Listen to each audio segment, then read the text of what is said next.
Prologue. Early morning was one of her favorite times of the day. The sun had just cracked the horizon and traffic was still light. She was in training for the Marine Corps Marathon and intended to put in some decent miles today to make sure she was ready to race in November. On her way to the Potomac, she would have run in the grass to protect her knees and work a little harder, but an early autumn drizzle had fallen overnight, and the road was as damp as she could manage. She'd already cut through President's Park and was almost halfway through Foggy Bottom. When she approached the Potomac River Freeway, shit started to get weird. She wasn't paranoid, but her instinct cued danger. She dismissed the feeling at first and kept her pace. Finally, as she came up on a clump of trees and bushes, she slowed to a jog, backward. She justified that she was following advice from a series of monthly columnists in Runner's World, using all the muscles in her legs from different angles. She worked her quadriceps as her eyes scanned the road and buildings in every direction. Nothing.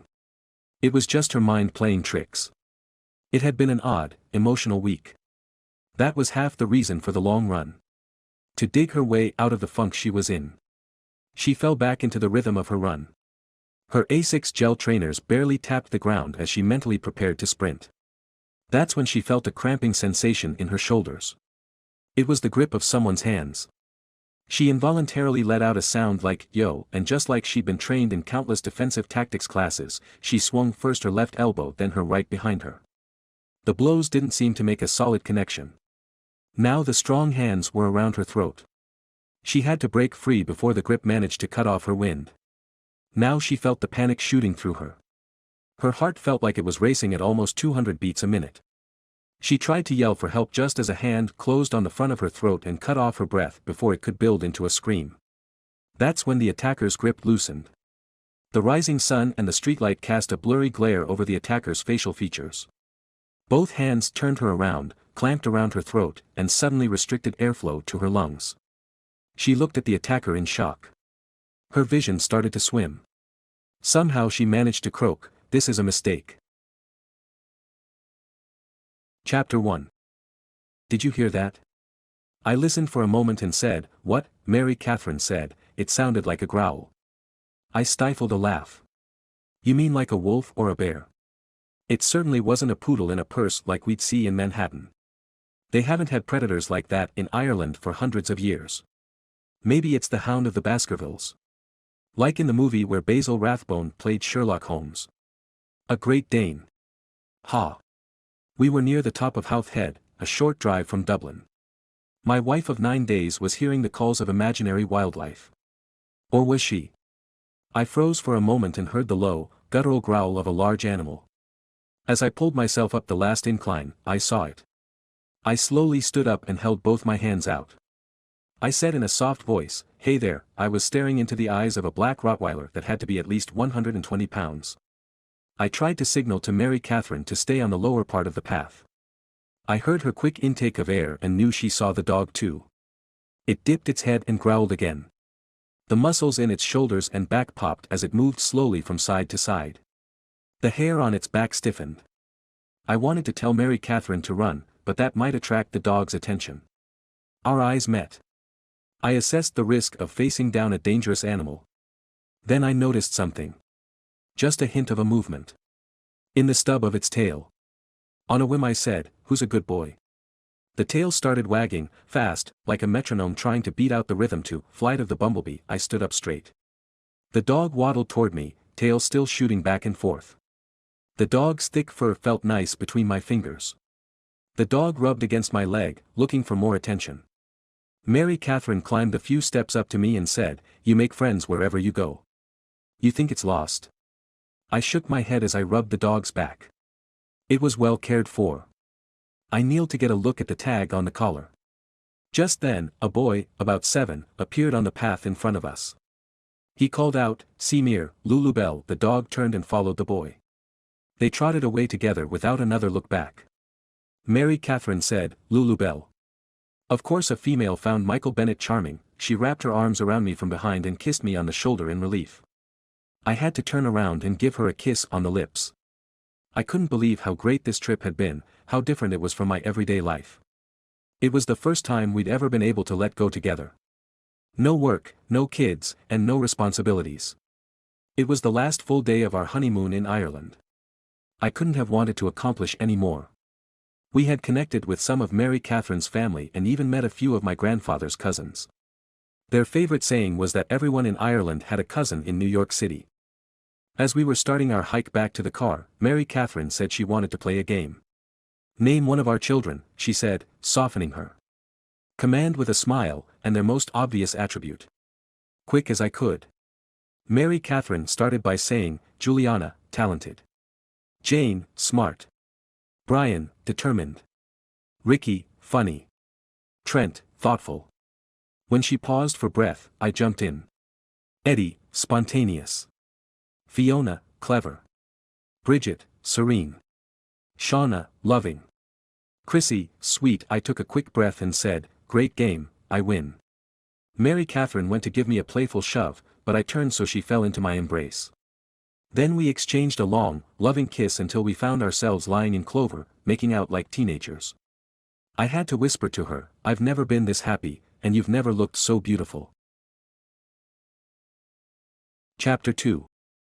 Mary Catherine giggled when I tried to fit my 6'3" frame in the bed in our cozy bed and breakfast. She said, "You look like a cartoon giraffe who goes to the veterinarian and can't fit on the table." I know this is supposed to be an authentic inn, but this is ridiculous. Ireland is not a land of short people. How is it that they have a bed only big enough for a hobbit? Mary Catherine slid into the bed next to me. Suddenly the length of the bed no longer mattered. And I was glad for the narrow width. I liked Mary Catherine right next to me. We gazed out the hand-blown glass window into the starry night over Dublin. Mary Catherine's fingers played with my hair as I gently made circles with my finger along her neck and shoulders. I could listen to her gentle laugh for days. Suddenly it turned into a wild night. Not exactly what I'd expected, but just as much fun. We lay together in bed, both of us panting from the exertion. My head was still swimming, trying to process everything we'd just done, even wondering if we had broken anything. I halfway anticipated a noise complaint. If this were a drug, I could understand becoming an addict. Mary Catherine laughed and said, "God, I've never seen you like that before. How often are we away from our lives like this, where we can just let go? Michael Bennett, you always amaze me. Just when I think I've seen every side of you, you surprise me. Making love like that was very non-American." "What's that mean?" She snuggled up close and wrapped her arm across my chest. "I just like comparing the American ideas of romance with the European ways. But make no mistake, there was no precedent for what we did tonight. What's the difference between us?" I was truly interested. Like many American men, I felt a little insecure when compared to the romantic reputations of the French or Italians. Europeans are attentive and experienced. Americans are enthusiastic and fun. What we did tonight was just plain wild. I know. I think I strained my back. After she finished laughing, Mary Catherine said, "A woman has different moods. It's good that Europeans and Americans look at romance differently." After a little pause, she added, "It doesn't matter. I still only love you." "Wait. What does that mean?" I tried not to shout it in surprise. She kissed me on the forehead and chuckled. This was one of the most interesting and funny women I'd ever met. I felt something vibrate. Before I could even ask Mary Catherine what it was, she said, "Someone called you. Your phone is on vibrate." I leaned over and kissed her on the cheek. "Beautiful and smart. You're the total package." Another playful shove from her almost knocked me off the tiny bed. I reached over to the night table and picked up my cell phone. Mary Catherine said, "Is it one of the kids or your grandfather?" "No, it looks like Emily Parker tried to call a few different times." Mary Catherine said, "You can call her back. I don't mind. I may have been married only 9 days, but I knew better than to fall into a trap like that. Besides, it had to be related to a case. I was on vacation." I turned to Mary Catherine and said, "I'll give her a call tomorrow from the airport." I turned back to look at my beautiful bride. Her hair looked like she'd just ridden on a motorcycle without a helmet. Blonde strands darted in every direction. It was a good look. She lazily stretched in the bed, then turned to me and said, "Have you ever thought about having more babies?" I let out a laugh. Of course. Who ever heard of stopping at just 10 kids? It turned out Mary Catherine's sleepy look was a deception. The night turned wild once again. Chapter 3. The next day we were at Dublin Airport, waiting for our Aer Lingus flight to New York. I flinched slightly as I leaned down to pick up my carry-on bag. Mary Catherine patted me on the butt. She laughed and said, "Looks like someone suffered some injuries last night. Just a sore back. I might be able to attribute it to the small bed. Or you might attribute it to a new wife. That's more likely, but I was trying to be polite, it was all I could do not to groan. I needed to hang from a chin-up bar for about 3 hours to decompress my spine. It was late in the evening and I figured it to be about 4 o'clock on the east coast of the US. We called the kids for a quick chat and to tell them we'd be home at midnight. The time change confused everyone. I'd learned, after 18 years of being a father, it was much better to warn them exactly when we were coming than it was to surprise them. Each of the kids home at this hour filed past the phone for a quick hello. Trent was the outlier. He was bursting with some big news and couldn't wait to tell us. He wouldn't even give us a hint now. The call eased my back pain and put me in a good mood. I had made a call that morning to Emily Parker. It had gone straight to voicemail. I didn't think anything of it. I didn't mind calling Emily during my vacation. Even if it was related to a case. She was my friend first. We worked well together. Never mind that the New York FBI assistant special agent in charge, Robert Lincoln, was still pissed off they'd been frozen out of a serial killer case just before I got married. Mary Catherine had said earlier, maybe she's sleeping in. I knew Emily Parker better than that. The FBI agent rarely sat still, let alone slept in. I tried her once more before our flight took off, but I assumed she would have already reached out again if it was urgent. Aside from having to put a pillow and a blanket on my seat to ease the aching in my back, the flight was remarkably uneventful. Even the ride from JFK to the Upper West Side was smooth. My excitement was building at seeing the kids. This was by far the longest I had ever been away from them. Even though we had spoken every day, I missed each kid in a different way. I needed a hug from Chrissy, an insight into basketball from Brian, and a decent meal from Ricky. We were lucky to have my grandfather, Seamus, gladly take time out from his work at the parish and supervise in our absence. The 3 oldest kids, Juliana, Jane, and Brian, were expected to do their part as well, though Juliana was always excused if she had an audition for an acting role. We'd been gone so long I didn't know exactly what to expect, the city a nuclear wasteland, our building a shell, or a regime change in which my twins, Fiona and Bridget, were now in charge. As we pulled up to the building on West End Avenue at close to midnight, everything seemed fine. I let out a breath I'd inadvertently been holding. Maybe I was more concerned about Seamus supervising the kids than I should have been. All was normal. Until I opened the front door of the building and saw a body lying on the floor of the lobby. Chapter 4. My police training and instincts told me to jump into action. I fell to the lobby floor next to the body and slid on the waxed faux terrazzo. It took only a moment for my brain to click into the first aid course I took as a yearly refresher. CPR had so many acronyms and mnemonic devices that the learning aids seemed to cancel each other out. I started with the most obvious. I checked his pulse at the carotid artery in his neck. He had one. A strong pulse. He was breathing. And he stank. Of alcohol. So that was why he was passed out on the floor. His gray hair was cut into a flat top. His ruddy face told me he'd spent a lot of time outdoors and drank a little too much. Where the hell was the doorman, Darnell? Mary Catherine already had her phone out, about to dial 911, when the elevator door opened. All we could do was stare at the image in front of us. My grandfather, Seamus, and the doorman, Darnell, were supporting another man on either side. The man was semi-conscious and trying to sing an old Irish ballad, but I couldn't figure out which one. A blue cap covered his silver, nicely styled hair. As soon as he noticed us in the lobby, my grandfather blurted out, "Oh, shit." I stood up from the man on the floor and said, "The only excuse that will keep me from being pissed off is that these are some kind of half-assed elderly home invaders and you fought them off." My grandfather's frozen expression would have been almost comical if I wasn't worried about the children and what the hell had happened. Seamus and Darnell helped the man out of the elevator and deposited him on one of the decorative, uncomfortable Louis XVI chairs along the wall. Then my grandfather turned and gave Mary Catherine a hug and a kiss on the cheek. He did the same to me with very little reciprocity. Then he stood right in front of me. I realized, to his credit, he was sober. Seamus said, "Don't worry about the kids." Mary Catherine let out an, "Oh, thank God." Seamus smiled and said, "Ricky won a bundle. But you're going to need to buy more of that Villa Wolf Pinot Noir. What are we going to do with your two buddies? I've already called a cab for them. I resent that you think I don't know how to deal with people who've had too much to drink. I did own a bar for many years. But my children didn't have to deal with your clients from the bar. Your children will benefit from meeting a wider cross-section of people. In the city. I'm just trying to do my part for the family." Somehow he had managed to keep a straight face during that ridiculous statement. "You were playing poker with my children? Just the ones who had $10 for the ante. And they spent the evening with your inebriated friends?" "No, they spent the evening with my very smart friends, who didn't become inebriated until the last hour or so. By then Ricky was the last child standing, so to speak. He finished on a beautiful ace-high flush. Everyone else is upstairs, having finished their homework and all the things they were supposed to, now just determined to wait up for you. They have been fed regularly and didn't miss a single day of school.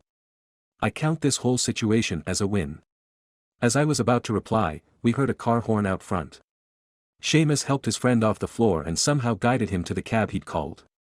He waved to the cabbie, and I heard him say, "Hello, Vanu, how are you this evening?" I stepped from the door to the street to make sure there were no problems. The cabbie called out, "See you later, father," then drove down West End Avenue and turned toward the river. I faced my grandfather and said, "Father. You know that cabbie personally. You don't care if he sees a priest with drunks? They're not drunks. They are fine men who had a little too much Pinot. Vanu knows them too. You think this is the first time I've ever had to call him?" With that, Seamus turned and marched back into the building. Chapter 5. If I was annoyed at my grandfather, the feeling evaporated the instant I opened the door to our apartment. Across the dining room, in full view of the front door, hung a banner that said, "Welcome home." I could tell by the precision work that it had been supervised heavily by Jane and Juliana. The rhinestones at each corner were Bridget's calling card. Mary Catherine bumped into me while she stared at the giant banner. Then one of the younger girls, I think it was Shauna, squealed. As if reacting to a starting pistol, we were swarmed with racing children. 20 arms reaching for us at once. It was the perfect ending to a fabulous honeymoon. As soon as I saw Trent's giant smile, I remembered he had big news. Once the sleepy-eyed hugs all around were finished, I turned to my quiet teenage son and said, "What's the big news you wanted to tell us?" Chrissy almost blurted it out, but Eddie managed to get a hand over her mouth before she spilled the beans. Trent said, "I wrote an essay at school about what it's like living in a multicultural family in a multicultural city and still not knowing exactly where you fit in. It's called The Black Face in the Crowd." Mary Catherine said, "I can't wait to read it." Trent was almost breathless as he said, "That's not the best part. The essay won a contest at school and is now a finalist in a citywide competition. There's a ceremony at City Hall and everything in a couple of weeks." I grabbed Trent and hugged him. I was so proud I had a tear in my eye, and I didn't trust myself to speak. It was nice to see Trent excelling. He had so many different interests that I wondered what he might focus on as he got older. I looked over and noticed his sister Jane was the only one not beaming. Jane had quietly kept a journal her whole life. I hoped there wouldn't be any jealousy about her brother's quick success with writing. I was so excited about the news and seeing the kids, I almost forgot that at some point in the coming weeks I'd probably have to go back to work. It was like waking up from a dream I never wanted to end. I could unpack tomorrow. When I woke up the next morning, I immediately slipped out of bed so I wouldn't wake Mary Catherine. I texted Emily Parker because she had not returned my calls from Ireland. She had to have been trying to reach me about a case, and I wanted to get back to her. I managed to whip together a pancake breakfast with scrambled eggs on the side. It may not sound like much, but when you're doing it for 10 kids and a grandfather who decided to spend the night, it can be quite the task. Everything went smoothly, and I let Seamus use our van to drive the kids to school. I told him I'd walk down in the afternoon and pick it up. It was an odd feeling to be at the house alone with Mary Catherine at 8:15 in the morning. Even if I was the only one awake. When my phone rang, I jumped to answer it, thinking it would be Emily. Instead, I saw it was my boss, Lieutenant Harry Grissom. As soon as I answered, Harry said, "So you made it back safely. Are you at home?" I need to come by and talk to you about something. Harry was my friend, but he'd been to the apartment only once or twice in all the years we'd lived here. As soon as I opened the door and greeted Harry, the anxiety I'd been holding back flooded in with full force. Harry refused coffee and led me to the couch. He didn't have good news. When we were sitting, Harry said, "I wanted you to hear it before it was on the news." "What?" I said, my voice cracking like a schoolboy's. "Emily Parker has gone missing in Washington, D.C. "What do you mean, missing?" "No one has seen or heard from her since the day before yesterday. The Bureau is taking it very seriously. They found her car in a grocery store parking lot. Someone from the FBI or DC police blabbed to a reporter, and news coverage is starting." I didn't say a word. All I could think about was her last call in Ireland. The one I didn't answer. Harry said, "The only reason the FBI ASAC even called me was because it was on the news. He knows you're tight with her, and he wanted to make sure I'd tell him if you knew anything about her disappearance." "Knew anything? Like he thinks I'm a suspect?" "No, nothing like that. More like if she ran off with someone, or from the federal bureaucracy. Mainly they want to make sure she's safe." "What was she doing in D.C.? Bad news seems to provoke meaningless questions." "I guess it's a way to avoid fear and grief." Harry said, "She's been back and forth between New York, and D.C. Apparently, she was working on some kind of anarchist group. You know the type, deface signs, toilet paper houses, and do the occasional violent crime." "Where is her daughter, Olivia?" Harry said, "She's with Emily's ex-husband. She said he was a deadbeat. Apparently he got his act together. Is anyone looking at him as a suspect?" "The first thing they checked. He's in Connecticut with Olivia. The FBI verified he hadn't traveled in weeks." I was glad Harry had made me sit on the couch while we talked. A host of horrible scenarios rushed through my head, hitting hard. Drug kingpin she had taken down, nuts like this anarchist group, or even a stalker. Emily was a beautiful woman. She never wanted for attention from men. Then something clicked in my head. An idea. A proposal I really needed to run past Mary Catherine. Instead, I looked at Harry and just blurted out, "I'm going to stay on vacation a while longer." Harry looked at me closely. "You've got plenty of vacation time built up and you've earned every minute of it. Tell me you won't spend your free time doing the kind of thing you shouldn't tell me about." "You mean like a hobby or exercise?" "You know exactly what I mean. But I respect your loyalty to a friend." Chapter 6. I needed more information. The NYPD trains people who get jobs all over the country. I knew exactly who to call to get the full scoop on Emily Parker's disappearance, Roberta Herring. I couldn't help but smile whenever I thought of my colleague at my first precinct in the Bronx, now a supervisor with the Department of Justice Office of the Inspector General. The DOJ OIG had oversight of the FBI and several other agencies. The ranks of the OIG were filled with former cops and federal agents. I knew all Roberta's secrets from her rough-and-tumble life as a uniformed patrol officer in the Bronx, more than enough to know that she wasn't really an internal affairs type, and also that she excelled in this job. I preferred to think of her as my friend whom I could trust with my life.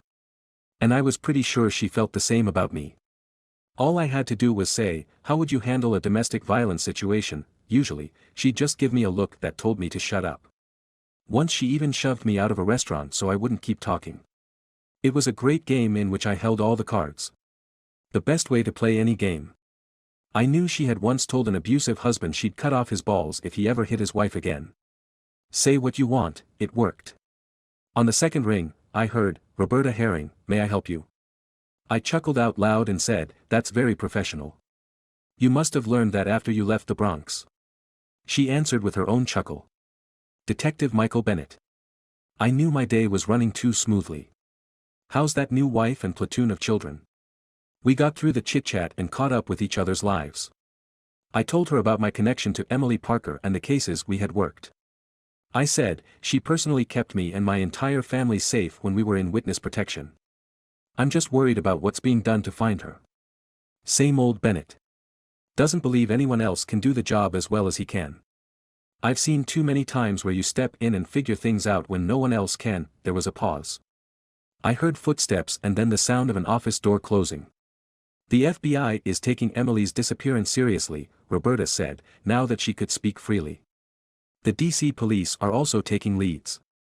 If you're in real trouble in a big city, you're better off with a city detective than the FBI. That was our favorite saying when we first made detective about the same time.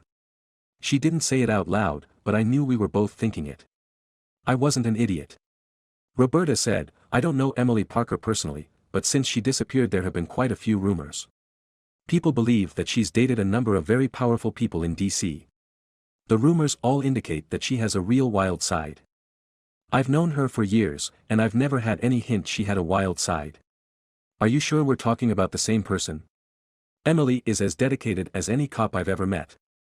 I didn't realize she made time for much of a social life. Roberta said, my concern is not whether the FBI can find her but whether the FBI wants to find her. Who knows what happened to her or if someone wants to keep her quiet. These are all questions a lot of us are taking very seriously. Who's spreading these stupid rumors? Roberta said, a couple of the local rags ran stories about her personal life. Politicians and judges, none of them named, are said to be part of her social circle. Again, these are the local, fringe newspapers. Nothing the Post would ever touch. Do you think the local papers have a reliable source? I doubt it. I could quiz the editor. But they usually don't say shit, Roberta laughed and said, unless you're holding them by their balls. You mean figuratively? Yeah, sure, whatever. Chapter 7. My call with Roberta Herring convinced me. I couldn't ignore a friend like Emily when she was in trouble. I felt like I needed to go to DC. And look for her myself. Not that I doubted the FBI would be able to handle it. But if I was in DC, I might do things the FBI couldn't. The kids were at school, Brian at work, Juliana out with some friends. Mary Catherine and I were alone in the kitchen. She had shuffled in to grab a cup of coffee, still in her bathrobe. Even in terry cloth printed with a family photograph and a message from the kids, "We love you, Mary Catherine," she looked like a model of beauty and grace. Her blonde hair hung loose down her back and created a halo effect around the top of her head. She had to be on board with this plan because there was no way I could go against her wishes. We sat on the couch together. Then she realized something was up. I reached across and held both of her hands. "What's wrong, Michael?" "Emily Parker has disappeared in Washington, D.C. "Oh, my lord, that's terrible. Do the police have any leads?" I told her everything I had learned so far. Then I leaned in and said, "I feel like I should go down there and help look for her. I have no idea if the FBI will even talk to me. But Roberta Herring said she'd find me a liaison if I wanted to try." Then I waited. All I really wanted was to hear how Mary Catherine felt about the idea. She took longer than I thought. I felt surprisingly anxious, but then I remembered the depth of Mary Catherine's compassion. She could no more ignore a friend in need than she could ignore one of the kids. She might have had reservations about my getting involved, but she knew I had to do something. Then Mary Catherine looked me in the eyes and said, "If you really think you can help, you have to go to Washington. Emily's an effective FBI agent, and she's been too much help to this family for us to ignore her when she's in trouble." There it was. One of the reasons I'd married her. Support. She didn't hesitate to highlight that we were in this together. As a family. Helping people who needed help. Emily and I definitely had a history, and Mary Catherine knew every detail, including that we almost took a shot at romance years before. Plus, she had eyes. She could see Emily was beautiful. Even though I considered Mary Catherine in a class by herself, I couldn't testify to her own insecurities. But that was one of the reasons I loved her. She didn't believe in running away from problems. All Mary Catherine asked was, "How long will you be gone?" I shrugged. I had no idea. She said, "Please try to be home for Trent's ceremony." I've never seen that boy so excited. I leaned across and kissed her on the lips. This was a woman who got me. Who could ask for anything more out of life? Chapter 8. I talked to the kids as soon as they were all home. It was harder telling them than it had been talking to Mary Catherine about leaving. All I told them was that I had to help a friend in Washington, D.C., for a few days. Trent immediately said, "Don't forget the ceremony at City Hall." "There is no way I would miss it, buddy. I guarantee I'll be back for that." Out of the corner of my eye I noticed Jane. She didn't look happy about the ceremony. I didn't want to get into it just now. Jealousy between siblings could get ugly. I wasn't the kind of guy who was going to shoo away his children, so it was hard having a proper goodbye with my new wife. I had to settle for a hug and a quick kiss. I whispered in her ear, "I'll make this up to you." "You already have." The ride down the elevator was one of the toughest I'd ever taken. Hopping Amtrak to DC was an easy choice. At Penn Station, there would be no waiting around for 2 hours, like at an airport terminal. And I could bring my gun without anyone asking questions. I didn't think I'd need it, but I liked to be prepared. I grabbed a cab. On the ride from New York to DC, I looked out at the dreary autumn afternoon and thought about my life and the odd turns it had taken, grateful for what felt like a second chance. I was pretty sure leaving town less than 2 weeks after marrying Mary Catherine made me a complete and utter jerk. I missed her even before the train had left Penn Station. As guilty as I felt about leaving Mary Catherine with all the kids, I was also envious. One by one, the kids would be heading off to college. The idea that my time with my family was finite made me miss them even more. All that reinforced how important it was that I go to DC. I was going to find Emily Parker. Or, at the very least, find out what happened to her. It was after 7 by the time the train rolled through Pennsylvania. There wasn't much to work out in my head about what I was going to do once I got to DC. I needed more information. In short, I needed a lead. Once I arrived in DC, I felt like I'd overcome a major obstacle. At a car rental kiosk, I immediately discovered another one. The only vehicle available was a purple Toyota Prius. I looked to the upbeat and friendly young guy behind the counter in his white shirt and polyester red company logo tie and said, "Do you really expect me to fit in that?" He took a moment to look me up and down before answering, "I know for a fact you'll fit. I will make no comment on how comfortable you will be. You don't have to take it. But good luck finding any other options around here." A few minutes later, I had the seat of my purple Prius as far back as it would go and still felt like I was driving a golf cart. Thank God all I had was my small bag and a coat. Now I just had to find Emily Parker. I called Roberta Herring, who proposed we meet at some swanky Mediterranean restaurant in the city center that was one of her regular hangouts. She laughed and said, "It's funny. I haven't worked with you in at least 20 years, and we're in entirely different cities, but you never change. You say you're going to do something and there's no downtime between decision and action. That's a good thing, right? Clearly you've never dealt with anyone in Washington, D.C. No one makes a decision, and no one takes much action. You're going to stir up shit whether you mean to or not. And usually you mean to." She had me there. I did intend to stir up shit if needed. Chapter 9. I got settled in the hotel I'd reserved during my train ride and made a quick call home. It didn't seem to have hit Mary Catherine yet that I was going to be gone for a while. I let her stay cheerful, and that put me in a good mood. Just as we were ending the call, Mary Catherine said, "Michael." "Yes, dear. Please be careful. I know you're not technically on duty, but I worry about you every day. Not just the days you go to a job where people want to kill you." "I'm in the new DC," I told Mary Catherine. Like most big cities, DC had its clearly delineated neighborhoods. The Capitol Hill area was next to up-and-coming Eastern Market and one of the ritziest areas in the city. It's like the new Times Square. Much more family-friendly.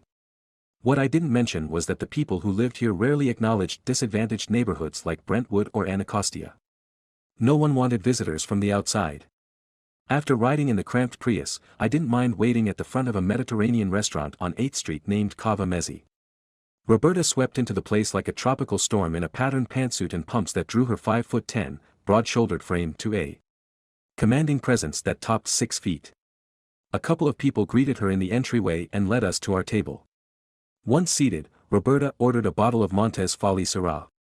I looked around the crowded restaurant and said, "This is a notch or two above the places I eat when I'm traveling solo. Don't sweat it. Dinner's on me tonight. I can't let you treat.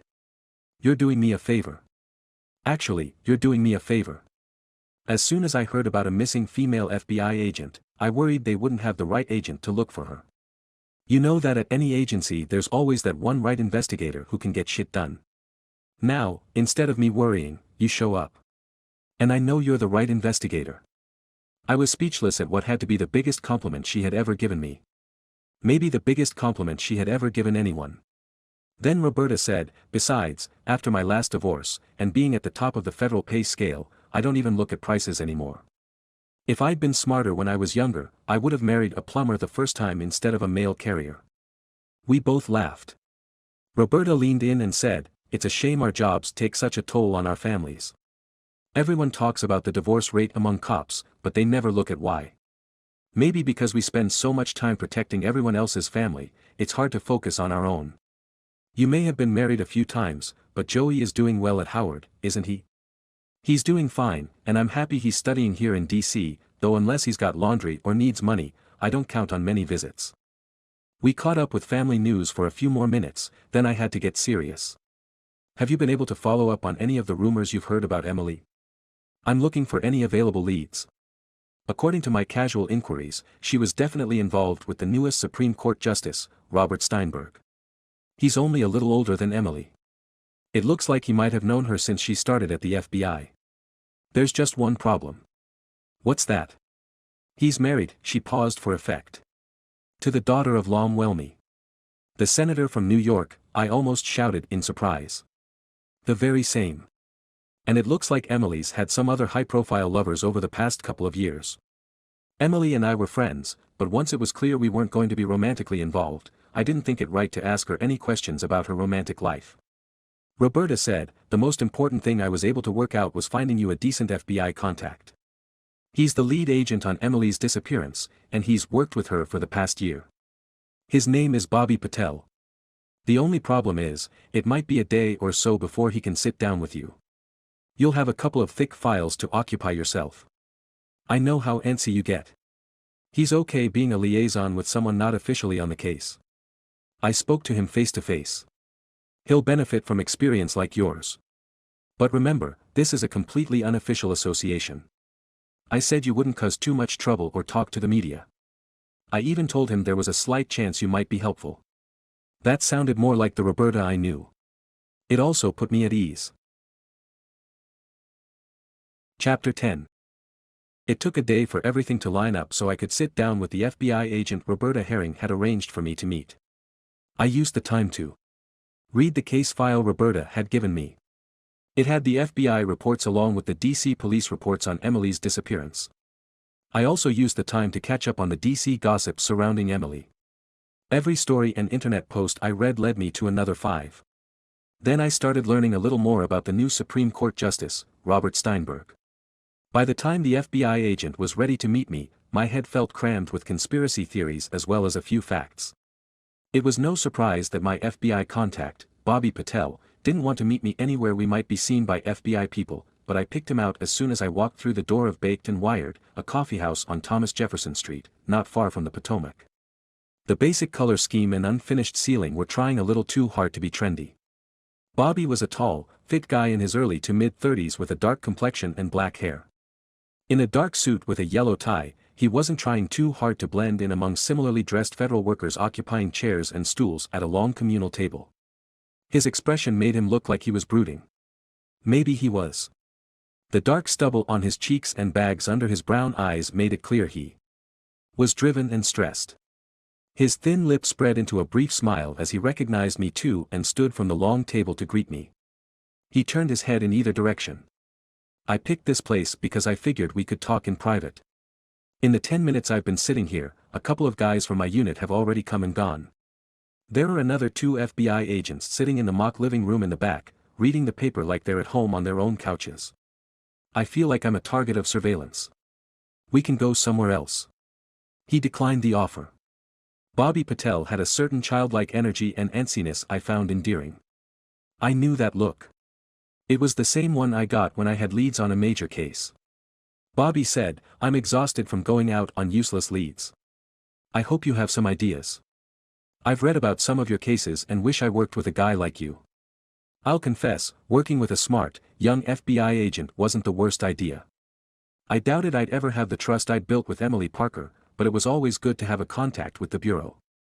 The 2 FBI agents sitting in the back corner of the coffeehouse got ready to leave. I noticed Bobby tense slightly as they passed our table. The shorter of the 2 agents had a military-style haircut. His thick arms made me think he was compensating for his height. He said, "See you in the office, B." I asked, is that short for Bobby? Bobby Patel shook his head. Somehow someone in my office discovered I won a spelling bee when I was 12. I'm a black belt in judo too. No one ever brings that up. Sorry, just naturally curious. Bobby shook his head and looked at the floor. No, I'm sorry. I'm a little sensitive. People wrongly assume everyone of Indian descent studies hard, has strict parents and a crazy work ethic. None of those sound like a negative. Bobby said, I do work hard, but I never hear anyone say, I want to party with the Indian guy, and everyone calls me Bobby, like I'm still a little kid. What would you prefer to be called? Bobby stayed silent for a moment. When he looked up at me, his face was hard to read. Finally, he sighed and said, okay, I prefer Bobby. But you're the only white guy who's ever asked what I prefer. As we laughed together in the coffeehouse, I thought that of all the FBI agents in Washington, Bobby Patel seemed like the best one I could be teamed with. I made a quick assessment that this guy was all right. Chapter 11. Then we got down to business. I asked Bobby about the rumors I'd heard of Emily Parker dating powerful men in Washington. Bobby shook his head. Everyone hears rumors. Emily can't defend herself, so I ignore them. She's a very effective agent, and we're work friends. More like buddies. You know what I mean? I just nodded, but I knew exactly what he meant.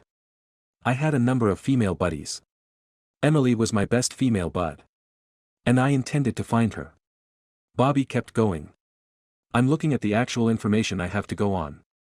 Not rumors that could be spread by anyone for any reason. Emily's car was found in the lot of a Whole Foods on I Street. Any idea how it ended up in that lot? We're pretty sure she left it there. She parks there and a half dozen other lots in the city when she does her marathon training runs. Always runs the same courses to compare her time. Very specific in her schedule. Bobby looked down at some notes and said, we couldn't locate her purse, FBI credentials, phone, or gun. I said, did you find anything on security video from the Whole Foods or anywhere else on the street? Bobby shook his head. We checked with everyone.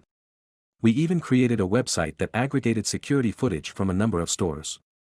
Nothing. One of the problems at the Whole Foods was that their main system was broken.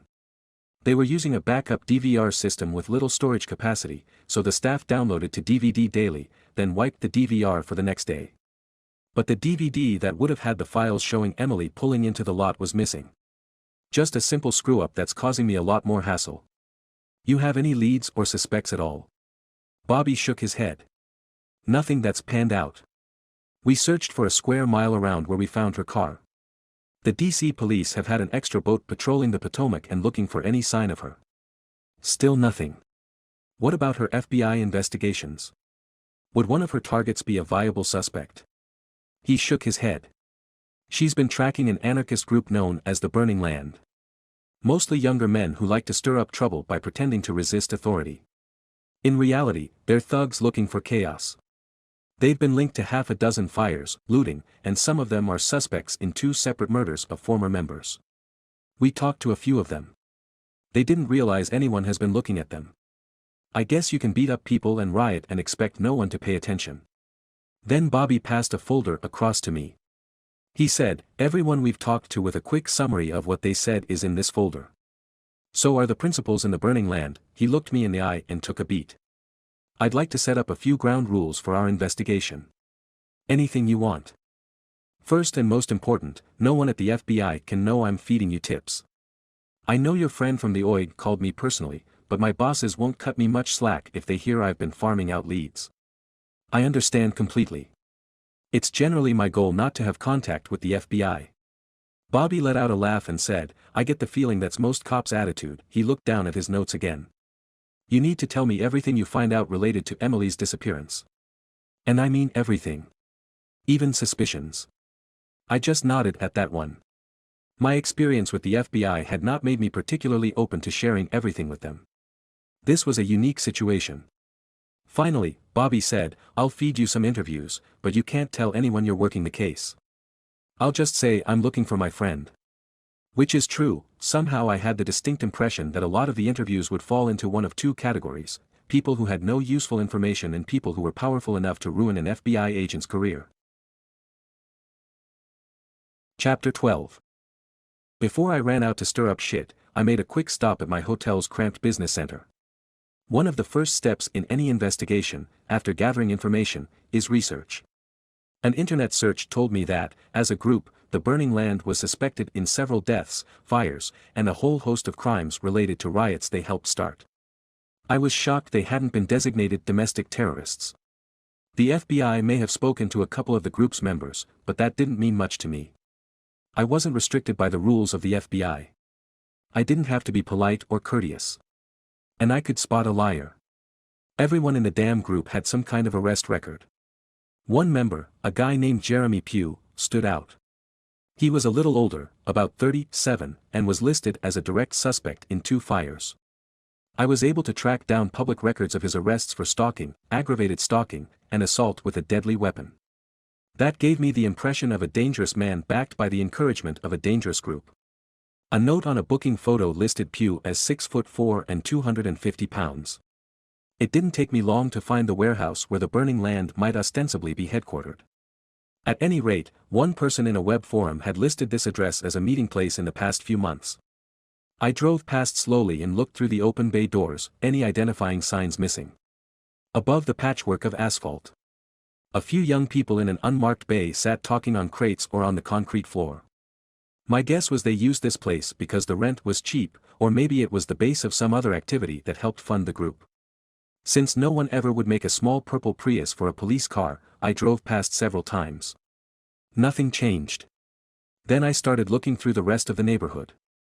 A block away stood a diner coffeehouse with a sign that spelled out in familiar greenish lettering Starbucks. Clearly ripping off a well-known coffee chain, this place also sold beer. Something told me this was where members of the Burning Land would come for their caffeine fix. Besides, I could have used a shot of some about now. The atmosphere was a step down from Starbucks. Plastic wrappers littered the floor, and the garbage can near the back door was barely visible under a hill of trash dotted with plain disposable cups. Sitting at a high top were 2 young men and a young woman who had to be part of the Burning Land. Between them I estimated they had 50 visible tattoos. I ordered a cup of coffee at the counter, then took the high top right next to them, saying hello as I slid onto my stool. A skinny man in his 20s with long, greasy hair scowled at me. He said, "Do you mind? This is a private conference. Go sit over there." He used his bottle of Budweiser to point across the empty room to a sketchy table with empty cups on it. The other young man had gauges in his ears big enough to pass a finger through. I kept my voice calm. "No, thanks. I'm fine here." I wanted to be unobtrusive, but you can't give bullies too much room or they never stop. The man stood up. So did I. He was of average height, so he came up to my chin. I kept hold of my hot coffee. It would slow him down if he lunged for me. The young woman at the table reached up to touch the young man's arm. "Let it go, Tyler. He's not worth the effort." I let Tyler see a hint of a smile. Just to see if that might set him off. Instead, he huddled with his friends. I kept my stool facing them so I wouldn't be surprised. This was a golden opportunity to pick up information. A smart cop will always talk to people before taking action. But we'd gotten off on the wrong foot. Now I worried about explaining to the local cops why I tore up a coffee shop mixing with these thugs. Tyler glared at me again. "You have no idea how lucky you are, mister." "You mean because I have a job and live in an apartment?" This was fun. I might have to try unofficial investigations more often. All 3 of the young people just stared at me. Then the front door opened. The cheap bell above the door tinkled. I looked up to see the man I'd read about. Jeremy Pugh stood in all his glory, though his thinning hair and body odor probably didn't attract many prospective mates in the Burning Land. At 37, he wasn't a kid. And it was hard to settle my concern about whether his 250 pounds were mostly muscle or mostly fat. He was just big. Like a linebacker 5 years after college. A gut hung over his belt, and he wore a Tijuana Flats Taco Tuesdays shirt that was a size too small. His grungy, 3-day stubble didn't improve my first impression. As soon as Pugh plopped onto a stool, the guy I'd confronted leaned in and whispered something to him. Then the big man turned to face me. He said, "Who the hell are you, causing shit in here? This place is ours." I don't think that's how the DC police would see it. He let out a laugh. You really think those pussies would even come down here? Then he scowled as he said, how do we know you're not a cop? Or worse, a reporter. He had a hint of a Virginia drawl. Why would a reporter be so bad? That seemed to enrage the big man. Are you kidding me? The way they cover us? They make us look like terrorists. Nothing but lies. Spittle sprayed his table as he started to shout. He stood up and took a step toward me. I kept quiet and tried to stay calm. Pew said, this is our turf. We got a right to know who's trespassing and why they're asking questions. Then he reached into my sport coat like he was looking for my wallet. I slapped his hand away out of instinct. It felt like an invasive, childish move. That's why I treated him like a brat. That might have been my mistake. Chapter 13. The big anarchist pulled the most basic move known by every kid who's ever been in a fight. He wrapped his arms around me in a giant bear hug. Holy shit, was he strong. He squeezed the breath out of me instantly. The sound I made when the air rushed out of me was not particularly dignified. I was immediately immobilized in a cocoon of muscle and fat. He lifted me off my stool like I was a child. As he walked toward the back door, the others just followed his lead. The young woman even opened the door for us. Pew called over his shoulder to the barista. Just taking out the trash, Cheyenne. Nothing to worry about. I decided to go with it until we got all the way outside. I was lucky he hadn't noticed my gun on my hip. He was too intent on crushing me. There was no reason to expose who I really was yet. If things got much worse, I wouldn't have a choice. Even though I was being physically carried by a remarkably strong giant, I kept my head. I thought out a few different scenarios. None of them involved pulling my duty pistol. The barista clearly hadn't called the police and didn't seem to care that might work in my favor. Then again, she didn't care what happened to me. When we were out of view of the parking lot, things got worse. Quickly. Jeremy Pugh released his arms from my ribs and dropped me roughly on my feet. My right ankle twisted on the loose gravel scattered along the walkway. The pain felt like an electric shock as it worked up my leg to my brain. My teeth clattered so hard I was afraid I chipped one. I gulped some air quickly. I was about to say something witty when Pugh hit me with a hammering blow. His forearm connected with my back, snapping my head back and forth like whiplash and knocking me to one knee. Semi-conscious, I realized that these guys were serious. And certainly Jeremy Pugh could be a good suspect in the disappearance of Emily Parker. My worry turned to embarrassment that these morons had escalated this to a level I hadn't anticipated. I stayed on one knee, motionless, trying to clear my head before I stood up again.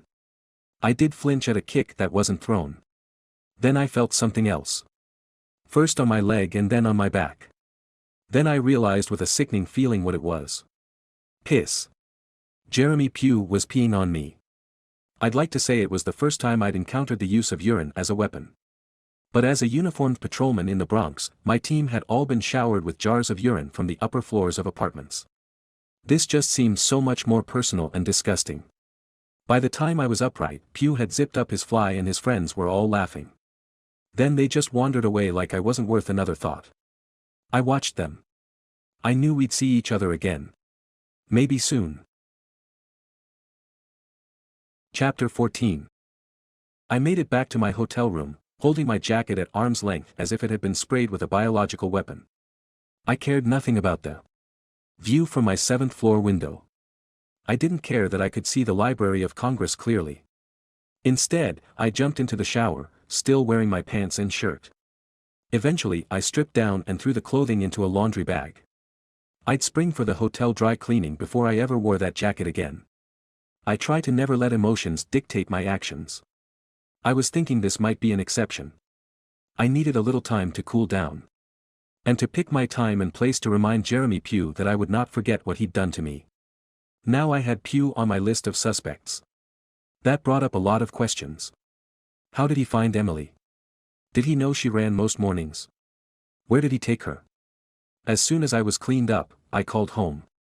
Trent answered with such enthusiasm it made me smile. He said, I knew it would be you calling the house number. That's why I raced from the living room to answer it. I got my official letter from the mayor's office. And guess what? What? The mayor signed the letter himself. I let out a laugh and told him how great that was. I could be a pretty good actor when I had to be. If my kids were excited about someone, I could be too. At least on the outside. Most people understood the relationship between cops and the mayor of New York. But I couldn't deny that he made my son happy with the signature. That was good enough for today. Trent said, in the letter, he called me a national scholar. That's big time, Trent. I'm very impressed. I'm also proud of you. But I'm always proud of you. You don't have to see the mayor to make me proud. Thanks, Dad. I said, you're in the fast lane now. Don't do anything too idiotic and get knocked onto a side street. Trent laughed, then said, come on, Dad. I'm 14. You want me to use good judgment. Isn't that asking a lot? He waited while I paused. Then all Trent said was, love ya. Gotta go. He handed the phone to one of his sisters. The nature versus nurture debate has extra meaning in my house because all 10 children are adopted. But I realized nurture was winning out because Trent had my sense of humor. After I'd talked to a couple of the younger kids who still liked chatting with their dad, Mary Catherine came on the line. I needed this kind of distraction. I wasn't thinking about Jeremy Pugh or what I wanted to do to him.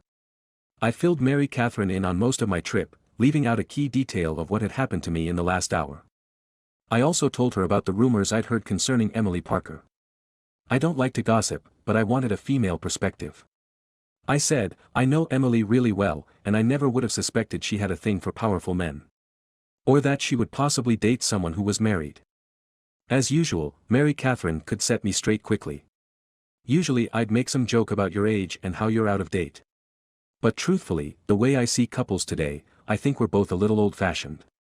You think I need to update my thinking? Of course I don't. At least not about romance. It wouldn't hurt you to update your ideas about fashion. Or maybe even sports. It wouldn't kill you to watch more soccer or cricket. But I think you and I are on the same page as far as romance goes. We're old-fashioned, and that's the way I like it. You're the only one I want, and I want to be the only one you want. I was pretty sure I agreed with her, although the way she had said it sounded like a trap. After a few moments of silence, she said, isn't that right, Michael? For a moment, I had a flashback of my days at Holy Name School. Mary Catherine's question sounded like a comment one of the nuns would have made during geography class. I knew to say, yes, right, I was just having a little fun. She was right. She was the only woman for me. Mary Catherine was quick to add, I'm not judging Emily. I'm just saying, that kind of love life is not for me. So you're happy with just boring old me? Don't say that, Michael. You're not that old yet. We've got at least 3 more years before that happens.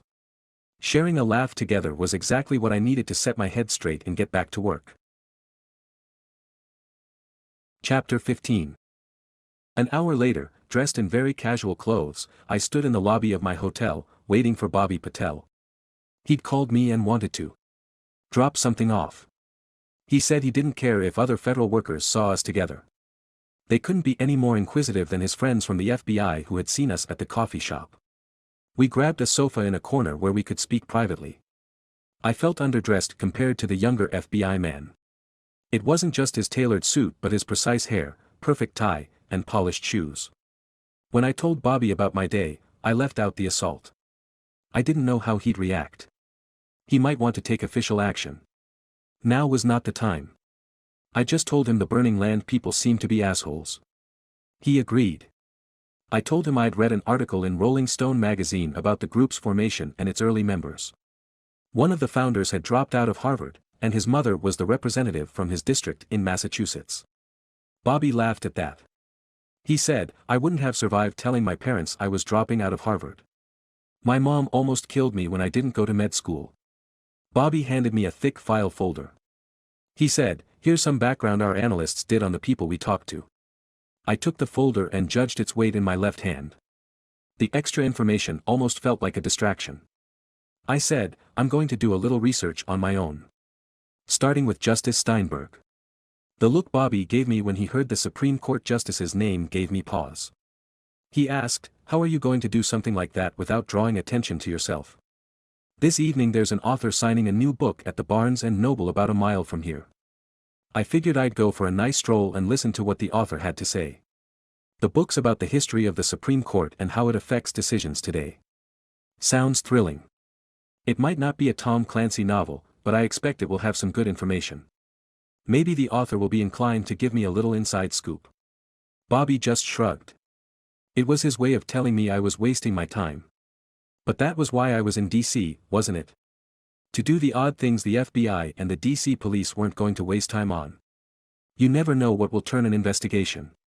Bobby said, along with the analyst's background info. There's a 302 on my interview of Emily's mother. He stopped short. I knew a 302 was just FBI jargon for an interview report. Did Emily's mom say anything worthwhile? I noticed Bobby's hesitation. I was patient. I waited for him to decide what he was going to say. Finally, Bobby said, Mrs. Parker didn't go into much detail. At least with me. I think my dark complexion threw her off. Are you saying she's racist? I couldn't imagine anyone who raised Emily being a racist. Bobby said, maybe not in a specific sense of thinking less of people of color. I can't put my finger on it. I got the idea she didn't like me working so closely with Emily. It was clear she didn't even want me using Emily's name. How many FBI agents went to see her? I went alone. I didn't want to intimidate her. Plus, we've got so many leads, all useless so far. Each agent has to cover as many as possible so we don't cut into our resources. As I opened the folder and paged through for the report, Bobby said, she lives in Bowie. That's about 45 minutes away, depending on traffic. It's a typical DC suburb. I already knew where I'd head tomorrow. I might be able to speak with Emily's sister as well. I worried that Bobby was too by the book to stir things up. Sometimes an investigator needs a fire to get moving. I tried something.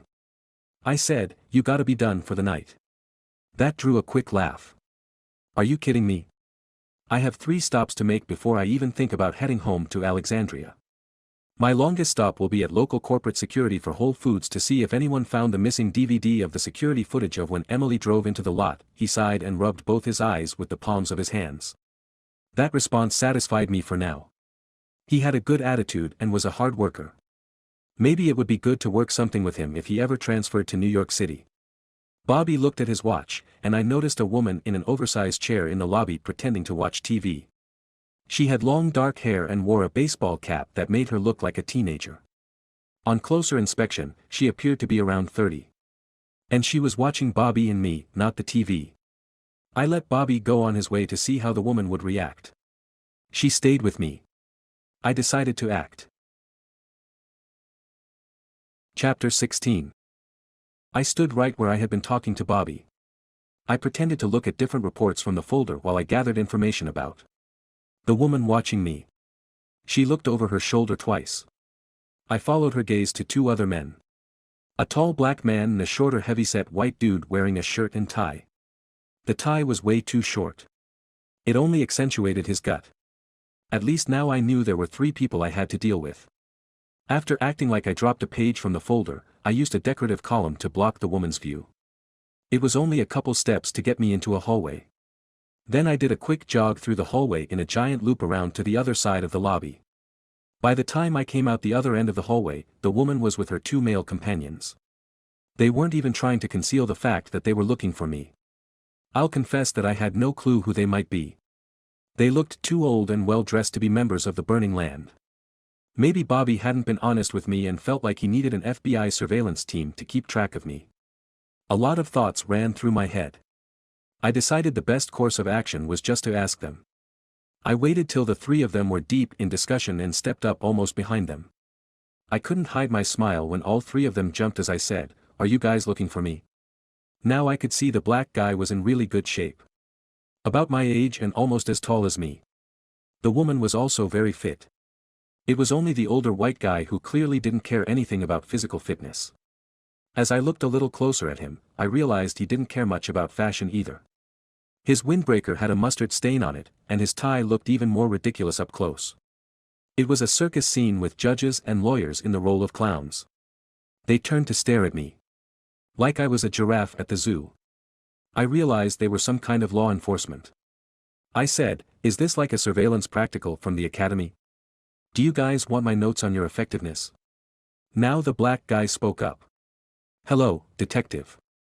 I hope you're having fun. I am. I appreciate your efforts to make me laugh. He held up a credential case with a DC police badge on the outside. I'm Paul Daggett. We're assigned to Special Investigations. Can you guess why Special Investigations is at your hotel to talk to you? Because I'm special. This time the woman answered. We're trying to be polite and show you some professional courtesy. You're not making it easy. You know why I'm not making it easy? The woman said, because your vagina hurts. I had to smile. Banter between cops could often be hysterical. I liked her attitude. I took a moment, then said, if you're serious about showing me courtesy, you would have walked up and introduced yourselves, not followed me around like stalkers. Daggett said, you mean like the way you gave us a heads up you were coming down to DC? I did give a heads up to the FBI. Now I've heard it all. A New York City detective calls the FBI before he calls a DC detective. How did you even know I was here?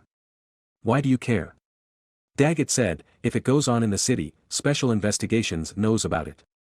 Also, we're looking for Emily Parker too. We don't need some hotshot from New York to come down and tell us how to do things. Or show you up. Daggett didn't answer. I said, if you're working so hard to find Emily, why are you here at my hotel hassling me instead of following leads? Maybe you're not as sharp as you think. I felt my face flush with anger. It had been a tough day. I'm here for one reason and one reason only, to find Emily Parker. You're not the only one who can make vague threats. I won't bother you, and I expect the same. I turned and walked away. Daggett called after me, if you interfere with any investigation, in any way, you'll see us again. And you won't be happy about it. I turned to look back at the three cops. I'm not happy I saw you this time. Then I looked at the older white cop, who hadn't spoken. You need to represent law enforcement better. Get your jacket dry cleaned, lose about 40 pounds, and get your head out of your ass. The fat cop said with a grin, your wife said she liked my belly. I couldn't keep from smiling. That was petty, old-school cop trash talk. Chapter 17. I'd been to only 3 book signings in my life. 2 of them were at a bookstore in New York called the Mysterious Bookshop. A buddy of mine who retired from the NYPD wrote a couple of novels. The bookstore was packed with his friends and supporters. The other signing I went to was at a Barnes & Noble in Manhattan. I went with the kids, who wanted R.L. Stine to sign their Goosebumps books. It was a lot of fun, and the author could not have been more gracious. There were also about 3,000 people waiting for him to sign. That's why when I walked into the quiet Barnes & Noble, I wondered if I'd gotten my days wrong. Then I found the area where author Julia Raz was speaking to 6 people in the front row of a nearly empty seating area. There were 4 more rows of 10 folding chairs, each empty behind the 6 fans. I sat quietly about halfway back. The author was in her mid-40s and dressed in a sleek, professional skirt suit that would be a perfect fit for a corporate boardroom. Her dark hair was cut short, and expressive eyebrows flared behind designer glasses. I listened as she gave a brief review of some of the justices who'd served on the court over the past 100 years. Then she started talking about the current court. Nothing she said was particularly surprising or shocking. I waited until after she'd finished speaking. 3 of the 6 people brought copies of the book up for her to sign. I hung back until the others finished and then moved forward hesitantly with a copy of her book, The Best 100 Years of the Supreme Court. She smiled warmly and opened the book to its title page, where she signed her name with a flourish. I said, I didn't want to cut in front of the other people in the seats. Ms. Raz laughed. One of them is my niece, one of them is my publicist, and another is my publicist's sister she brought along to make the crowd look bigger. I wasn't sure if I was supposed to laugh or if she was making light of a bad situation. I said, it's the middle of the week. I wouldn't expect many people to be free. She laughed and placed her hand on my forearm. You're just being nice. And I absolutely appreciate it. But these are the realities of being an author. It matters a lot more how many books I sell on Amazon than it does how many people come to my book signings. This was fine. I live right in Georgetown, so it's not even a long ride home. I'm anxious to read your book. Is there anything in particular you're interested in? I'm happy to answer questions for anyone who ventured out for my signing. I had a few questions about Justice Robert Steinberg. But I don't want to keep you from your friends. Don't worry. They know how to keep themselves occupied for a few minutes. Besides, I could use a cup of coffee. Can we take this to the cafe? A few minutes later, I had learned that Julia Raz had been an attorney for 20 years and appeared in front of the Supreme Court on a regular basis. I had to ask, do you still practice or just write books? I love the law, but lawyers were starting to annoy me. After I was part of a big tobacco settlement, I decided to retire and do exactly what I wanted.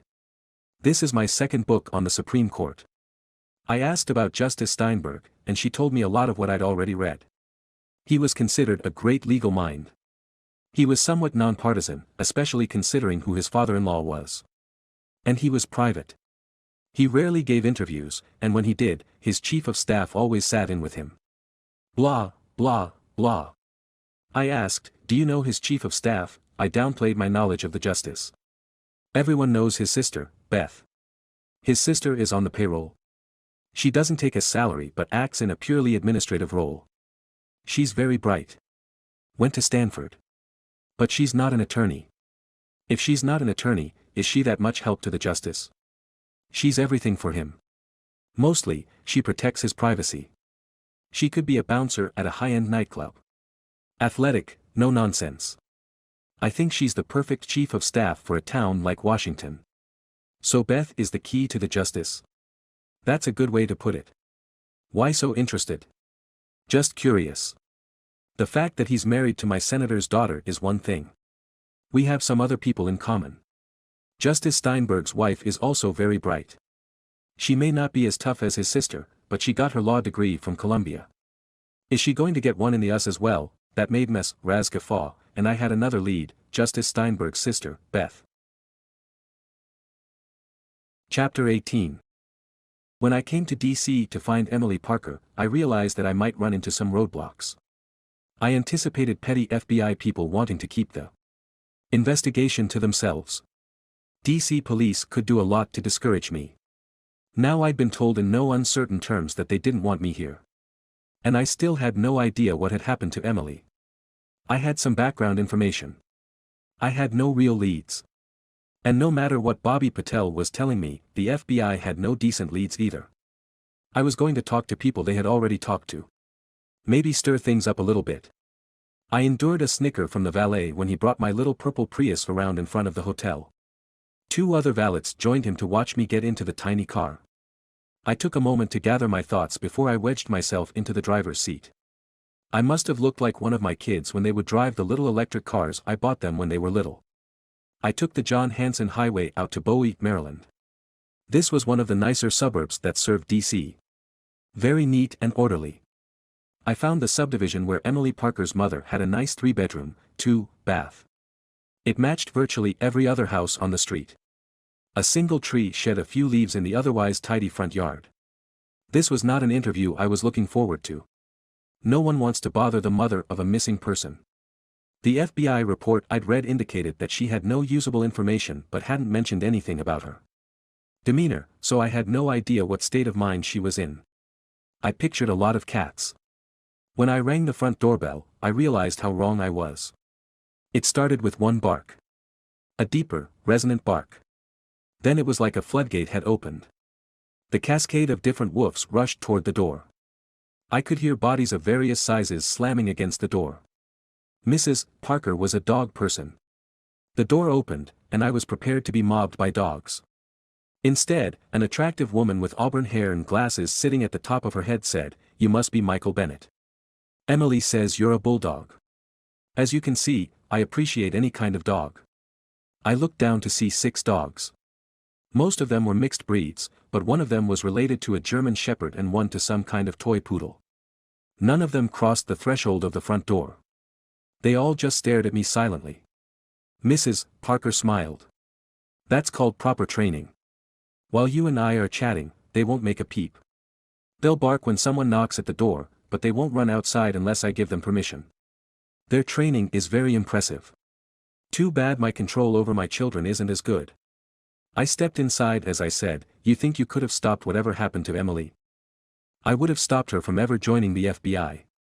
I would have talked my youngest daughter into going to school closer to home, and I would have tried to convince my middle daughter not to marry that moron. I would have convinced my son that pot affects your life decisions in a bad way. Mrs. Parker led me to a comfortable couch and offered me some coffee. I had to admit that the dogs were extraordinarily well behaved and never intruded on me. There was nevertheless a musty funk in the room. I don't know if the smell was just the dogs themselves or if they had newspapers they peed on. One dog, with a face like a basset hound and the body of a heavy-set Doberman, stood next to my place on the couch and laid a head on the cushion. His giant, brown eyes looked up at me. I knew a command to rub a head when I saw one. I tickled the top of the dog's head. His body remained motionless, but his tail started to wag. When Mrs. Parker walked back into the room, the dog withdrew. It was like magic. I thought about stealing her training secret. My human kids didn't listen nearly as well as these dogs. Now that I looked at Emily's mom, after she settled into an easy chair across from the sofa, I could see the strain on her face. Emily had told me years ago how she admired her mother for her toughness. A missing child can break through anyone's tough facade. I went through all the obvious questions. Last time she had seen Emily. Did Emily talk to her about any concerns? Had Emily talked about any of her cases? The usual. Then I wanted to go a little deeper. Does Emily ever talk to you about dating or boyfriends? No, that is something she keeps to herself. If I ever ask, she changes the subject. I understand. I was young once. She had a rough time with her marriage. John has turned himself around, and I'm okay with my granddaughter living with him for now. But since she divorced him, Emily has never told me about any boyfriends. I said, has Emily ever disappeared before? Mrs. Parker thought about it for a moment. No one has asked that yet. And the answer is yes. Several times. She can suffer from depression. And once, while in college, she was gone for almost 2 weeks. All she ever told me about it was that it was like hunkering down for a hurricane in a hotel room. She called it her own emotional hurricane. Then about 4 years ago she dropped out of touch for 5 days. At least that time she gave the FBI a heads up and told them she didn't feel well. But no one could reach her. Her sister Laura figured it out. Emily was staying at a cabin in Virginia owned by a boyfriend. Laura said she was just sitting there by herself and hadn't eaten in 2 days. Did Emily ever tell you if getting away for a few days helped her? I never pressed her for answers. It was important that the girls knew I was here for them no matter what. Emily's father used to press her for answers, and they barely spoke for the last 3 years of his life. I'm sorry. When did your husband die? He's not technically dead. He left me. He said I loved the dogs more than him. Which is probably true. Anyway, he's dead to me. And to my girls. My son, Tom, still has a relationship with him but not so much with me. He calls once a week, but that's it. One day he'll come back into the fold. All I have is my son and 3 girls. And I need you to find the missing one.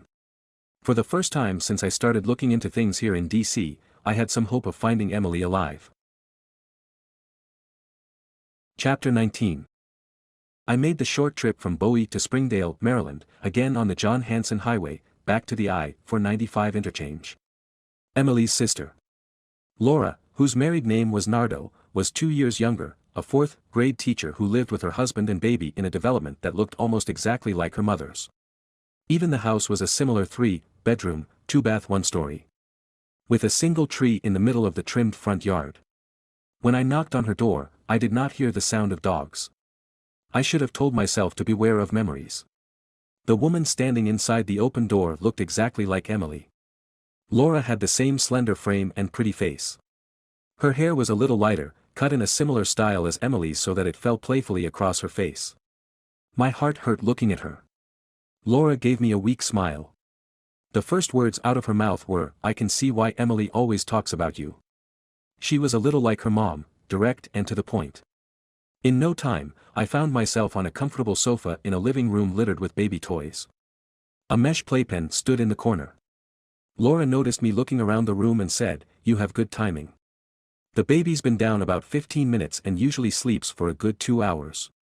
It was my hope to get background, so I kept the interview more casual than official.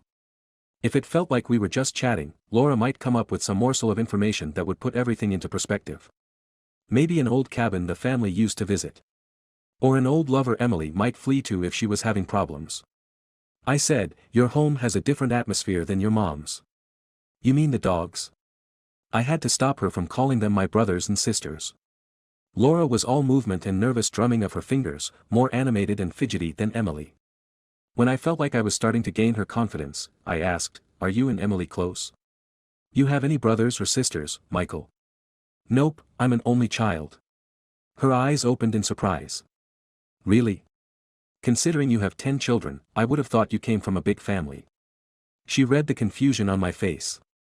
Laura smiled and said, relax, I'm not stalking you. Emily really likes you. She respects you. I don't think I've ever heard her talk as well about anyone as she does about you. She even likes your fiancée. Wife. Really? When did that happen? About 2 weeks ago. I guess I haven't talked to her much in the last few weeks. She's been so busy. Laura took a moment to wipe her red-rimmed eyes with a tissue. And she blew her nose. Sorry, this has been hard. I took some time off work when Emily went missing.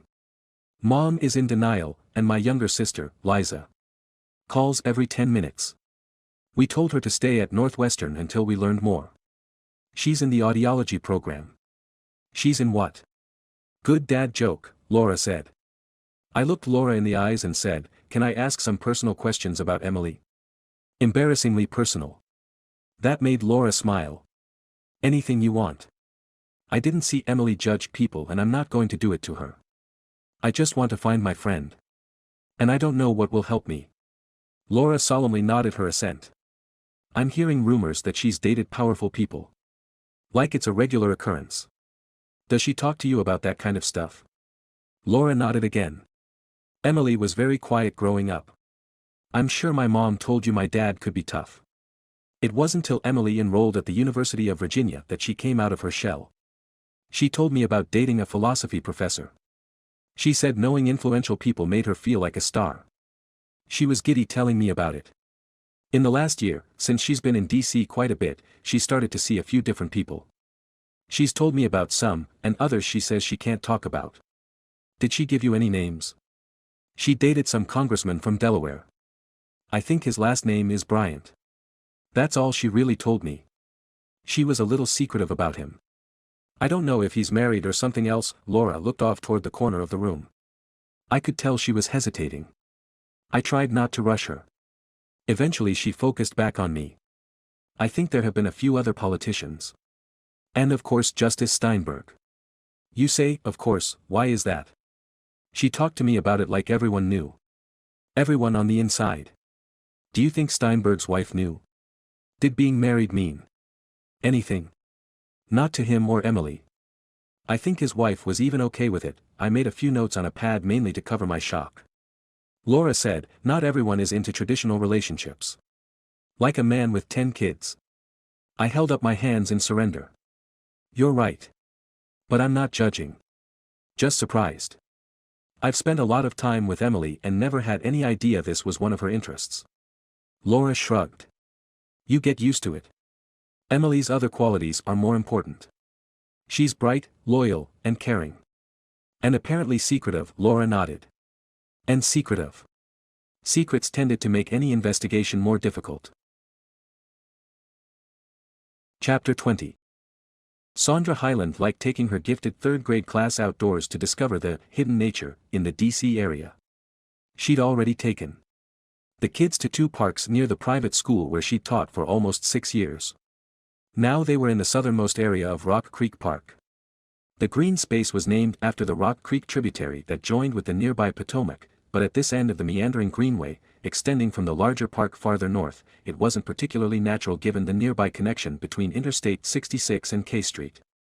While Sandra could hardly keep up with some of the children's grasp of advanced mathematics, this was an activity in which she flourished. Her youth in Florida had trained her to appreciate nature. Her days at the University of Florida had taught her how to teach that, and how to haggle for the cheapest bag of pot. Now she stopped next to the smartest boy in the class, maybe the whole school. What have you got, Jake? The boy held up a small plastic bottle with a spider inside. Sandra fought the urge to jump when she saw the spider. Jake said, it's a banded garden spider. Argiope trifasciata. They build their nests close to the ground to catch tiny pests. They're vital in controlling insect populations. Then he looked at his teacher with disdain. Only the ignorant are afraid of spiders. Sandra made a note not to engage Jake again today. Or possibly tomorrow, if she could get away with it. Her phone sounded with Ariana Grande's "The Way," the ringtone giving her an excuse to step away from Jake. She looked at the screen and saw it was her on-again, off-again boyfriend, Dave. She let the call go to voicemail.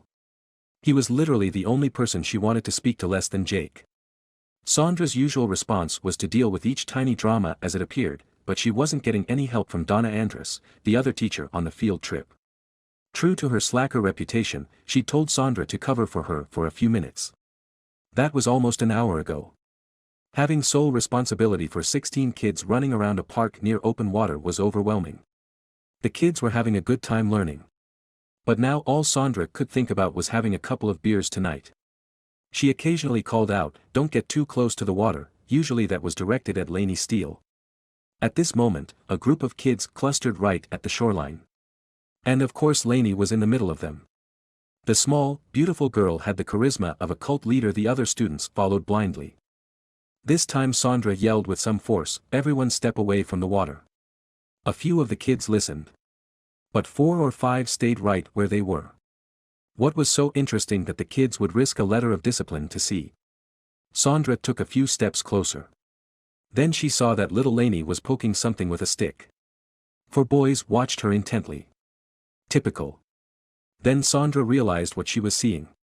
This time she screamed, "Get back!" She had 911 dialed into her phone before the first kid moved. Chapter 21. The ride from Maryland back to DC gave me time to think. I went over my interview with Emily's sister Laura again and again. Her description of Emily's romantic life made me feel like Mary Catherine and I were out of step with the times. I liked romance and the old-fashioned love affair I had with my new bride. Both Mrs. Parker and Laura had said that Emily had withdrawn in the past. That was the shred of hope I was clinging to. I had the feeling Bobby Patel was working under the presumption that Emily was dead. Now, knowing some of her emotional history, I could see where suicide would also be a concern. But I was looking for anything positive. And the fact that she had been known to disappear gave me hope that maybe she'd done it again. On my way back to my hotel, I decided to take a swing past the Burning Lands warehouse headquarters. To my surprise, the bay door was down. I drove a few more blocks and stopped at a sports bar. How long had this place been here? Its 10-car lot was riddled with potholes, and it had been at least a decade since the exterior was painted with a now barely discernible rendition of Redskins great John Riggins as MVP of Super Bowl 17. Exactly the kind of place I would expect Jeremy Pugh and his other Burning Land members to frequent. Maybe I'd get lucky. The door creaked against its frame and one of the hinges wiggled. The place was dark and empty. 10 TVs, only 3 of them flat screens, played reruns of various sporting events. I took a seat at the bar, where the 2 closest TVs played the same local channel. A tubby bartender with a 4-pack-a-day voice croaked, "What can I get you?" "Grilled chicken sandwich." "Don't got no chicken." "Turkey." He shook his wide bald head. "Maybe you could make a suggestion." "We got hamburgers and cheeseburgers." "Your choice." "Cheeseburger, please." I glanced at the screens around the bar. I didn't care about a Nationals game from 4 years ago or a Redskins game when Joe Gibbs was still coaching. I looked over to the TV directly above the bar where I was sitting. A promo said the local news was on next. That sounded good enough for me. I debated asking the bartender if any of the Burning Land people came in here. If I showed him the printed photographs Bobby had given me, he'd know I was some kind of cop that might tip off Jeremy Pugh and his friends that I was looking at them. A young newscaster with blonde hair popped on the screen. She was doing a live remote from a waterside park. The reporter said, "I'm on the banks of Rock Creek, where about 3 hours ago students from a local elementary school stumbled on the remains of a human body tangled in the weeds." The station showed file tape of the arrival of emergency personnel. The reporter continued her story. "We spoke to several officials with knowledge of the discovery who believe the body is that of missing FBI agent Emily Parker. Agent Parker disappeared earlier this week while out for an early morning jog." I stared at the TV silently as my world crashed down around me. Was this my fault? Had Emily been calling me because she knew she was in danger? The bartender's voice broke me out of my trance. Eat it before it gets cold. No refunds, he said, pointing at the plate I didn't even notice he'd placed in front of me. I had completely lost my appetite. Chapter 22.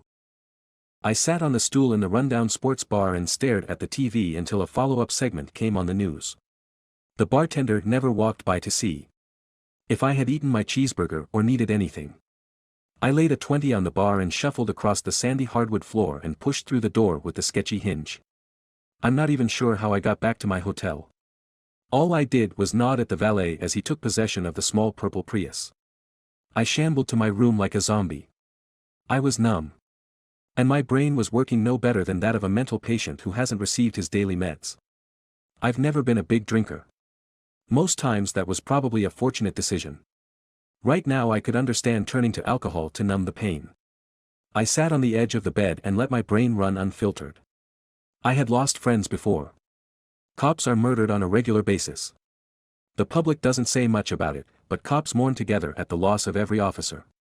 The fact that Emily was also my friend only sharpened the pain. I wasn't ready to accept that interesting, intelligent Emily could just stop being part of my world. Whether it was her choice or not. I already knew how much I'd miss her. My mind turned to the small gestures that had made Emily dear to me, how she had gone above and beyond the call of duty when my family and I were in witness protection. Or how she would call just to say hello. I thought about making a call home. Then I decided to not let my mood infect my family. When my phone rang from across the room, it startled me. It was Bobby Patel calling, and I knew why. Even though I didn't want to talk to him, didn't want to hear confirmation, I answered. The first thing I said was, I saw it on the news. Bobby said, just making sure. Are you doing all right? I mumbled, yeah. I think so. I didn't even know what I was saying. Then I remembered to ask, what about you? Bobby groaned, then said, it's tough, but what are you going to do? There was silence between us until finally Bobby said, I'll call you tomorrow after the autopsy.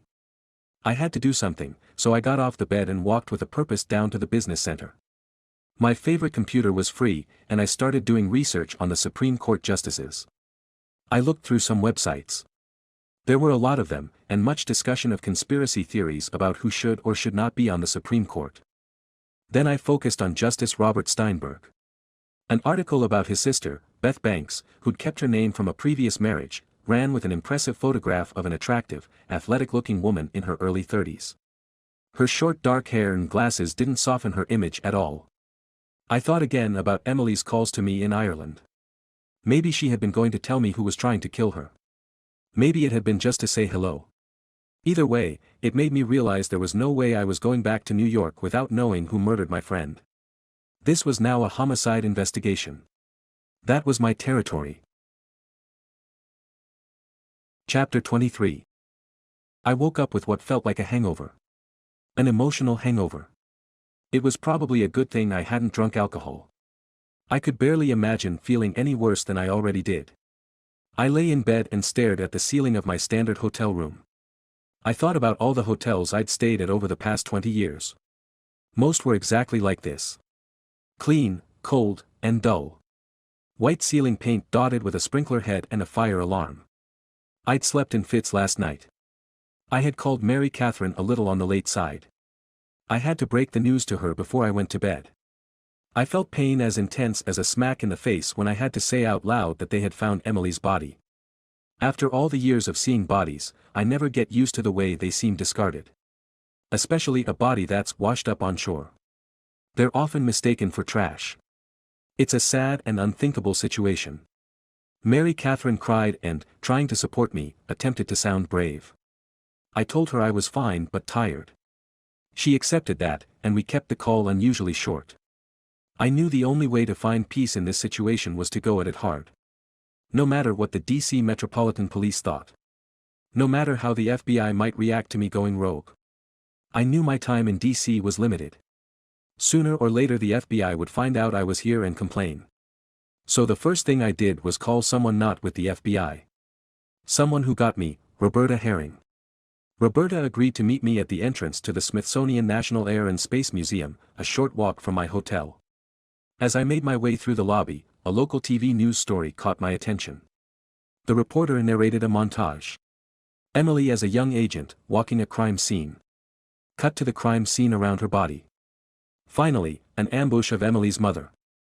I cringed when I saw the reporter shove a microphone in Mrs. Parker's face and ask how she felt about her daughter's death. I didn't go to Northwestern's Medill School of Journalism, but that seemed like a pretty obvious question. Mrs. Parker didn't acknowledge the reporter. As he followed her up the porch steps, the reporter yelped. Then the sound dissolved into dogs barking or growling. I don't know which one bit the reporter, but I was definitely a fan. As soon as the story ended, I walked out the front doors of my hotel. Fresh air and the brief autumn sunshine did me some good. I was wearing my Holy Name basketball windbreaker while my sport coat was still at the hotel dry cleaner. I thought about making them do it a second time just to be on the safe side. I waited on the museum steps. Looking through the windows, I could see the lunar module LM-2 sitting directly under the Spirit of St. Louis. I'd have to check this place out when I had more time. I could see Roberta strolling toward me from almost 100 yards away. I felt a little like a spy, checking each way for counter-surveillance. Before she even sat down, Roberta said, "I can tell when you're jumpy." I knew that the news of Emily's death would hit you hard, but I'm sensing something else. I told her about my visit from the DC police as well as my run-in with the burning land. Roberta smiled and shook her head. "He peed right on your back," all I could do was nod. She chuckled. "I'd hate to be him in the near future." She looked out over the pedestrians walking in front of the museum, which was an hour from opening. The DC Special Investigations cops who try to scare you are sharp and hard-working, but they don't play particularly well with others. I went over a few things I'd figured out. Nothing that was going to help nail Emily's killer. Roberta said, "I've been listening to gossip. Something I don't normally do. Anytime I hear someone mention Emily Parker, I pay a little extra attention. It looks like she did have a wild side. The three names I hear the most are Justice Steinberg, an oil lobbyist named Minshew, and the congressman from Delaware. And his name is Marty Bryant." She looked at me and smiled. "Sometimes I forget you're smart enough to keep your mouth shut and your own ears open. Those seem like three pretty solid leads. I'm confident you can do something with them." Chapter 24. An hour into my research on Congressman Marty Bryant, Bobby Patel called me. He filled me in on Emily's autopsy. Her cause of death was strangulation. They figured she'd been in the water more than 72 hours. I didn't ask questions or engage him at all. I just couldn't. I threw myself into researching Congressman Bryant, then decided to take my chances and try to see him at his office on the Capitol campus. I went through the public entrance to the Longworth House office building. I showed my ID to a Capitol police officer next to the metal detector. We chatted for a few minutes about how police work is similar wherever you go. The young man, freshly out of the army and built like an Olympic swimmer, personally led me to the congressman's office. The helpful officer even introduced me to the congressman's assistant. I don't know if the assistant was confused by my escort, but I got immediate attention. She hustled into the inner office, then motioned me to come in. I'll admit to being momentarily stunned when I stepped through the doorway. The office of this second-term congressman was as plush and well-decorated as any CEO's office at a major corporation. Dark walnut furniture, bookshelves that lined each wall, two 70-plus-inch flat-screen TVs built into the wall. I noticed one was playing Fox News and the other was playing CNN. As I regained my composure, I focused on the 6-foot-tall congressman. He strode from behind his desk and had a broad smile on his face. I noticed his World Wildlife Fund tie. I knew exactly what the panda meant. A coalition of my younger kids bought me a different World Wildlife Fund tie each Christmas. I shook the congressman's hand as he said, "What can I do for one of NYPD's finest? I was in the Army, and I know how tough your job can be. Got an idea for a crime bill?" "No, sir. It's more of a personal matter." The congressman gave me a closer look and studied my face. "Have we met?" I shook my head. "I'm looking into Emily Parker's death." That froze the congressman in place. It also shut down his manufactured friendly facade. I didn't mind the awkward silence. Sometimes that works in a cop's favor. Make someone uncomfortable and they might blurt out something incriminating. He looked at me with his intelligent brown eyes. He was about my age, but it seemed like the job might be putting unnecessary wear and tear on him. Congressman Bryant looked over to his assistant, who was still standing in the doorway. The middle-aged woman didn't say a word. The congressman managed to say, I don't understand. Why is an NYPD detective involved in a case in Washington, D.C.? Why would you want to talk to me? Now his voice sounded more like a little kid's. I waited a moment before I replied. Then I said, it's a joint investigation. And I heard you were close with Emily. Panicked wasn't quite the right word to describe the congressman. I think stricken was a better descriptor. He had no idea what to do next. Congressman Bryant gave his assistant another look. She calmly took a step back and closed the double doors to the inner office.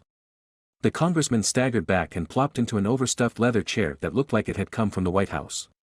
I took an identical chair directly across from him. He still didn't say much. He looked up at me for a moment but couldn't meet my eyes.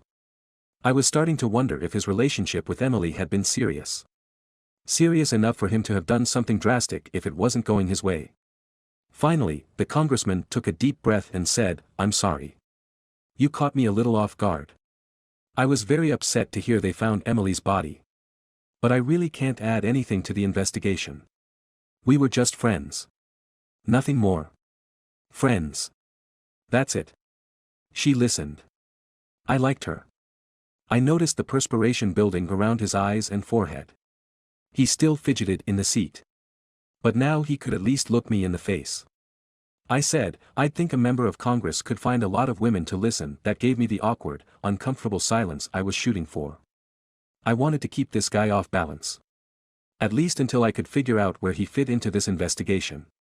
Now the congressman looked at me and leveled his brown eyes. Am I a suspect? Should you be? That frustrated the congressman. He said, I don't think I like your tone.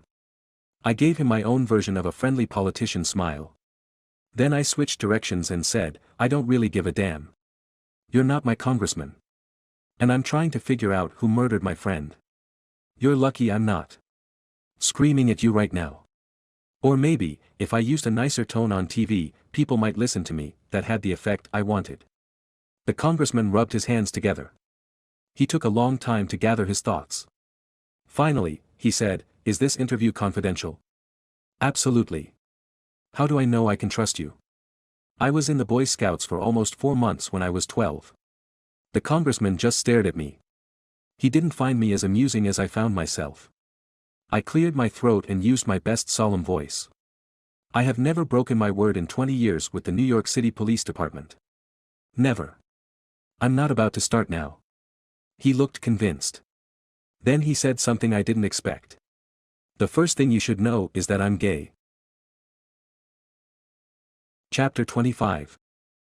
The old phrase crime of passion is one of the most accurate terms in homicide investigations. The congressman knew as well as any investigator that the absence of any romantic relationship greatly reduces the motives for homicide. He needed to show me he had no romantic interest in Emily, and I understood that need. Now the congressman had regained a little of his composure. He said, look, detective, I don't advertise that I'm gay. I guess you'd say I'm not openly gay. I think it could be hard on my career. But I want you to know that Emily was my friend. And that's it. Emily understood you were gay. Yes, of course. I'm not ashamed of it. I just don't think it's anyone's business but my own. I didn't tell anyone when I was in the military, and I would prefer not to do it now. I said, did Emily share any secrets with you? We might have different definitions of secret. But she confided in me on several private matters. Was she involved with Justice Robert Steinberg? He hesitated. She was cagey about that one.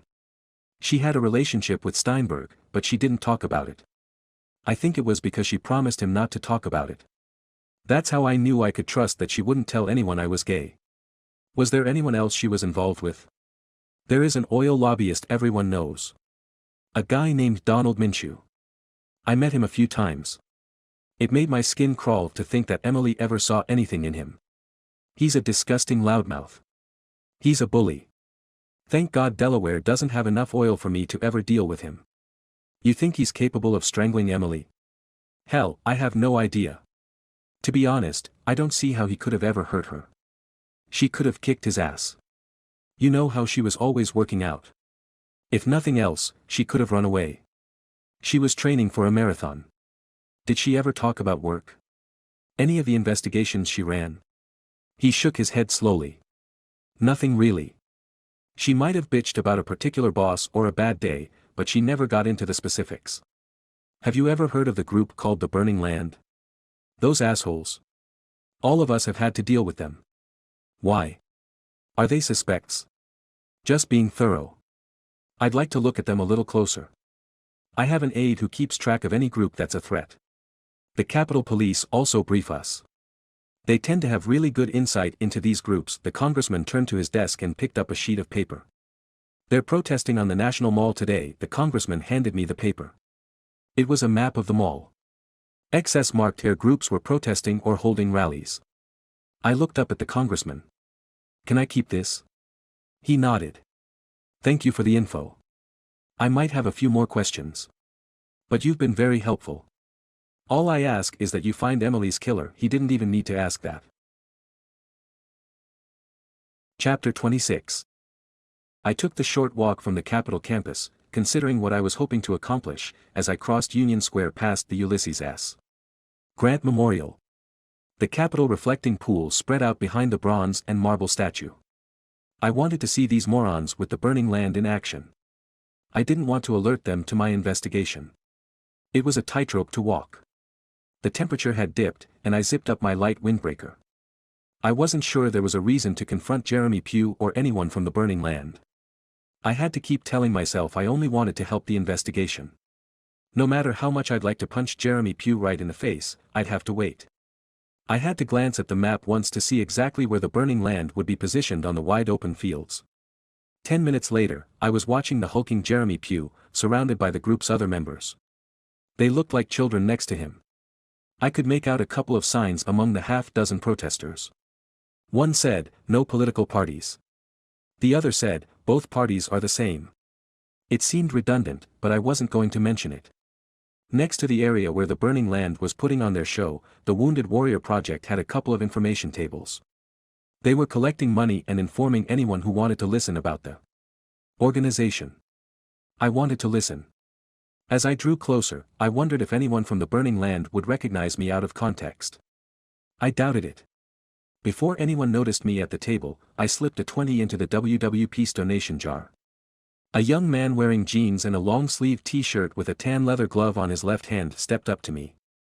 We chatted for a moment, and he told me he was a volunteer who had recently been discharged from the army. The lean young man, who was a little over 6 feet tall, still had the short, cropped hair of an army ranger. He told me about some of his assignments and training. I said, "The Wounded Warriors are doing great work." The young ranger said, "Thanks. It has a much more personal meaning to me." I stared at him, but he must have been used to questioning looks. He didn't say a word as he raised his left arm and pulled his sleeve up his forearm. It was a metal prosthetic with pistons in a titanium case.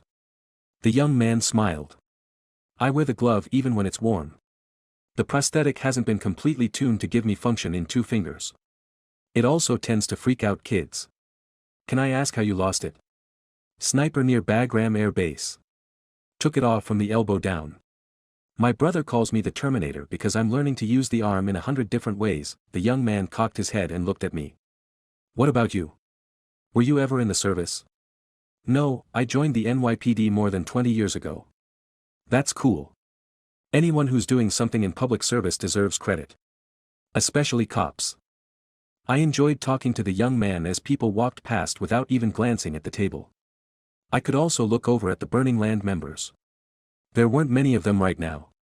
I took a risk and said to the young ranger, "Have you talked to any of the people next to you?" "The Burning Land?" "Only for a second when we got here. The big asshole in the Tennessee Titans shirt told us we had to move over because they were expecting more than 200 people to protest. We've outnumbered them all day." "You looking at them for a crime?" "Sort of. Really only the big dude. I had a dust-up with him, and I don't want any of them to see me." The ranger smiled. "The army always helps the police." He turned and walked away from me, grabbing a folding table as he walked. Then he got right next to the Burning Land and started to set up the table. I couldn't keep from smiling when I realized what he was doing. It was a simple passive-aggressive provocation. And I liked it. I saw Jeremy Pugh rush over to the young man setting up the table. Pugh shoved him and said, "I told you to stay over there." The ranger smiled and said, "You also said you'd have 200 people. I guess I just don't know when to believe you." "You can believe I'll kick your ass if you don't move that table," the ranger said. "I'll move it when your extra 195 people show up." Pugh stepped toward the table, and the ranger gave him a half-hearted push. I knew this was his plan.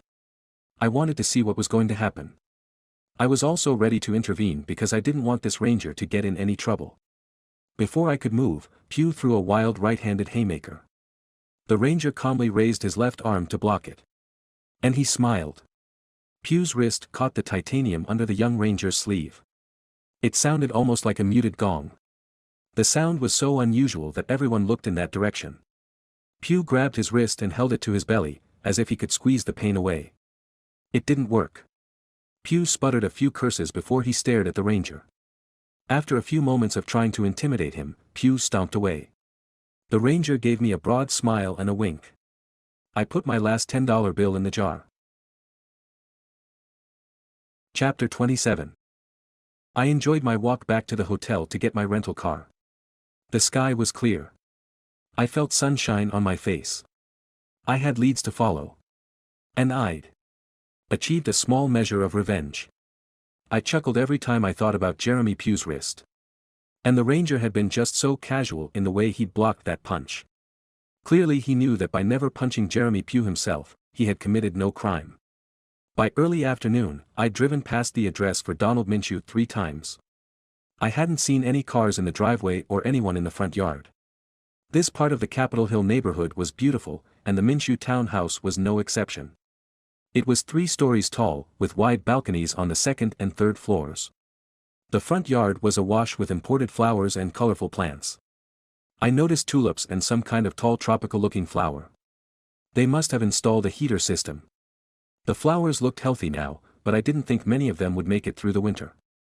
That was what I'd call conspicuous consumption. Texas style. I parked more than a block away. Part of it was stealth, part of it embarrassment at the car I'd rented. After I maneuvered my way out of the car, I took a moment to straighten my shirt and pants. My research on Donald Minshew was slim. He had no arrests, but the lobbyist had been censured twice for reasons that weren't clear to me. Fat, balding, and a little over 50, with the red face of a serious drinker, he looked in his pictures like a caricature of an oil lobbyist. And he was obviously rich. Not just I have a vacation home rich, more like I have a Gulfstream to fly to my private island rich. I already hated him. I rang the bell and waited by the wide oak front door with hand-etched frosted glass. One side of the door had an etching of an oil well gushing oil. The other side was a wild horse rearing up. There were 2 different security cameras as well as a Ring video doorbell. I knew I was being observed from inside the house. After almost a full minute, I heard several of the locks on the door move. I was momentarily surprised when a beautiful woman with wild reddish hair opened the door and said, "May I help you?" Her blue eyes locked onto mine. I guessed she was in her late 30s. She had a slight bump in her nose from a break years ago. It gave her an interesting profile. Finally, I was able to spit out, "I'm looking for Donald Minshew." The woman didn't say a word. She just stared at me. Eventually, she said, "And you are?" I fumbled to grab my badge quickly. I pulled it from my rear pocket and showed the badge with the credentials to her. She welcomed me inside. She had the kind of long, droopy robe I'd seen only in movies. It was almost like she was playing a role. She looked over her shoulder and smiled. "I'm Don's wife, Ellen. Just curious, what's a New York City detective want with my hubby?" Just a few quick questions, I didn't want to give away any hints just yet. I changed the subject. "You have a lovely home." She turned and took my arm. "I'm very proud of this place. My husband won't be home until around 8-ish. Can I give you a quick tour?" "Of course. This is just our home while Congress is in session. Our main house is about 40 minutes outside Dallas. That's where we have a little bit of land and some horses. Thank you for the offer, but I do have some questions. You think I could meet your husband at his office? Why would you want to do that? I assume you want to talk about my relationship with Emily Parker. Don really doesn't know much about her." Chapter 28. I tried to hide my surprise as I stared at Ellen Minshew. She was clearly a woman used to shocking people. For some reason I didn't want to give her the satisfaction. She led me onto a patio, where we sat at a round glass table. The backyard was more spectacular than the front. Ferns hung from branches of some tropical tree. I had no clue what they did when the temperatures dropped. I was still trying to get a read on this woman. I wanted to make sure she wasn't playing me. I tried to focus on what she had said. Her relationship with Emily was all I could think about. Without any obvious orders or movement from Mrs. Minshew, a young woman brought out a pitcher of iced tea. My host sat across from me like we were at a garden party. She said, when I first met Don, he was an oilman. That was over 15 years ago. I just graduated from Yale with my economics degree. I sensed the change in the oil business and shifted Don into lobbying. You can't believe how much lobbyists get paid. I glanced around the lush backyard. I thought I could believe how much they were paid. I said, sounds like you're the brains and, forgive me, your husband's just the front man for this band. That's a beautiful analogy, detective. Aren't you as sweet as peach pie? Don's got a few tricks up his sleeve too. We work well together. He knows the right people and I know what to say. Obviously you guessed correctly that I want to talk about Emily Parker. How did you meet her? At one of the endless parties here in the district. She struck me as an interesting and intense young woman. We hit it off almost immediately. Did your husband have much interaction with her? Don doesn't have much interaction with anyone who's not connected to the House or the Senate. He knew Emily and I were friends, and that's about it. If I may be frank, Mrs. Minshew, I heard a rumor that Emily and your husband were an item. Now you're saying that wasn't true. You and she were an item. I didn't realize that Emily was interested in women. Emily was interested in a lot of things. But not your husband. I never said our relationship was sexual. We were close friends. We liked the outdoors and marveling at how immature men could be. You know, the usual. She winked at me like she was making certain I understood. She automatically included me in that assessment. She said, it was fun to let people think she was sleeping with Don. In fact, she and I had a lot of laughs about it. Emily was a good friend who was smart enough to not care what people thought. Now she leaned across the table toward me and put her hand on my forearm. She said, I have a lot of things I'm interested in too. Tall cops from New York are right at the top of my list. I pulled my hand from her grip and off the table. I didn't want there to be any confusion about why I was here. I concentrated on pulling my notepad and a pen out of my jacket pocket. Then I said, did Emily ever say anything about Robert Steinberg? A little. He's another wild one. Is that what Emily said? No, she didn't speak about the justice. She could really keep secrets. But I've known Steinberg for years. I knew him when he was a regular at Jeffrey Epstein parties. He didn't slow down much once he got married. You know Justice Steinberg's wife? Of course. Everyone knows Rhea. She's just a slip of a woman with big, fake boobies and a pretty face. That's all some people need. I like a little danger as well. Maybe if she didn't think she was some kind of artist she could focus more energy on her husband. I didn't really see this interview going anywhere toward establishing who might have had a motive to kill Emily. Mrs. Minshew said, you know how some people say they don't like to gossip? I nodded. I'm not one of them. I can imagine what people say about me, married to a roly-poly old man. They probably say a hair weave would improve his looks. I don't really care. But I get a kick out of hearing comments about everyone else. Would you like to hear some juicy gossip? I would. She gave a smile that was both dazzling and terrifying. One of the women associated with the Steinbergs was found dead in Baltimore almost 2 years ago. When you say found dead. Murdered. Strangled in her car. It was all over the news for about 5 days. Now I made use of my pen. Do you know the victim's name? Ellen Minshew snapped her fingers. It was a foreign-sounding name. I saw her photo in the Post. She was lovely. I think she was a fitness trainer. Then she snapped her fingers again and said, Luna. Her last name was Luna. And she was found in her car somewhere in Baltimore. Finally I had a real lead. Chapter 29. I spent 2 minutes on my phone verifying the information Ellen Minshew had given me about the homicide in Baltimore. News articles from 21 months ago corroborated her recollection that Michelle Luna was a fitness trainer. Luna's photo looked like a professional model's. Brown hair in a ponytail, dark eyes, and an engaging smile. She radiated health. As I did when I read about any victim of a homicide, I said a little prayer for her and her parents. The families of homicide victims are quickly forgotten, but their pain lasts a lifetime. I wasted no time in getting on an interstate headed northeast to Baltimore. I called the Baltimore Police Department's homicide unit and spoke to a Detective Stephanie Hawley, who met me in the lobby of the department's headquarters. I was surprised at her wholesome, Midwestern appearance. I tried to hide it with a cordial greeting. The detective saw right through it. She smiled. It was an amazing smile. I know, you never would have guessed I was a homicide detective. I'm sorry. You're not my typical image of a tough Baltimore cop. I'm older than I look. A passing uniformed sergeant chuckled and said, "She's taller than she looks too."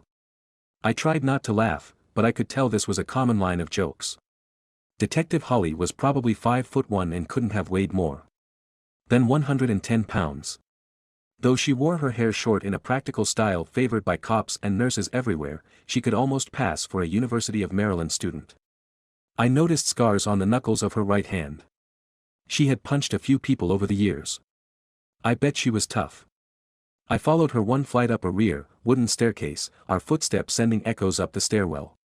Detective Hawley looked over her shoulder and said, "I checked you out through the Blue Hotline.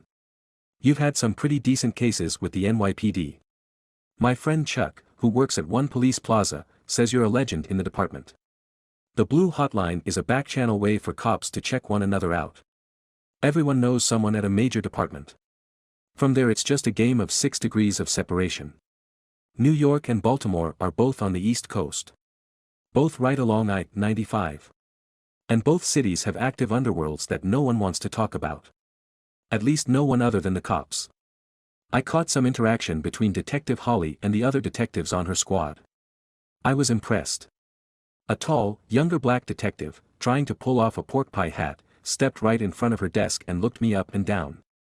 He said to Detective Hawley, "Why'd you bring your pops into the office today?" "Because your dad was still getting his toenails done." When another detective tried to grab a file off her desk, Detective Hawley cut her eyes to him and simply said, "If that file is not back on my desk by the time I sign out this afternoon, you're going to have to be sitting down for the next 6 months." I didn't know what that meant and it scared me. I'm sure if I understood the inside joke, I'd be even more terrified. Then, without missing a beat, the detective unleashed that perfect smile and said, "Come on, I'll give you a tour and brief you on the entire case." She handed me a copy of her case file on the Michelle Luna homicide. A few minutes later, we were in her city-issued Crown Victoria. A real police car. I was relieved she hadn't asked me to drive my rental. That would have been humiliating. My impression of Baltimore was that it was like most cities on the East Coast. To a New Yorker it seemed smaller but rougher. There was little new construction, residential or commercial, in this part of town. Young men lingered on the corners, their eyes following our car.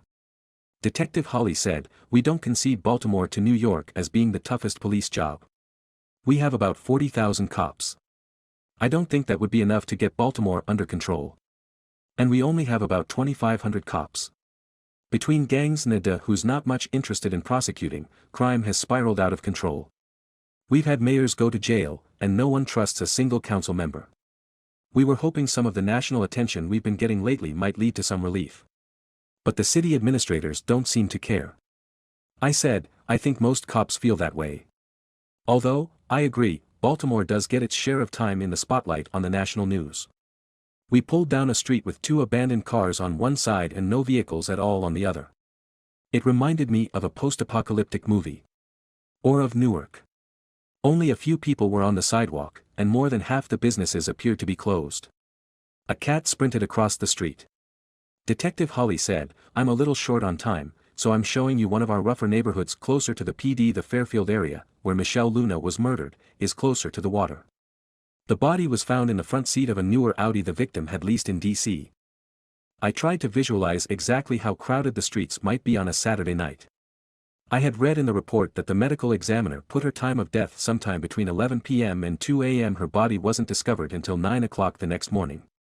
Detective Holly said, it's one of the few WWHs in that part of the city. WWH? White woman homicide. She did a tactical 360 sweep with her eyes all around the car. At the time the body was found, the news was calling her a victim of street gang violence. I don't buy that for a minute. Street gangs commit violence to protect their territory or their drug routes. They don't give a shit about a woman from Washington coming up to get her kicks. Do you have any suspects? Nothing decent. The killer seemed to know what he was doing.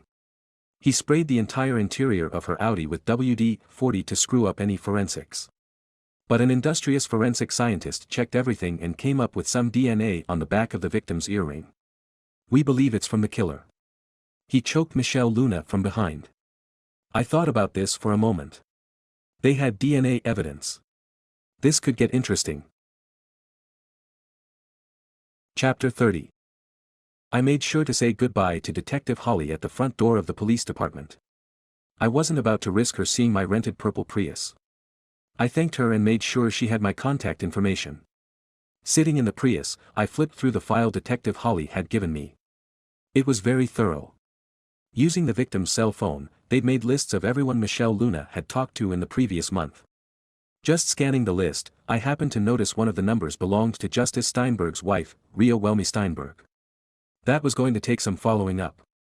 And it gave me some ammo for when I actually spoke to the justice. I drove south, crossing the Patapsco River, then along Chesapeake Avenue, not far from Interstate 895, into what many people considered the toughest neighborhood in Baltimore, Fairfield. I looked at a hand-drawn map I'd taken from the police file and tried to figure out where her Audi would have been parked. I triangulated my position based on an out-of-business pawnshop opposite a methadone clinic. There were few pedestrians, few parked cars, and a single bus carrying only 2 passengers rumbled away from me. I pulled the Prius into the spot where Michelle Luna's was found almost 2 years ago. I looked up and down the street and saw nothing that was wildly out of place. The place reminded me of parts of New York in the 90s. Desolate, hopeless, and not interesting enough for investors. But the story of New York was informative. It taught me not to give up on neighborhoods. People were able to turn around New York. I had hoped that could happen here as well. The homicide case file for Michelle Luna was fairly standard. Detective Stephanie Holly had done a good job coordinating forensics and canvassing the neighborhood.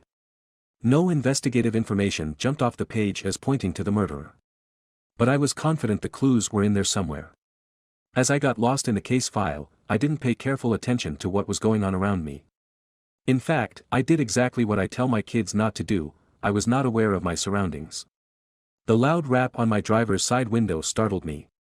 I looked up and to my left to see 2 young black men staring at me. One of them motioned for me to roll down the window. They were 2 strangers approaching me in a strange city.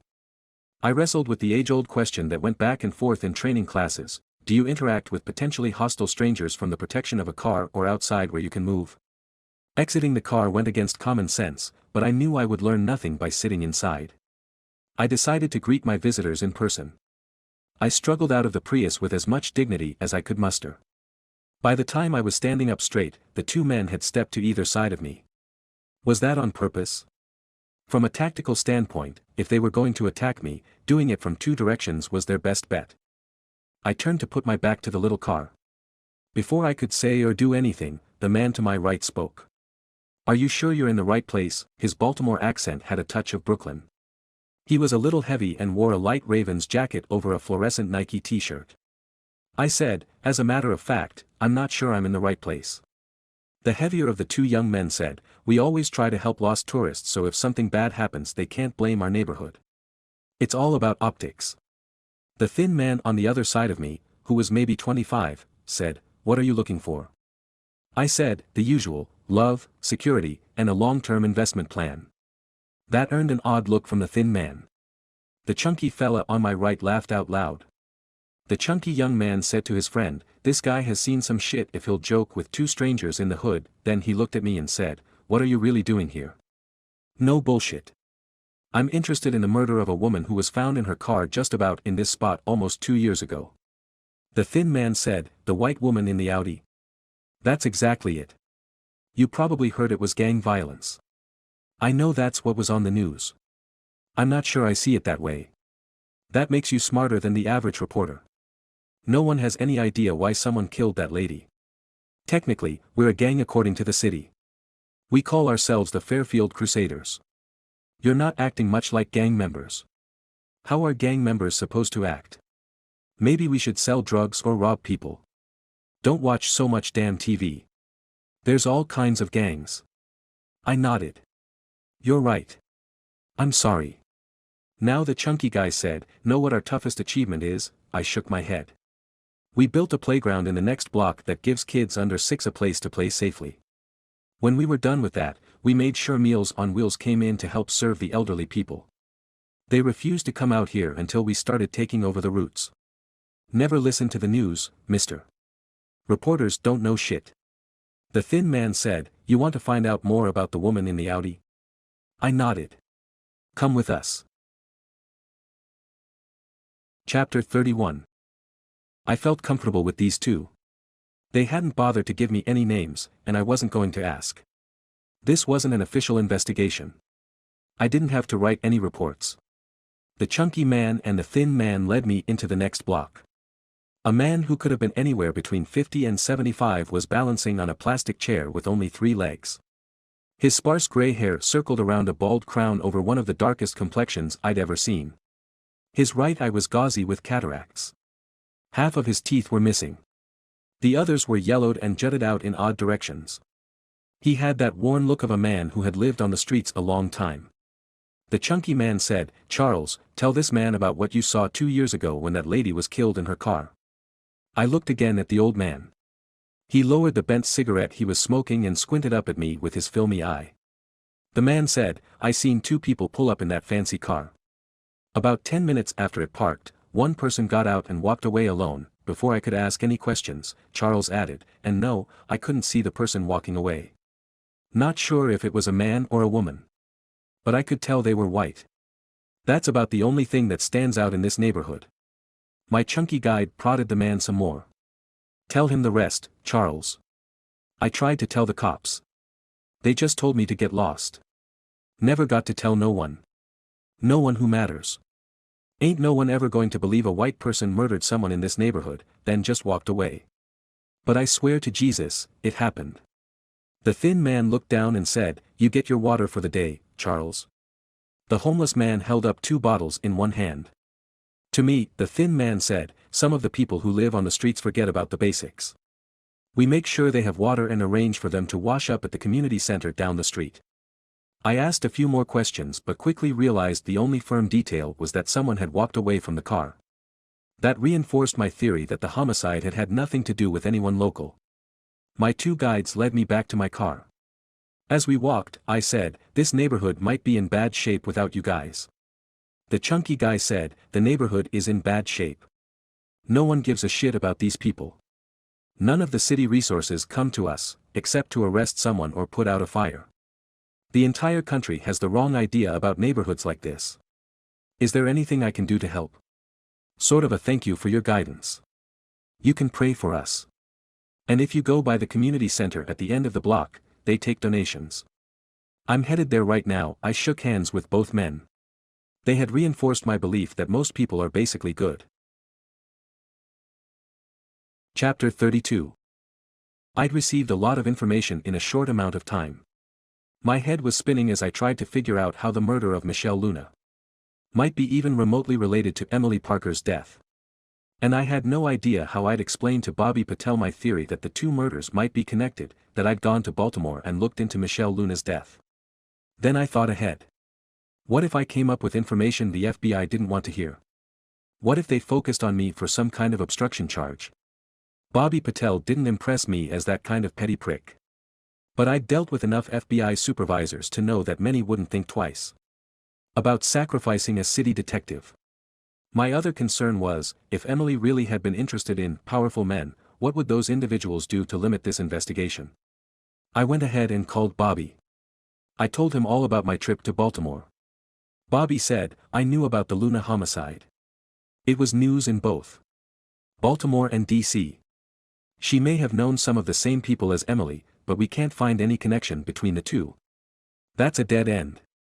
How can you call the strangulation of two women in the same social circle a dead end? Because Michelle Luna never met Emily Parker. They had a few friends in common, but everyone in DC does. You make it sound like the FBI ignored this. I was giving you the shorthand. He paused, sighed, and said, I get the feeling that you think you're the only one trying to find Emily's killer. I'm busting my ass on it too. I'm doing it officially. Making notes, writing reports. Not roaming round talking to people who might know something. Sorry, Bobby, you're right. You've done a good job. I'm not disparaging it in any way. He mumbled an acceptance of my apology. We ended the call on that awkward note. After I drove back to my DC hotel, I was still unsettled as I handed my Prius off to yet another snickering valet. Though maybe not as tall as me, he was on the heavy side. All I could think was good luck squeezing in there, pal. I was tired. I did another zombie shuffle through the lobby. The typical chain hotel happy hour, business travelers downing cheap vodka tonics as fast as the elderly bartender could pour them, was in full swing. I took the elevator up to the 7th floor, the Baltimore PD case file in hand. All I could think about was lying down for a few minutes. Maybe an hour. Maybe until tomorrow morning. Just as I was about to put my plastic key card into the sensor, I thought I heard someone inside my room. I paused and listened. I definitely heard something.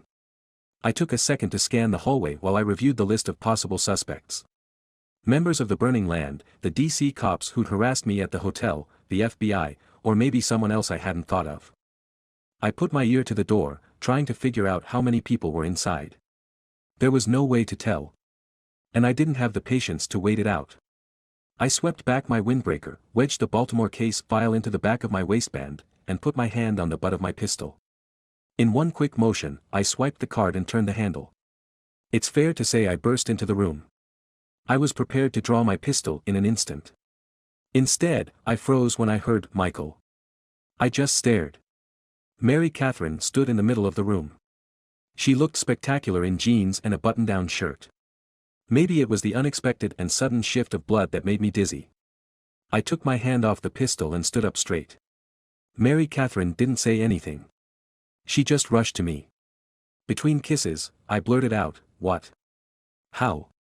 All I heard was, "SHH. It's all right. I'm here now." We kissed. Gently at first, then our lips seemed to lock together. Mary Catherine eased me onto the bed. She moved as carefully as a nurse. I tossed aside the case file and fumbled with my jacket, feeling as nervous as a teenage boy. My heart raced. I could feel the beats in my ears. I started to pant, a little breathless with excitement. This was heaven, with Mary Catherine as my guide. I went with it. We made love on the bed like it was our wedding night. Then we made love in the shower like it was our honeymoon. Then we were back under the covers of the king-size bed. Chapter 33. I put my arm around Mary Catherine, and she snuggled up next to me. Our hotel room had the vague air of a crime scene, with our clothes scattered around. Mary Catherine's jeans were nowhere in sight. Mary Catherine gazed out the window at the early night sky typical of mid-Atlantic autumn. It was weird to think how many parts of the country were still light and sunny. Just having Mary Catherine near had energized me. We hadn't said much other than, "I love you," since I'd burst into the room.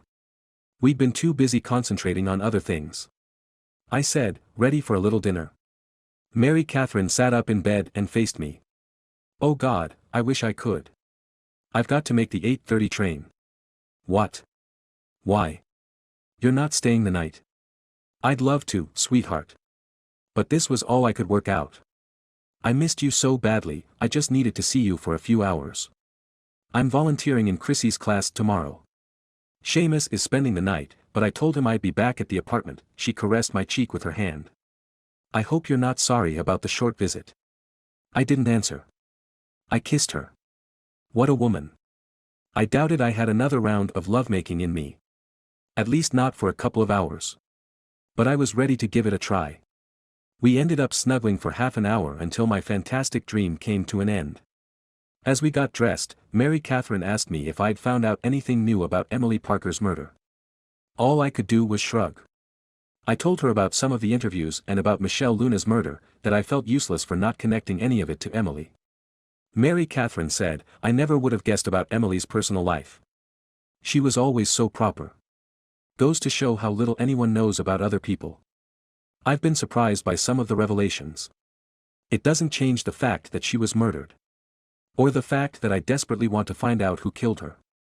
I'm still not sure how the FBI would react if their management knew I was here and working on the case. I thought you said your FBI contact seems like a decent guy. Bobby is working hard and hasn't really disappointed me yet.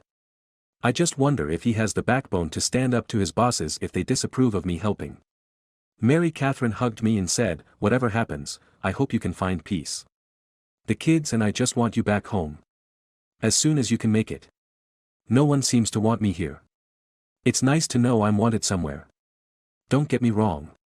I want you to find Emily's killer first. I know you will. You always do. Then you can come home to an epic feast and party. I chuckled. It sounds like you've been reading more of those historical novels about Rome. You sounded like Caesar just then. After another passionate kiss, I had to introduce her to the ugliest rental car of all time. She made her train with less than 3 minutes to spare. Chapter 34. I had contemplated getting on the train with Mary Catherine, but in the end, I let her go home to our family. It was after 9 by the time I dropped my car back at the hotel. I was a little down. Seeing Mary Catherine for a few hours was wonderful, but it also reminded me of what I was missing while I was here. Even though the kids didn't make as much of a fuss over their father as they got older, I knew they missed me. I got texts from them all through each day. Just little notes to make me smile. But it also made me miss them. Trent kept me abreast of his plans to attend the ceremony meant to recognize his writing achievement. Juliana said she loved me. Shauna sent me a string of emojis that I think said she missed me and loved me. I thought civilization had moved on from hieroglyphics. As soon as I stepped into the lobby, I noticed a couple in their 30s, wearing business attire. They seemed out of place as they tried to lean casually on the vacant concierge desk. Their glances at the face of each person who walked through the lobby left little doubt they were looking for someone, and even less that I was the one they were looking for. Then they noticed me and seemed to take turns watching. I decided to have a little fun and take my time in the lobby. At the very least I'd be wasting someone else's time. Maybe some FBI agents or more DC cops. I took a long moment to select a chocolate chip cookie from a tray. I enjoyed stoking my observer's anxiety as I prolonged my gaze at the cookies. It gave me a second wind for the night. I guess I took too long because the couple started marching across the lobby directly to me. Based on how they were dressed, I wasn't too worried about some kind of armed ambush. Although, in all honesty, I had sort of let my imagination run wild with conspiracy theories. There was no telling what someone might do to get me out of town. I turned to face them. I stood tall and placed my right hand on my hip as a signal that I was willing to draw a gun in self-defense. It was a quiet threat understood by most people in the parallel universes of crime and punishment. The man, in a blue sport coat, hung back. The woman walked to about 10 feet in front of me and stopped. She turned to one side and nodded. I wondered if that meant grab him. But it didn't. Then I saw why they were being so cautious. A shorter, older man dressed in a very nice designer suit and flashy blue tie strolled toward me.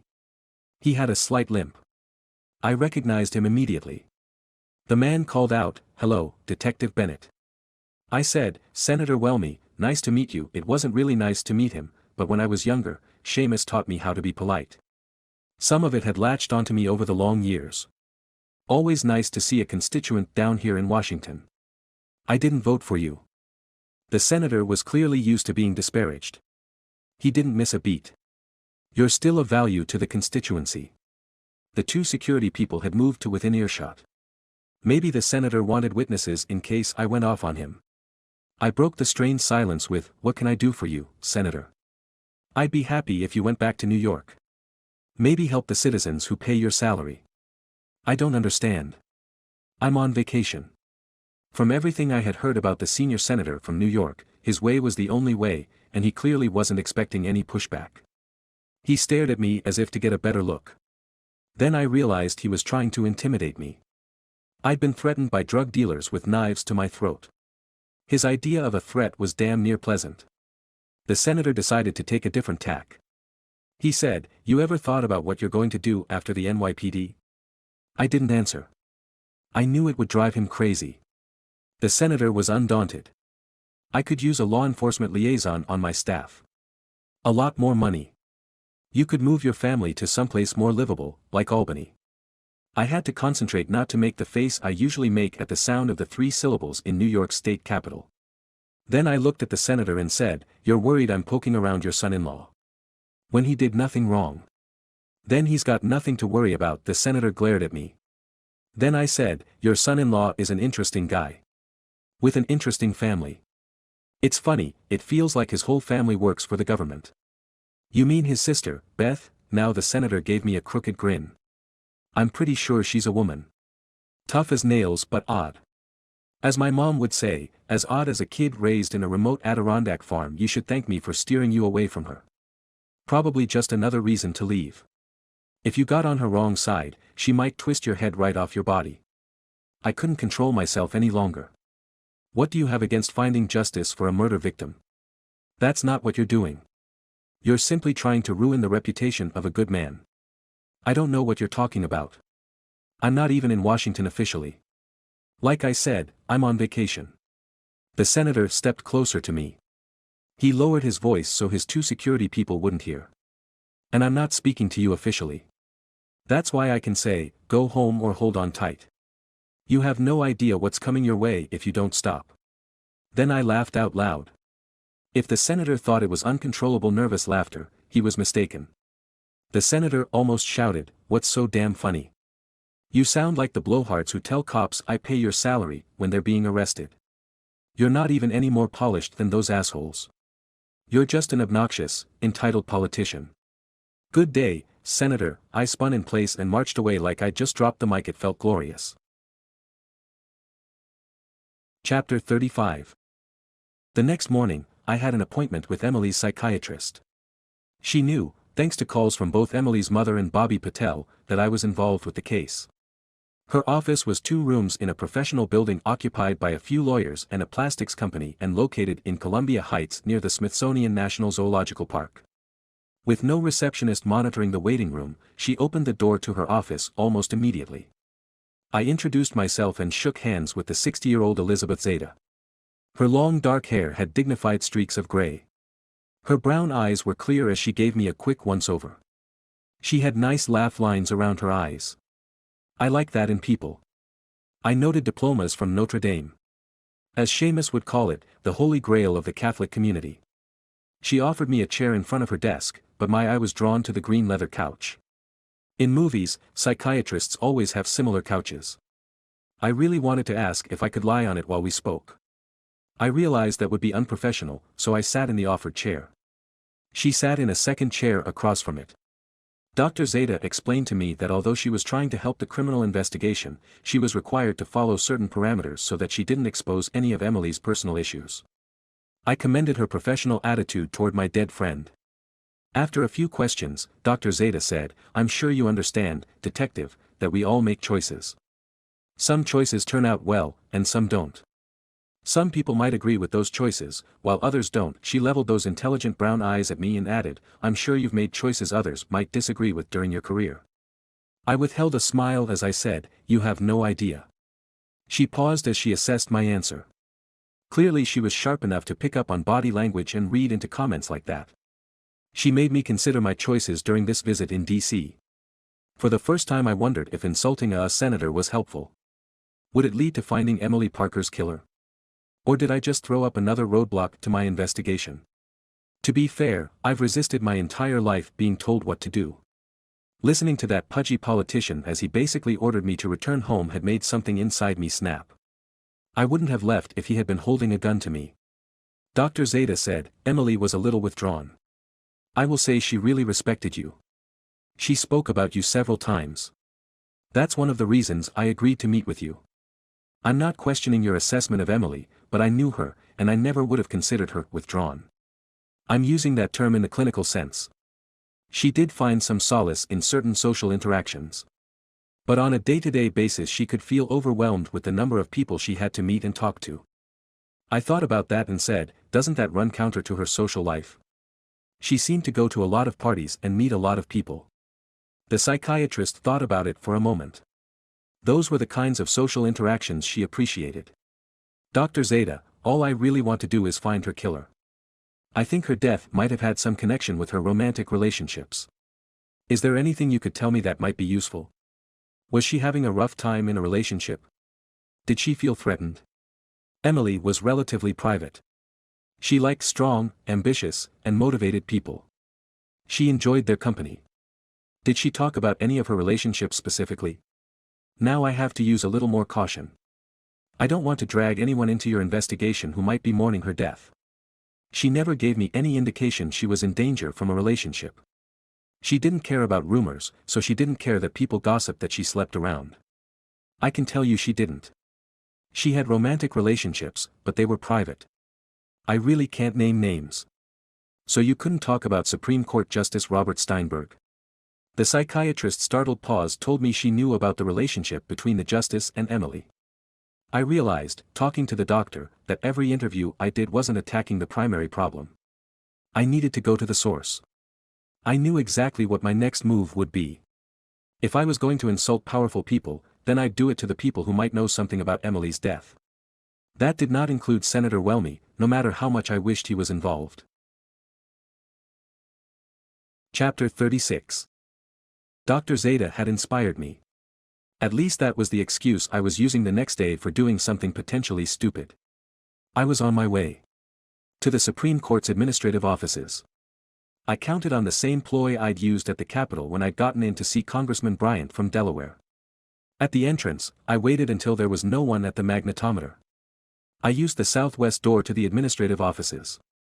I strolled in casually and quickly. I waved to the General Services security guard manning the metal detector. I smiled and badged him. The tubby guard looked at my badge and volunteered that he was a retired Virginia state trooper. "What's a New York City detective doing here?" he asked. "I don't know if you know Beth Banks, the chief of staff for Justice Steinberg." "Oh, sure, I know her. See her every day. She just went upstairs about 10 minutes ago. She has some DVDs on her workout routine she said she'd give me if I came by." I didn't like to mislead a retired cop, but this was about the only way I figured I could get up to the office. The security guard couldn't have been more accommodating. He said, "She loves her workouts. Won't even use the gym in the building. Every lunch hour, 12:30 on the dot, she heads over to Gold's Gym on D Street. It's a little more hardcore. I can escort you to her office. I don't want to waste your time." He shook his head. "It's nice to get away from the magnetometer once in a while. Overall this is a pretty good gig. Low stress and a good retirement supplement. But it can get a little dull at this post." The simple comment made me wonder. This guy wasn't much older than me. Would I end up on a metal detector at some federal building in New York? The fact that I had 10 kids made it obvious I wouldn't be retiring anytime soon. After speaking to this security guard, I realized that might not be such a bad thing. I let him tell me about a couple of his big cases. Then he asked a younger man to stand his post as he personally walked me up to the office. He even asked for Justice Steinberg's sister by name at the door. A moment later, a woman in her early 30s with short dark hair and wearing a professional skirt and blouse stepped out. Even behind a pair of glasses, the confused, annoyed expression on her face told me she didn't want to talk to anyone. My guess was she was going to reprimand the security guard. I felt bad about my deception as I looked and watched him realize he'd screwed up by bringing me to the office. I blurted out, "It's my fault he brought me up here, Ms. Banks." I insisted and I misled him. "Please don't punish him for my ruse." Now her face turned red. She looked toward a receptionist who was clearly worried about what was going to happen next. She took a couple of deep breaths. She dismissed the security guard with a nod of her head. When she turned to face me, I realized her broad-shouldered swimmer's build had to stand at least 5'9". My abrupt arrival had disrupted her day. She looked frustrated, frazzled. Exactly how I wanted her to feel. Chapter 37. Beth Banks led me into a conference room. Clearly someone walking in off the street had no place in her own office. She didn't offer me a seat at the long hardwood table. Instead, she turned and faced me. "Ms. Banks said, I'm confused. Who are you? Michael Bennett. I've heard your name. You were listed in some briefing. I'm not sure why you're here. I'll give you 20 seconds to say what you have to say. She stepped to the end of the table and leaned on it. I realized from experience some sort of emergency alert button was installed at that end of the table. The moment she determined I was a threat, she could summon help. By the looks of her, I doubted she ever needed much help with personal security. Even in those business clothes, I could tell she was in fantastic shape. I had to start out with a little smart-ass comment. Is that 20 seconds from now or 20 seconds from when I start talking? She kept her poker face. 15 seconds. I started to talk fast. Like a real New Yorker. I'm a detective with the NYPD. I'm looking into Emily Parker's murder. I looked down at my non-existent wristwatch. Then I said, I think I have 11 seconds left. Is there anything you'd like to say? I felt a good deal of satisfaction looking at her stunned expression. Ms. Banks said, you're the guy who's been bothering everyone in D.C. To be fair, I bother a lot of people in New York too. You have no jurisdiction here. What gives you the right to barge into my office? First of all, if I were to be technical, I'm a citizen and you work for the US government. You should be embarrassed at restricting access to a government office. Second, I'm not going to stop until I find Emily Parker's killer.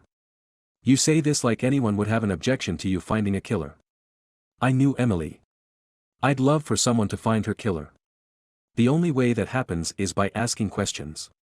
By gathering information. You can't do anything with the information you gather. In DC, you're just an observer. You're wasting everyone's time. Really? You don't think the DC Metropolitan Police Department would want to hear about my findings? That brought her up short.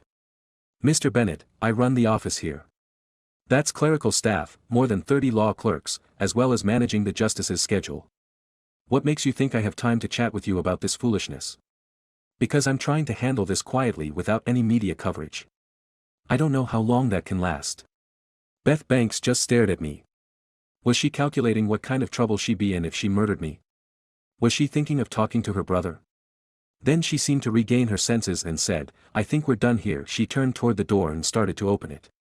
As I walked out, I said, I'm just getting started. I've heard from a number of sources that your brother and Emily had a relationship. Ms. Banks cut me off. We all did. She was our friend. I don't like the idea that you think you can walk in here and bully your way into a meeting. My brother and I want nothing more than to see Emily's killer caught. Great. Then you won't mind if I get more specific in my questions. Get out, Mr. Bennett. She didn't need to raise her voice to make her point. She definitely fell at the upper end of the scary scale. When I paused for a moment before leaving, Ms. Banks said, do you want to explain to your tough NYPD friends how a woman broke your nose before she tossed you out of an office? I smiled and slowly started to step through the door. She wasn't all that smart. She should have let me ask my questions. That way she'd know what I knew. She'd also know where the investigation was heading. As I walked through the front office to the main door, I said, I'm sure we'll see each other again. For your sake, Mr. Bennett, I hope not. That seemed like classic Beth Banks. Chapter 38. I'd made my voice heard. I felt good, satisfied, that I'd upset another bureaucrat so badly. But to what end?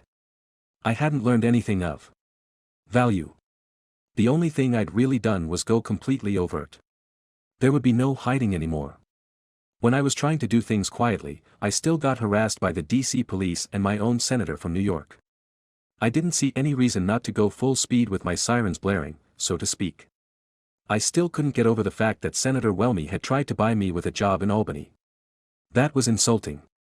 What happened to the good old days of bribery? Something simple like a suitcase full of cash. Instead, he'd offered me a job I didn't want in a place I didn't like. How'd that bozo ever succeed in politics? I intended to sequester myself in my room and sort through the information I'd picked up. I sure could have used an intelligence analyst to help me organize everything. But I was on my own. I wasn't even sure the FBI would help me if I got in trouble. I figured Bobby Patel would hear about my attempt to interview Beth Banks. Who knows? That may have been my one step over the line. I still needed Bobby. I counted on information from him. I might even need him to make an arrest, God willing. But I wasn't on board completely with trusting the FBI. I handed my rental car off to a valet and started to march toward the hotel lobby. I'll admit my concentration wasn't where it should have been. Instead of keeping my eyes on my surroundings, I was thinking about Emily Parker and who could have done something like that to her. That was my error. Before I even made it to the front door, someone shoved me hard from behind. I stumbled forward and caught myself before my head crashed into a set of 4 tall valet lockers. Before I could recover, a strong forearm across my back pinned me to the lockers. The clang echoed. Maybe it was only in my head. I managed to look from the empty valet stand toward the entrance to the hotel. No one was around. What kind of hotel was this? Then someone spun me around. I should have guessed. It was Jeremy Pugh. He had a buddy with him. A wiry guy about 30 with thinning hair. The kind of balding that drives young guys crazy. Now Pugh had his forearm firmly across my chest. An ace bandage was wrapped around his wrist where the Army Ranger had blocked his punch. I turned my head quickly but still didn't see anyone around. Pugh said, "You think you're smart, huh?"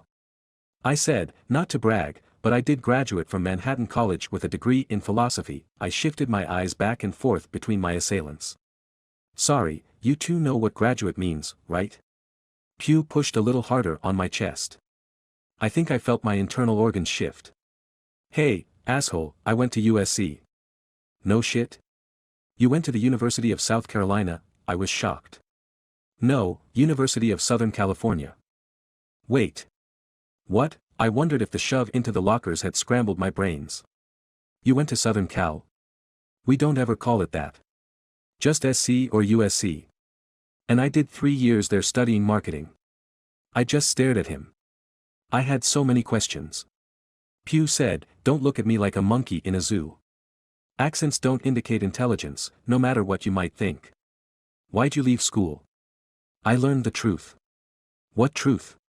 Unless we hold shiftless politicians accountable, we'll never make progress. We fight oppression wherever we see it. By oppressing people, I was pinned. I couldn't do too much except play for time. Pugh said, "We know who you are. You paid for your coffee at Starbucks with a credit card. We got your name. We got eyes everywhere. We figured out where you were staying." I smirked. It was hard with this gorilla holding me. You mean you called every hotel in DC until someone put you through to a room? I'll admit that's smart. It's not as scary as having eyes everywhere, but it's smart. Now the little guy said, "You're a New York cop, you've been following us. I think you've got it backward. This is my hotel. You're following me." The little guy said, "You were at the National Mall when that cyborg came after us." I had to chuckle at that one. I also subtly moved into a bent-leg stance. I didn't want to break this up yet. Not while Pugh thought he had the upper hand. I looked at the little guy and said, "Come on, Rogaine, you're not that stupid, are you?" He wasn't any kind of cyborg. That was just to get a rise out of him. In fact, I now realized Jeremy Pugh had been playing a role. He was much smarter than I'd realized. He'd misled me like a Texas Hold'em poker player. That also made him much more dangerous in my eyes. Now Pugh said, "I even know why you're here in DC." This was a surprise. I stifled my smart-ass replies. I swallowed and said in a calm voice, "Why do you think I'm here?" I really wanted to hear this. For some reason, Jeremy Pugh decided to take a dramatic pause and glance around for witnesses. Chapter 39. When Pugh refocused his attention on me, I managed to keep my mouth shut. That was no small accomplishment. Not considering I was raised by Seamus Bennett. Then Pugh said, "It's about that New York Times asswipe we got into a scuffle with in Manhattan." It was nothing. I don't care what he said. I didn't remember hearing about a Times reporter getting into a fight. What the hell was he talking about? Pugh said, "We were just having some fun. Maybe it got a little out of hand. Why aren't you trying to arrest real criminals?" I stared at him. Son of a gun, he was right. I needed to be more active on Emily's case. If Pugh was a suspect, I needed to deal with him. Not let him think he could assault a cop without me doing anything about it. Pugh said, "You got no authority here. In DC, you're just another jerk," the little guy said, "and we know how to deal with jerks." Before I could contemplate exactly what Jeremy Pugh meant, the big asshole decided to demonstrate. Pugh drew back his forearm for a massive blow across my face. I ducked the forearm. His forearm struck the locker with a boom. The locker popped open. The little guy threw a punch. I passed it with my hand. The little guy's momentum carried him toward the locker, and I pushed him into it. I kicked Pugh and forced him back a few feet. Quickly, I spun the lock on the locker with the little guy crammed in it. Then I faced Pugh. Now it was time to deal with this asshole. I owed him. Jeremy Pugh and I squared off in front of the locker. I barely noticed the guy I'd stuffed into it as he yelled for help from inside. Now a couple of people glanced our way as they hurried toward the hotel entrance. I'm sure they didn't realize exactly what was happening. I savored what I was going to do with Jeremy Pugh. Then a car pulled through. At this point, I didn't care who saw this. I'd been patient long enough. Then I saw it was a DC police car. We both froze in place. The young female cop looked into the lobby. Maybe someone had called in a disturbance, maybe not. She idled in front of the entrance, then slowly gave us a good look. She must have been satisfied because she parked the cruiser and walked into the lobby. Pugh backed away. The guy in the locker banged on the door and screamed, "I think there's a spider in here. Let me the hell out." Pugh barked to his friend, "Shut up, Kyle. We got a cop close by." Then he looked at me. "If you were here on official business, a cop pulling in here wouldn't stop you. You're full of shit." He was right for now. But I wasn't going to give up. Until I found Emily's killer, I guess I was full of shit. I said, "See you around." "You bet you will." I turned and headed into the lobby. Content for now. Chapter 40. In the late afternoon, a call from Bobby Patel sent me over to the Vietnam Veterans Memorial. He thought we could talk in private there. I'd always felt the memorial to the fallen soldiers of the Vietnam era was particularly powerful. I had been there 4 times previously. Each time I was moved by a family tracing a pencil across white paper to capture their lost loved one's name exactly as it is etched into the black granite. Somehow seeing the creation of these poignant mementos seemed to personalize the tragedy of war, bringing the soldiers from statistics spewed out on the nightly news to figures of despair. As the sun coasted to the west, only a small crowd was gathered at the memorial. Bobby Patel stood out, not only because of his gray business suit but also because of his urgent pacing. Clearly no history buff or mourner, he barely glanced at the black, polished walls. Before I even reached him, Bobby blurted out, "You went to the office of a Supreme Court justice." Then he almost shouted, "Are you crazy?" "Not according to my last checkup." "But that was last year," so, I shrugged. "Joke all you want, but barging into Justice Steinberg's office is not normal behavior. And that useless and stupid gesture won't help the investigation." Now I lost all good humor. Has normal behavior gotten us any closer to Emily's killer? That shut up the FBI agent. He stood, silently fuming. Occasionally he glared at me. I softened my tone. "Seriously, Bobby, do you have any decent leads?" His hesitation was all the answer I needed. Bobby said, "We're looking at a few things." "Why isn't anyone from the FBI taking the burning land seriously?" "Who says we're not? I know they're not under surveillance." "How the hell would you know something like that?" "Because a couple of them paid me a visit at my hotel this afternoon. I would hope the FBI wouldn't stand by while they pinned me against the valet's lockers and grilled me about what I was doing in DC. Before Bobby got too outraged, I gave him a little backstory. Enough to shut him up. I left out the part where they had confessed to assaulting a New York Times reporter. I had already called our Special Investigations Unit in New York to learn exactly what was going on. Bobby started to calm down. He ran a hand over his perfectly combed hair. Then he scanned the area like he was looking for surveillance. He turned to me and lowered his voice. "Did Steinberg's sister, Beth, tell you anything of importance?" "She made it pretty clear she didn't want to see me again." "I've wondered about Steinberg's wife, Rhea. She goes by Rhea Wellme Steinberg. I know what she goes by. And I know Beth's last name is Banks from a previous marriage. Now tell me what suspicions you have about Rhea." Bobby shrugged. "Just a hunch. She's pretty odd. But you probably figured that out from the reports. Odd enough to commit murder? Who knows? You're the homicide detective. You tell me. How often do people you'd never suspect actually kill someone?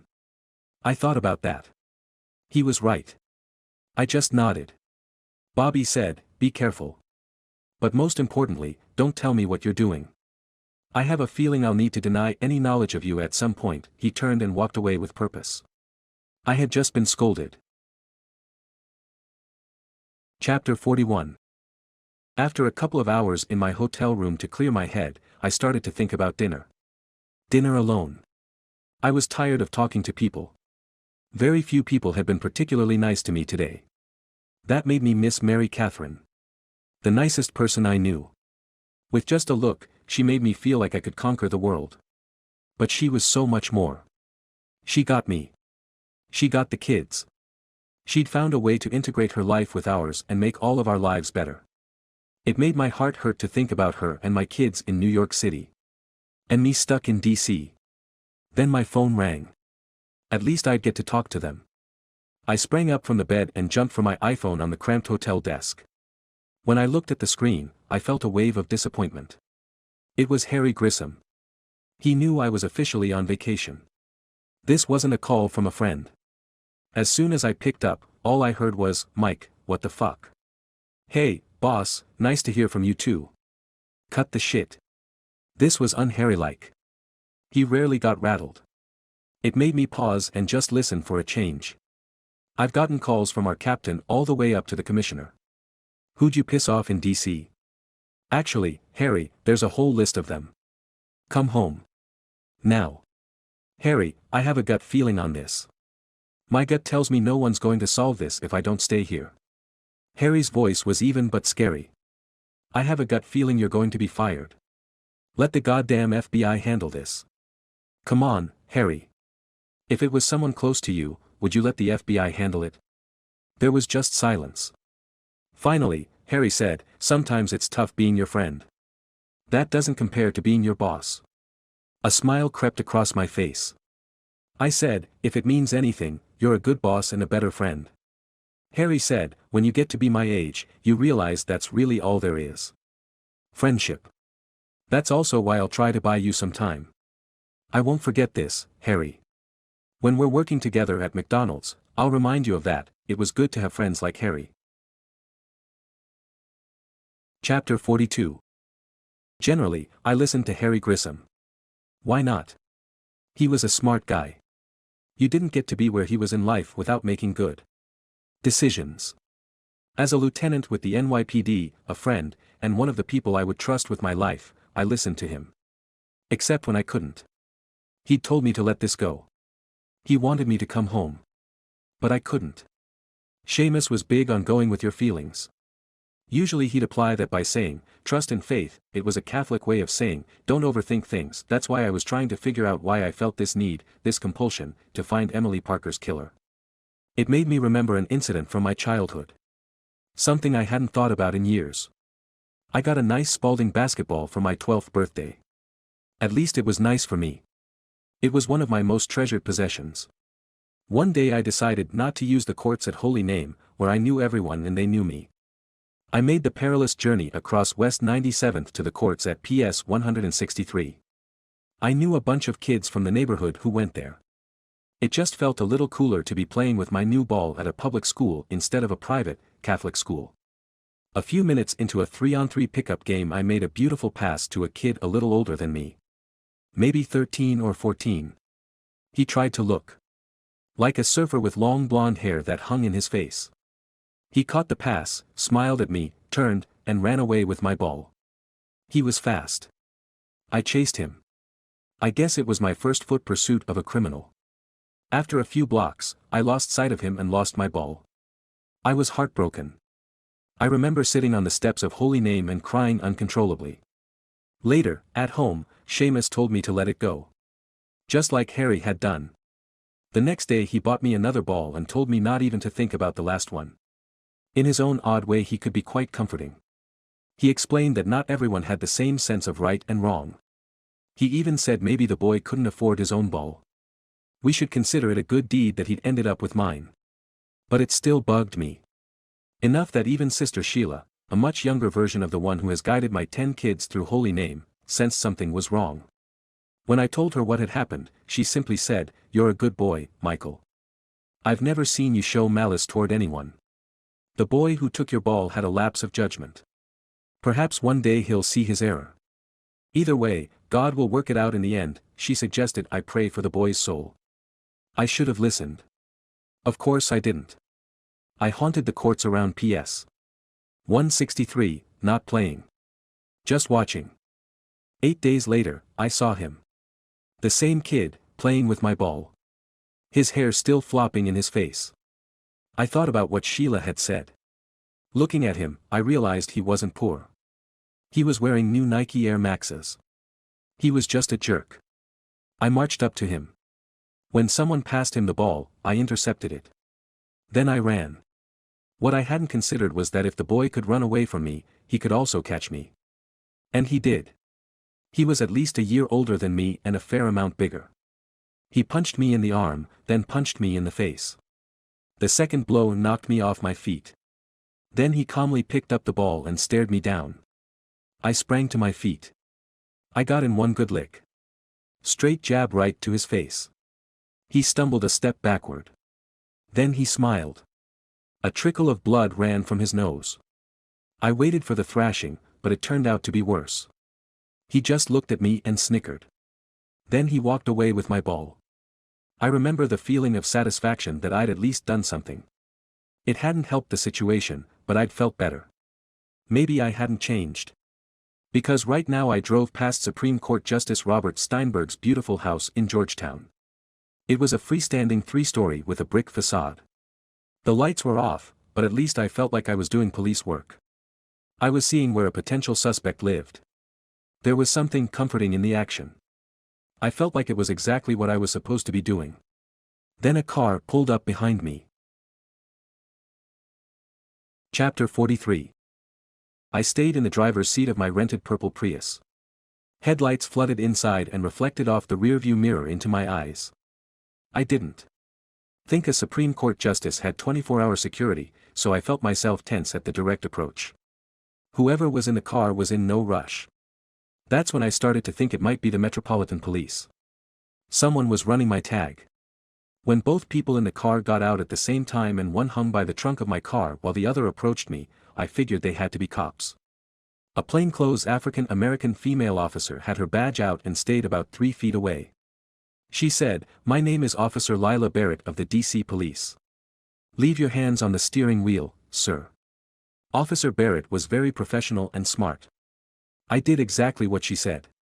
Her partner stayed in my blind spot on the passenger side of the car. "Good tactics." She continued. "Do you have a reason for being parked here, sir?" I knew what she really wanted. I said, "I have ID in my sport coat pocket. I'm a detective with the NYPD, and I also have a pistol in a holster on my right hip." That brought her partner a step closer on the passenger side. Now his flashlight cut through the dirty rear passenger window. At about the same time, Officer Barrett opened my door. Her hand was behind her back. I figured she was at least touching her own duty weapon. They were both polite and courteous, as well as tactically sound, as she invited me out of the car. Less than a minute later, they'd checked out my credentials and felt satisfied I wasn't an immediate threat. We all chatted at the rear of my car. I said, "I'm sorry. I was just looking at where some potential witnesses live. I didn't mean to attract any attention or bother anyone." Now I could see that Officer Barrett was about 30 with short hair and a little scar above her right eyebrow. She'd seen some action at some point. She also had a big, pleasant smile. The other cop, a tall white guy, was a little younger than Officer Barrett. He never said a word. He looked like he wanted to be in a car chase or a fight. Anywhere but talking to a New York detective in a quiet upper-class neighborhood. As Officer Barrett smiled, she said, "You're almost in front of Justice Robert Steinberg's house.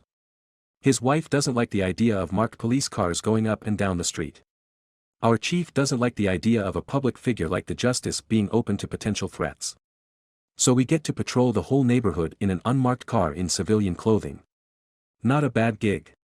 I said, "Actually, it's Steinberg's wife I need to talk to." I got a chuckle from both the cops. "She calls in about once a week with some story about people following her. She's paranoid as shit." We call her the supreme nut job. Doesn't sound like I'm going to have an easy time of it. I hope she doesn't try to duck me. Officer Barrett said, I'll let you in on a little secret, but you can't tell anyone I said it. I raised my hand and said, Scout's honor. She eats lunch at a little place called Rose's Down Home Diner a few blocks away. It's right next to some new age art studio she goes to almost every morning. The Supreme Court police brief us every couple of weeks about what's going on with the Steinbergs. That's her latest passion. I thanked them and was on my way a minute later. You've got to love the Brotherhood of Cops. Chapter 44. I was startled awake by my phone at about 7. Immediately I realized it was the first full night's sleep I'd gotten since coming to DC. I grabbed the iPhone, cleared my throat, and tried to say, hello, without sounding like a pirate. The cheerful voice on the other end of the line made me smile immediately. It was my son Trent. I could picture the broad smile on his cute face as he said, Rise and shine, Dad. God's giving us another chance to achieve our dreams. What if my dream was to sleep until 10? Then I gave you a chance to follow your dream tomorrow. That's what it's all about, looking forward to things. I had to smile. This young man had been paying attention during the sermons at Holy Name. Trent seemed to be getting sharper by the day. I managed to grunt, What's up? Nothing. Just wanted to talk to you. That's nice. I like talking to you too. What's going on around the homestead? Not much. Commandant Mary Catherine has everyone in line. That's why I'm already up and packed for school an hour early. Don't call her Commandant, that's disrespectful. Juliana called her that to her face. Mary Catherine likes it so much she's faking a German accent when she gives orders. She's kind of nailed it. Even Chrissy's cleaning up after herself.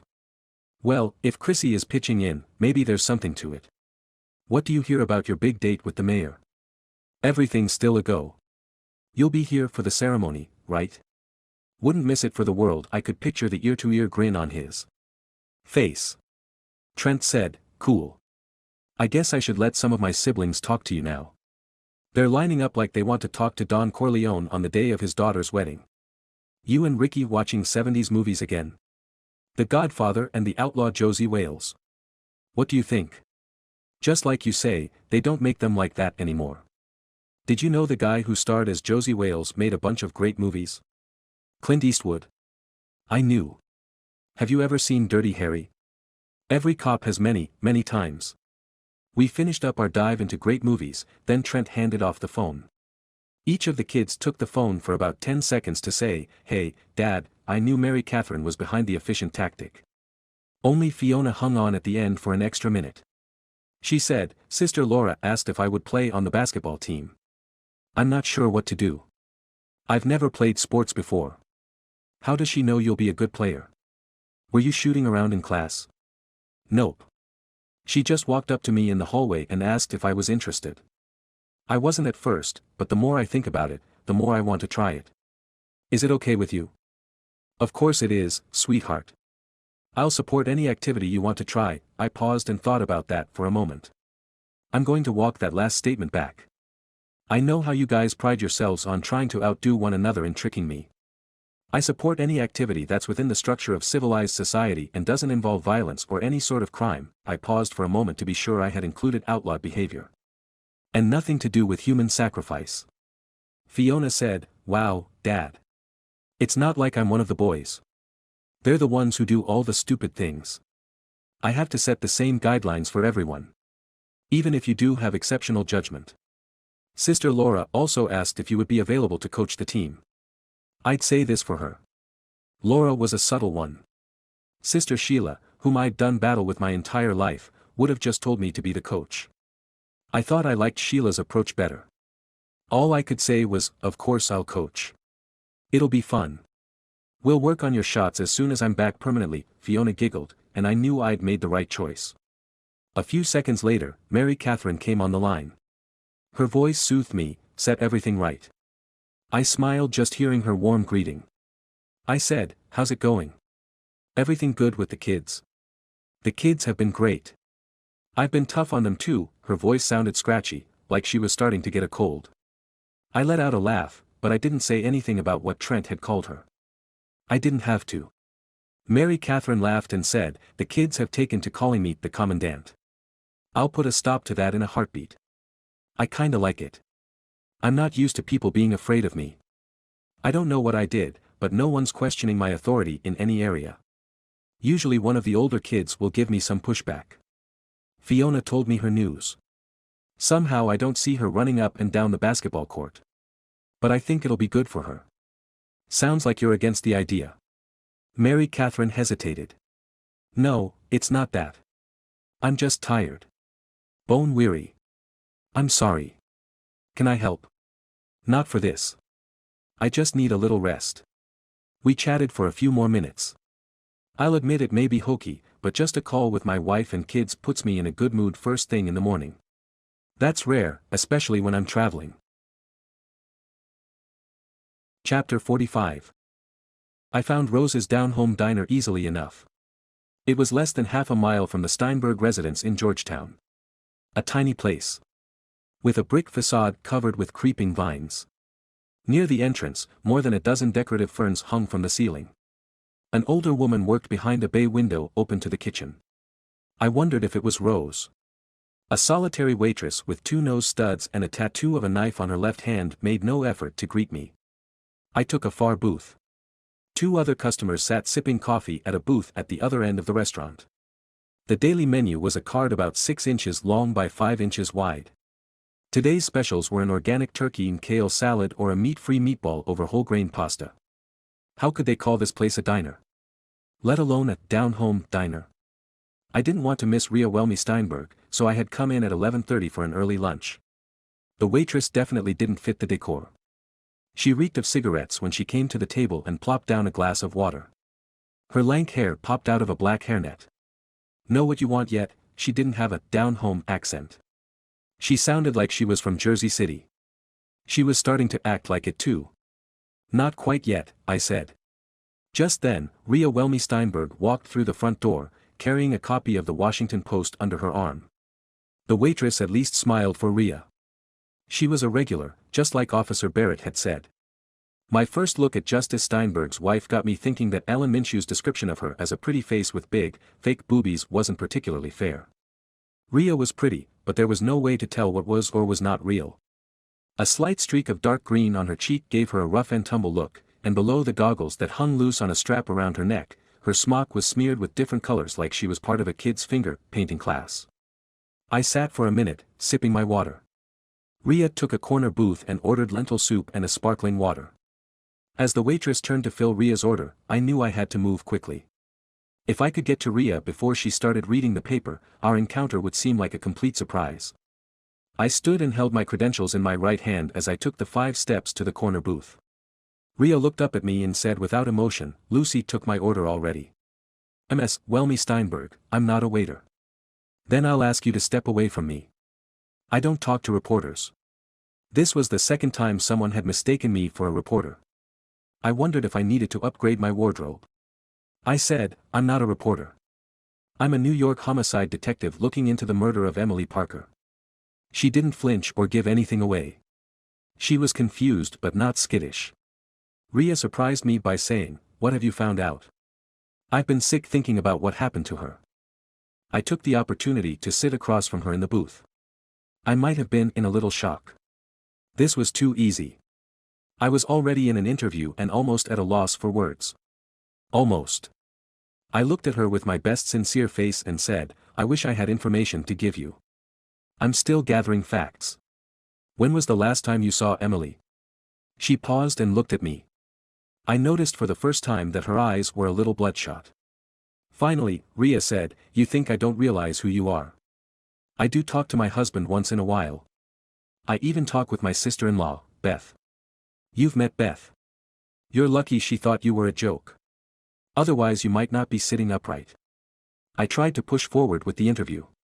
"So when was the last time you saw Emily?" Rhea just stared at me.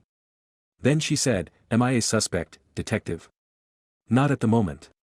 "Is my husband?" "I don't think either of us has the time to sit here all day while I exclude suspects one at a time. If you're telling the truth and you really want to know who killed Emily, I don't see why you won't speak with me." Sometimes logic wins out in a situation like this. Rhea said, because I already spoke to the FBI and the DC homicide detectives. And what did you tell them? She smiled.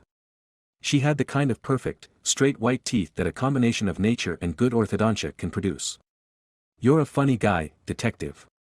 You see, I'm not only married to a Supreme Court justice.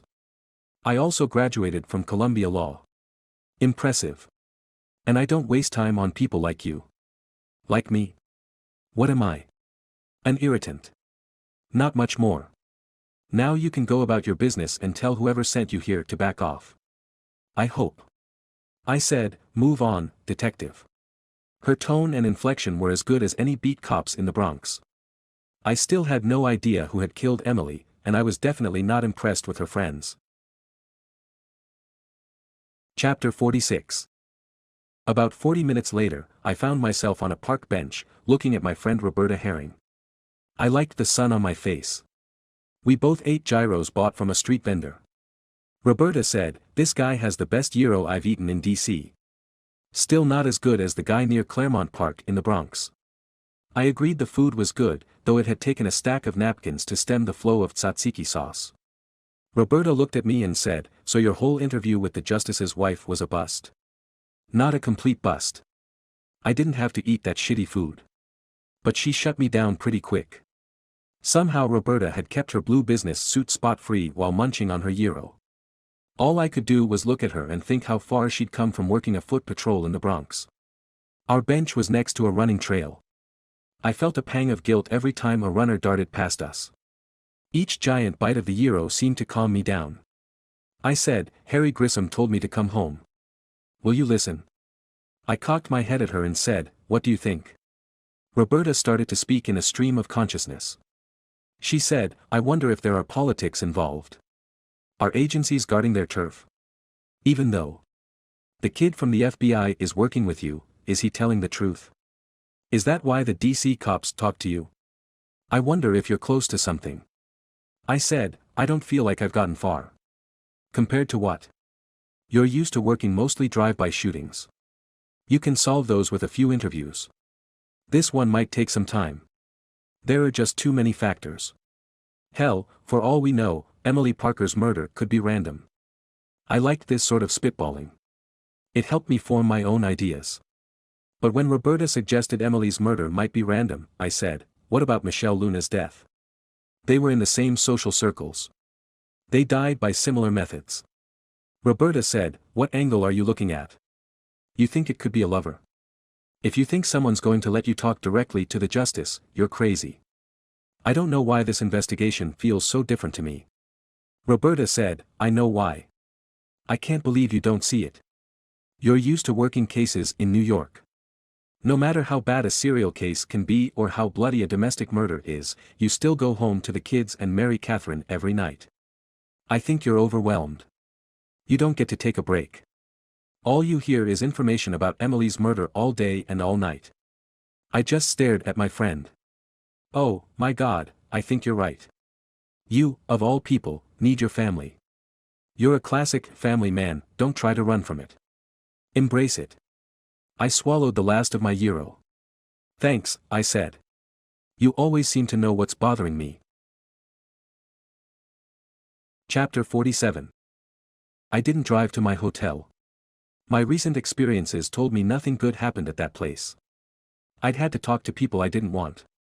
2. I'd even had a scuffle with someone. And everyone seemed to know the address.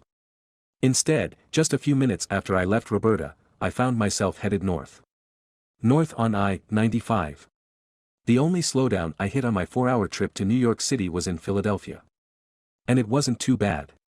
It didn't matter how rough the trip was. It would be worth it when I saw the faces of my wife and kids as I stepped through the door. It was a risk. I might catch them on a night when everyone was out. Or I might catch everyone in a bad mood. It didn't matter to me. I just needed my family. Even if it was for only a single night. The first face I saw as I stepped through the door was Juliana's. She was working on the dining room table, frantically writing on a legal pad as she paged through books spilling all across the width of the table. I stood in the doorway and stared at my beautiful oldest daughter. She had the tip of her tongue stuck out the left side of her mouth. A sure sign of concentration since she was a little kid. She turned her head to see who'd opened the front door but not come through the dining room yet. That's when I saw the grin spread across her face. I didn't know what was more stunning, the dimples from her smile or the white, perfect teeth giving me faith she'd make it as an actress one day. She was on her feet and running to me as she squealed, "Dad." That brought a chain of responses throughout the house. I could hear Mary Catherine asking what the commotion was about as she marched toward the front door. Juliana literally leapt into my arms. She hadn't done that since she was a little girl. Instantly, I realized I'd made the right decision to come home. Then I was hit by guided missile after guided missile. Chrissy, Shauna, and Fiona would have made good linebackers the way they hit me and held on. My world seemed to freeze as I saw Mary Catherine. She was wearing jeans and a t-shirt and looked like she'd been helping Fiona craft. Sparkles and some glue globs clung to her fingers. A blue ribbon was stuck to her leg, but I wasn't going to mention it. I just stared at her beautiful face. Her blonde hair was tied back in a loose ponytail. Her blue eyes opened wide as she saw me. The kids made way, and she came right at me. She wrapped her arms around my neck and planted a big kiss on my lips. Big enough for a couple of the younger kids to turn away in disgust. To me, the kiss was just right. When Mary Catherine stepped back, she said, "Where's your bag?" That's when I had to level with her. "I'm only home for a visit." It hurt to see the kids' smiles drop almost immediately. I thought Chrissy was going to cry. I looked to soften the blow. "I just missed you guys so much that, after lunch, I couldn't go back to my hotel. Once I got on I-95, I didn't even think about turning back."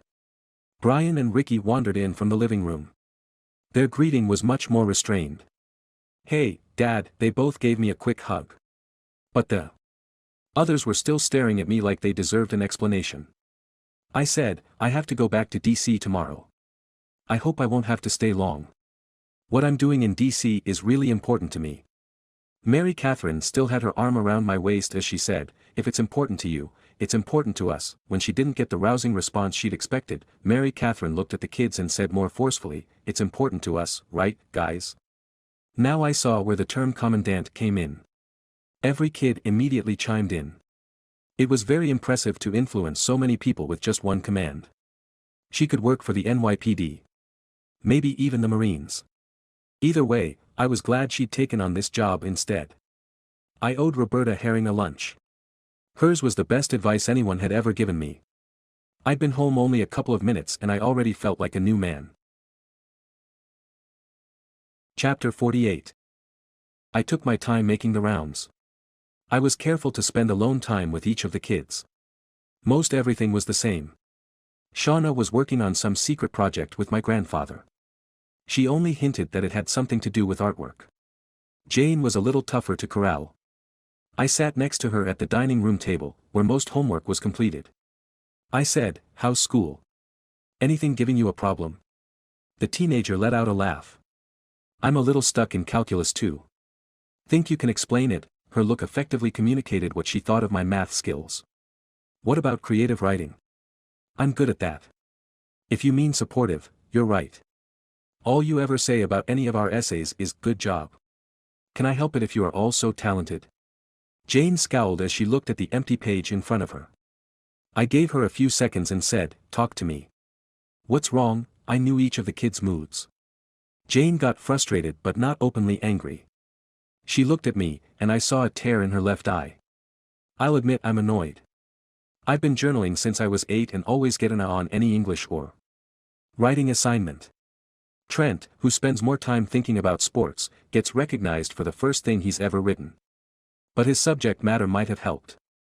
He has a unique view of adoption and culture. And I don't.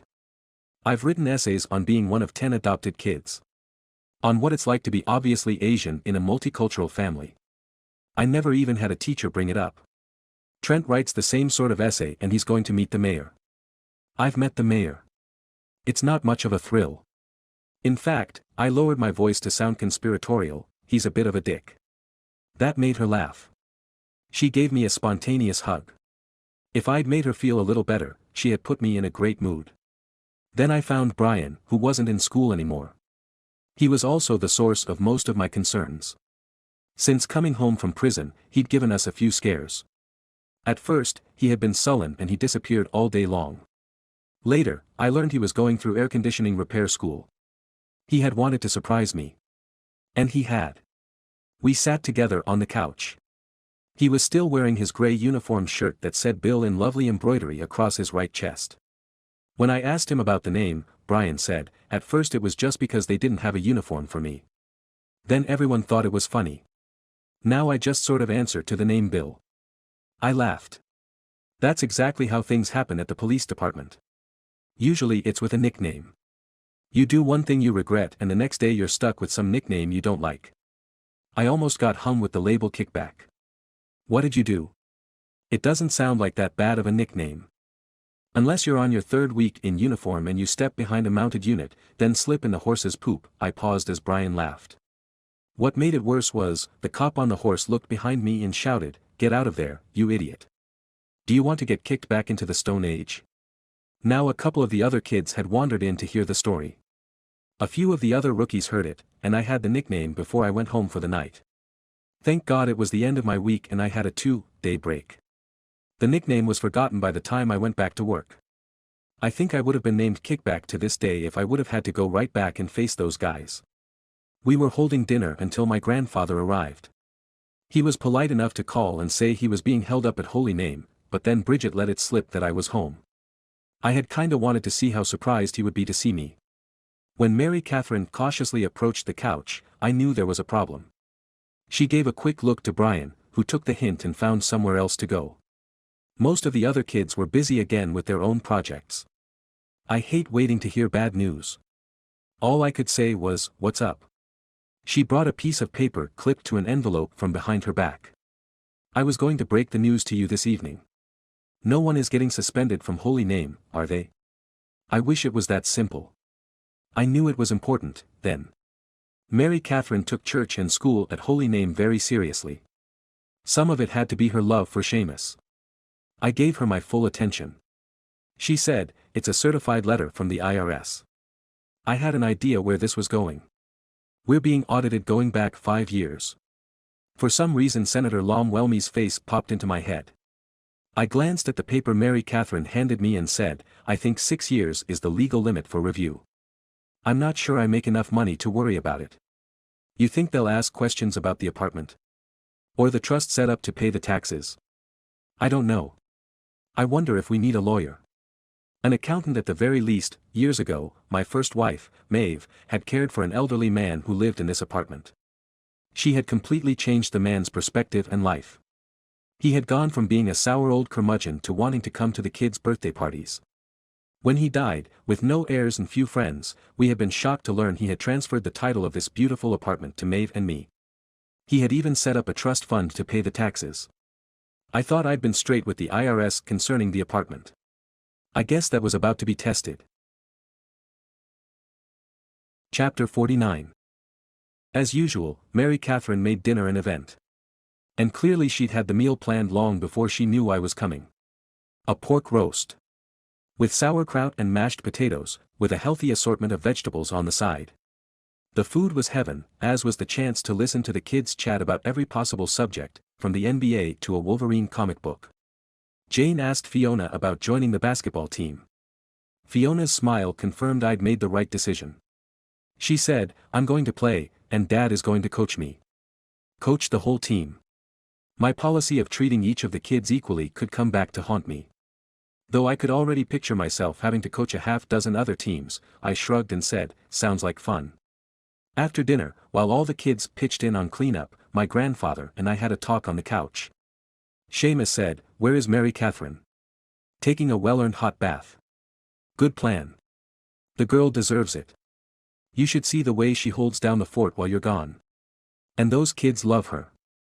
They may give her some grief, but they've got her back. And she has mine. I would have gone crazy if she hadn't surprised me in DC this week." "That why you had to come home now?" I nodded. I was tired physically, psychically, and spiritually. That's one of the reasons I was talking to my grandfather. I joke about him being ill-tempered and giving me a hard time, but it's pretty much an act. He has more insight into the human condition than anyone I've ever known. And he knows me better than anyone else. I said, it's getting a little late. Are you going to stay the night? He shook his head. Not tonight. I'm hosting a community outreach meeting tomorrow morning. I've been pushing to open our playground to at-risk youth. The YMCA said they'd provide at least 2 coaches to help us keep an eye on everyone. The Y is a great outfit. I hope we can team up with them. He paused and I knew he was framing a delicate question. Finally, he said, when do you plan to go back? I sighed. I couldn't hide my exhaustion. I said, I guess tomorrow. You don't sound so enthusiastic about it. I shrugged. I'm here with my family. That's what I want. It's all I ever want. It may be what you want, but it's not everything you want. I thought about it and said, you're right. I can't stand the idea of Emily's killer going unpunished. I'll admit I didn't think through all the problems my going to DC would cause. No one's making it easy. You've been in tough situations before. Even when Maeve was dying, you stayed on the scene of a hostage situation. And you did it because you have a sense of duty. A strong sense of duty. This is no different. You can't stand the thought of any killer going unpunished. Emily was my friend. I can't even tell you how much it means to me. Seamus nodded.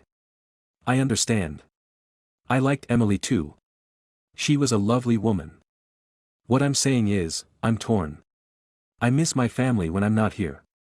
But I know it will haunt me the rest of my life if I don't find Emily's killer. You have to follow your heart. I smiled and looked at my grandfather. You used to say, trust in faith. It's essentially the same thing. Sometimes I worry that wanting punishment for the killer is too close to vengeance.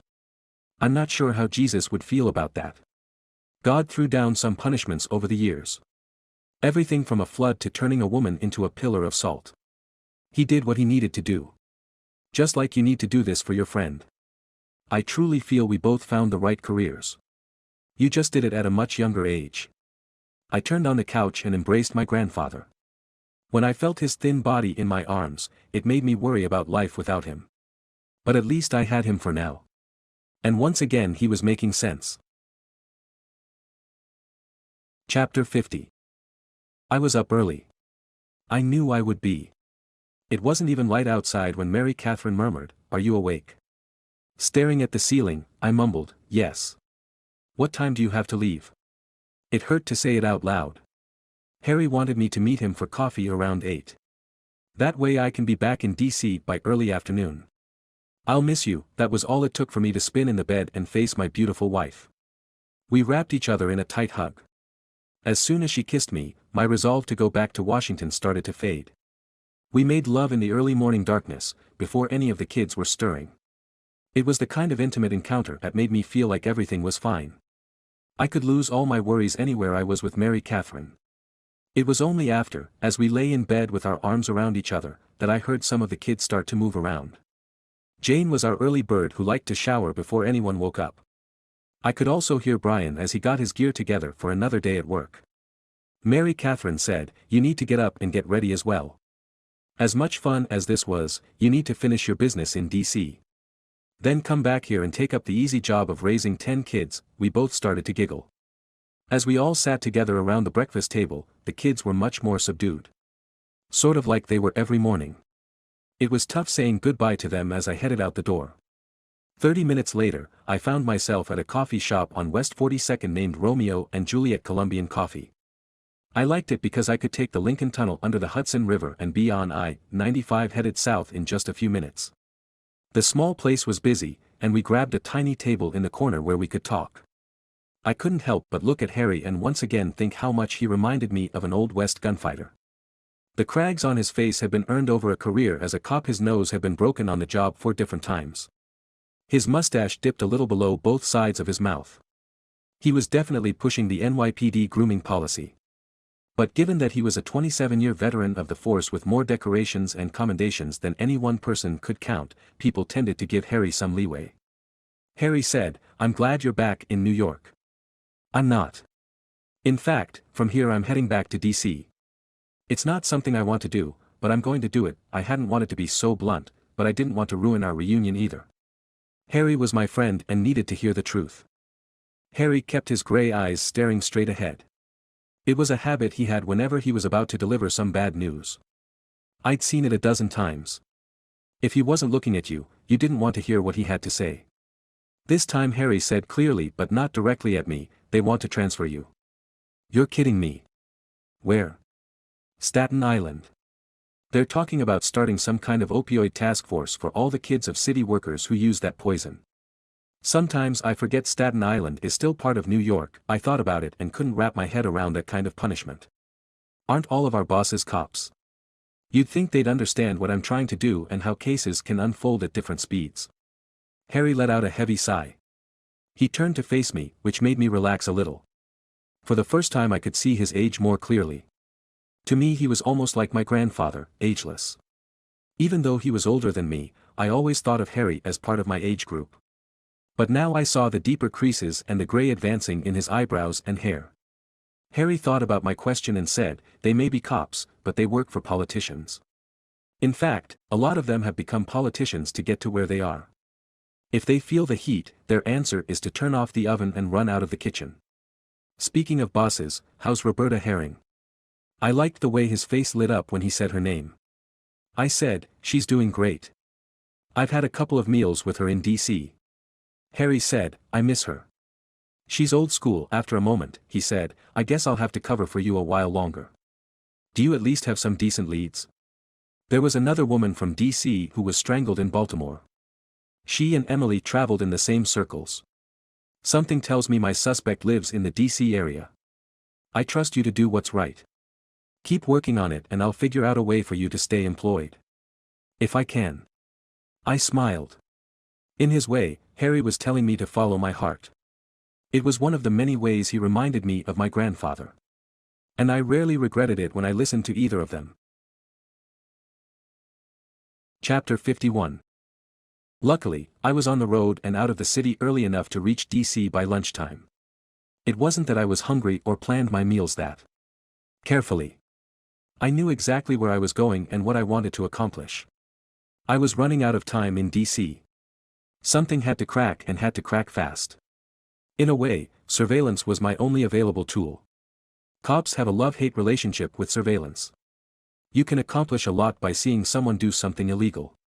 You can make a case, you can make an arrest, or you can follow that person back to the boss.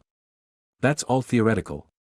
In most cases, surveillance is messy, long, and not as productive as cops would like. I drove right into the Capitol Hill area of DC and parked across the street from Gold's Gym. The security guard at the Supreme Court had let it slip that Beth Banks worked out there every day around lunchtime. I had already deduced that Beth Banks looked at things differently than most people. But I sensed she was nothing if not consistent.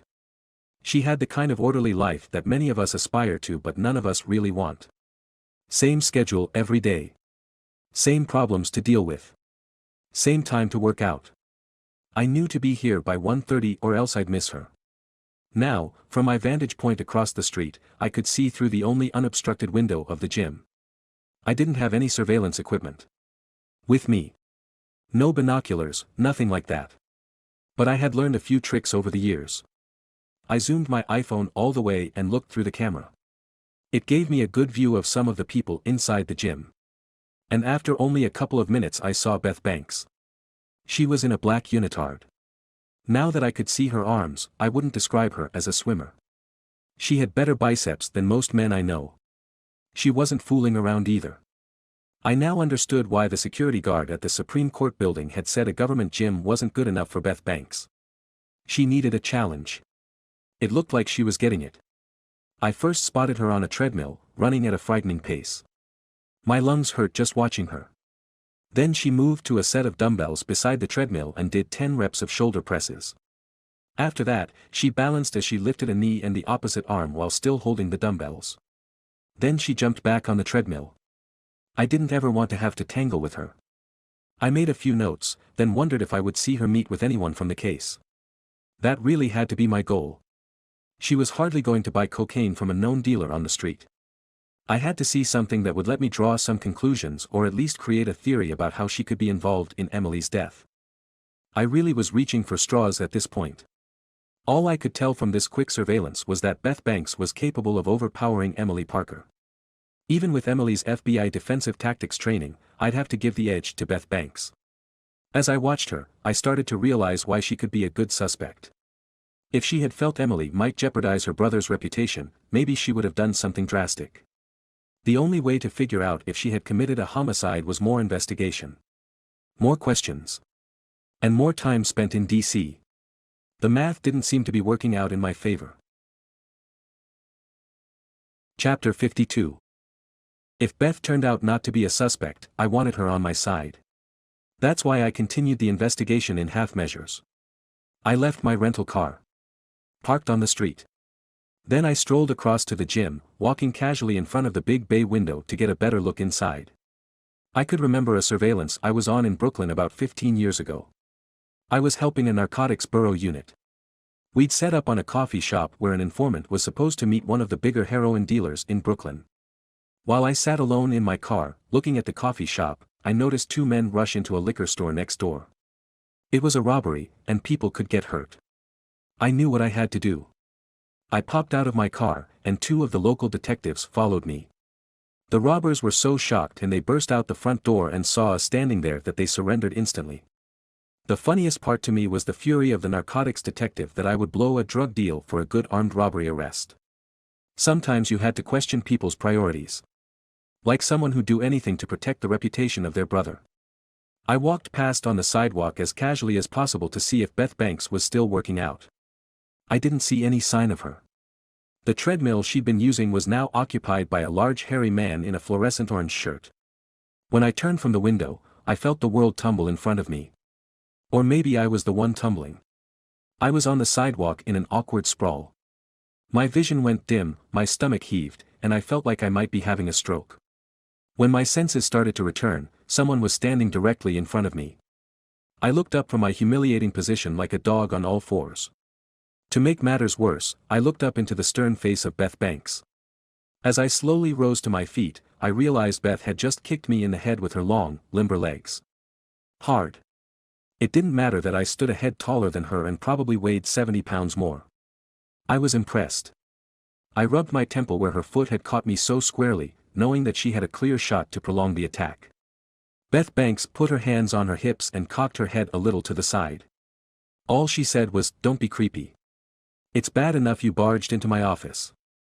Are you going to follow me around the rest of the day? If I catch you stalking me again, I'll break something. And it will be something you use a lot." The vagueness of what she was going to hurt made her threat that much scarier.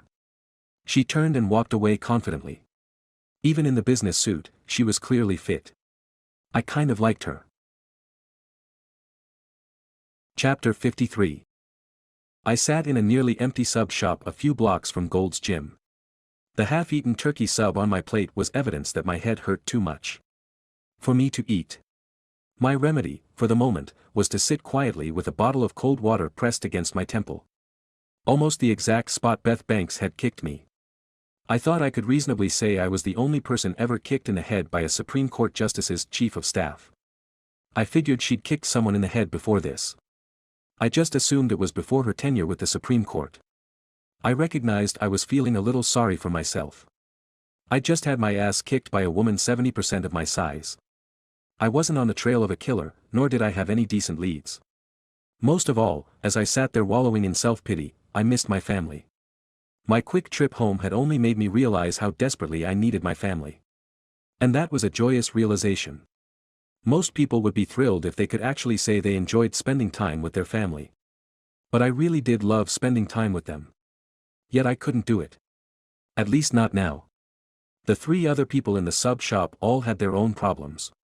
The kid behind the counter clearly didn't want to work here. A woman sitting near the front looked clinically depressed as she picked at a salad with brown lettuce and 2 whole tomatoes thrown on top. A guy in a delivery uniform didn't have time to enjoy lunch, downing his 6-inch sub in 4 bites. My problem seemed more manageable when I looked at the big picture. I took a pen and my little notepad from my sport coat and started to make a few notes. I wrote down the names of my 3 best suspects. Beth Banks, who was certainly physically capable, had a motive to protect her brother and was just plain mean. The next name was Robert Steinberg. I knew it was far-fetched to think a Supreme Court justice might commit murder. But in the real world, almost 80% of women who disappear or are murdered are attacked by their husbands or boyfriends. Domestic violence is real. It doesn't care what aggressors do for a living. The last name I wrote down was Jeremy Pugh. He was strong, crazy, and apparently pretty smart. That's a dangerous combination. If it weren't for the fact that Emily had an open case on his group, The Burning Land, he wouldn't even make the list. His aggressive behavior since I'd first met him kept him as a potential suspect. I'd spoken to both Beth Banks and Jeremy Pugh. That left Justice Steinberg as the only one of my potential suspects I hadn't spoken to face. If I wanted to do it, I had to plan. Clearly I wouldn't get into his office again. Even if I did somehow manage to make it there, I doubted I would survive my next encounter with Beth Banks. I couldn't conduct an interview at Steinberg's home.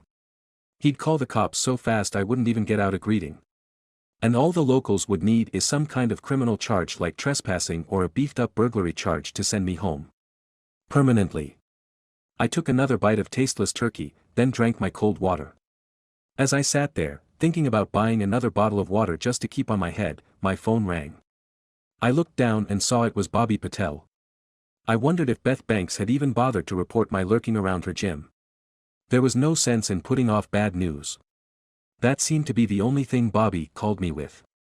I put on the most cheerful voice I could, answered the phone, and said, "Hey, Bobby, how's it going?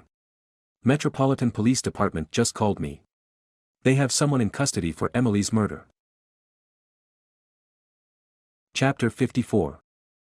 It didn't take me long to meet Bobby in front of an off-site building used by the Metropolitan Police of D.C. The square, two-story building with a cheap decorative brick facade was a street crimes/narcotics unit in an industrial area just outside the city proper. Most larger city police departments have something like it, a nondescript office where plainclothes officers can meet without the risk of inmates or prisoners seeing them. That way they can continue making undercover drug buys or connect with informants in public. Besides, all the narcotics guys think it's cool. I saw a few younger officers near the front door. They looked pissed off, and I knew exactly what had happened. Some homicide detectives had commandeered their building. No one appreciates shit like that. Every unit thinks it is the most vital police unit in the city. The other thing I noticed was the number of new Ford Crown Victorias and Chevy Tahoes in the parking lot. That told me there was command staff on site. Bosses tend to grab the nicer vehicles. Maybe there was something to this arrest story after all. Bobby trotted up to my car. He slid to a stop and did a double take when I crawled out of the Prius. I asked, "What's wrong?" "I was going to present you as an FBI agent without going into much detail. But I don't know any self-respecting FBI agent who would wear that jacket." I looked at him in a gray business suit with a nice dark tie. He did look sharp. I held up my arm and looked at my jacket. It's a dark green plaid sport coat. It goes with my khakis. It also hides my pistol and keeps me warm in the shitty weather down here in DC. I'm pretty sure clothing is all the cops in there are going to care about. Is it functional? Does it have holes? Welcome to the real world, Bobby. As I suspected, Bobby ignored my prediction about DC cops' take on fashion. Instead, he scowled and said, "Just follow me and keep your mouth shut. And definitely don't say out loud that you're an FBI agent. We need to have plausible deniability if anyone complains later that you were here. Bobby, the cops inside this building don't give a damn about any of that shit right now. They want to make a case. If they have a suspect they like, they'll barely notice we're here. But their bosses will notice and ask questions." I just nodded and followed him into the two-story building, which had a sign for Johnson's web design and video editing. It was just modern and flashy enough to seem real. Just vague enough to never have anyone stop and ask what they do. Each office had one or two people in it. Most were in some sort of serious discussion. I figured there were already some district commanders and certainly a public information officer or two formulating some kind of press release.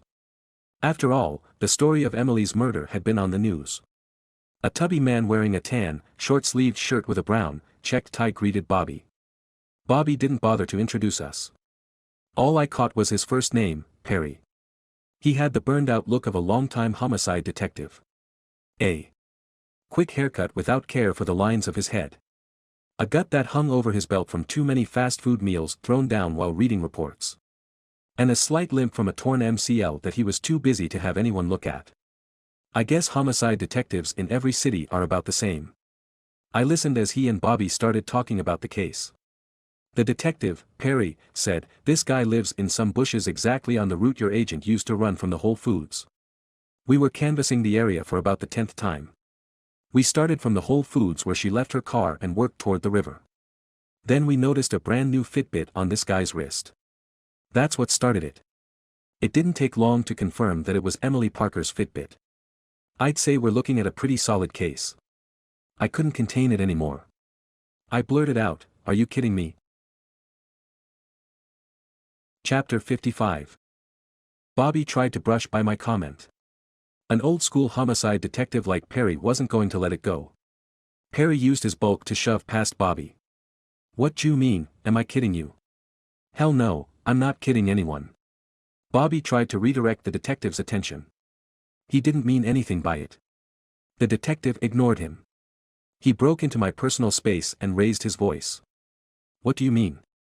How many goddamn homicides have you worked?" It was just under a shout, and his face was turning red. A scary shade of red. I knew not to say calm down. That never helps when someone is upset. I think whoever started saying it, maybe back in the Middle Ages, meant it ironically. Instead, I said, "I've worked a few homicides." The burly detective lowered his voice and said, "You don't think he's a good suspect? I'd like to talk to him. Having someone's Fitbit doesn't mean you killed them. What else have you got? There's gotta be something." The detective just stared at me. I asked the next logical question, did he confess? That froze the detective in place. He looked at me and said, "He's answered in the affirmative to questions about grabbing the FBI agent." I wanted to call bullshit. But I kept my mouth shut. No matter how hard it was. The detective said, "The suspect has 3 arrests for violent crime. That counts for something.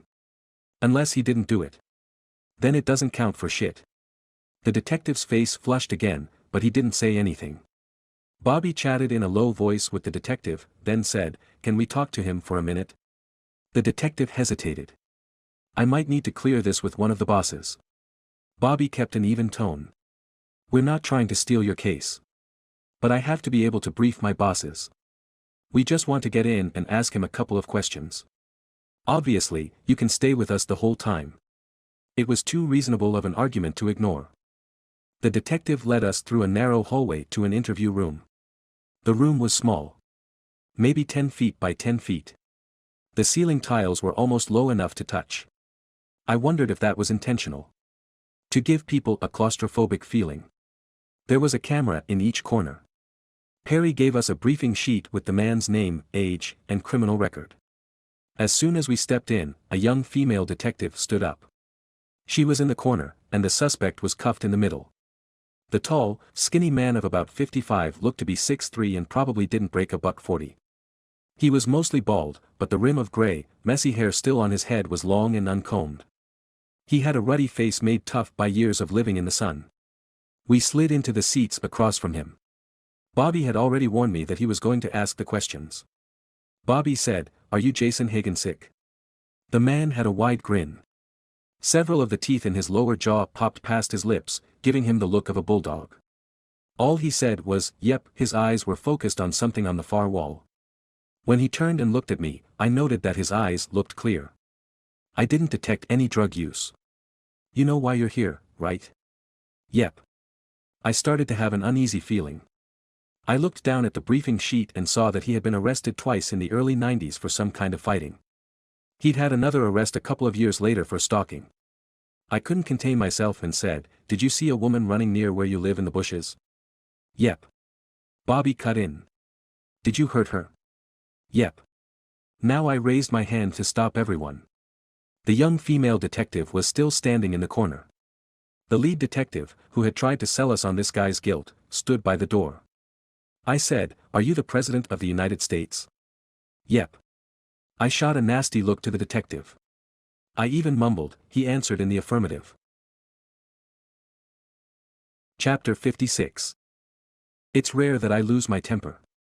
Perhaps it's a side effect of having 10 children. But in reality, before we adopted our first child, I was pretty good at keeping a level head. I attribute most of that to being raised by Seamus Bennett. But looking at that homeless man's face and knowing what the homicide detective was considering, I lost it. I stomped out of the interview room. And kept stomping all the way down the hallway. I saw half a dozen sets of eyes fall on me. I couldn't have cared less.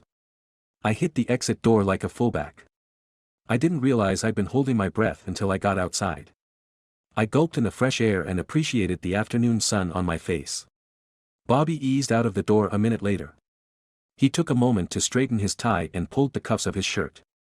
Then I heard him take a deep breath as he turned to face me. Bobby said, "What was that hissy fit about? Are you kidding me? If you're making a joke, that's fine. If you think that poor guy in handcuffs actually killed anyone, you need to find a different line of work. I don't need a detective from a local agency telling me what I should do with my career. I don't care if you're with the NYPD, the LAPD, or the Hattiesburg, Mississippi, PD, you're still not the FBI. For all the faults the FBI has, I haven't known any agents who would railroad someone into a charge just to clear a case. You're right. It's a local cop who's more likely to do something like that." In that moment, I wanted to smack the arrogant prick. For all the goodwill we had built up, he was wasting it awfully fast. Bobby said, "I'm not saying I would have gone along with it. I just wanted to hear what the detective had to say and what the suspect looked like. I'm beginning to think the suspect might be better looking than that guy. Maybe wear a suit.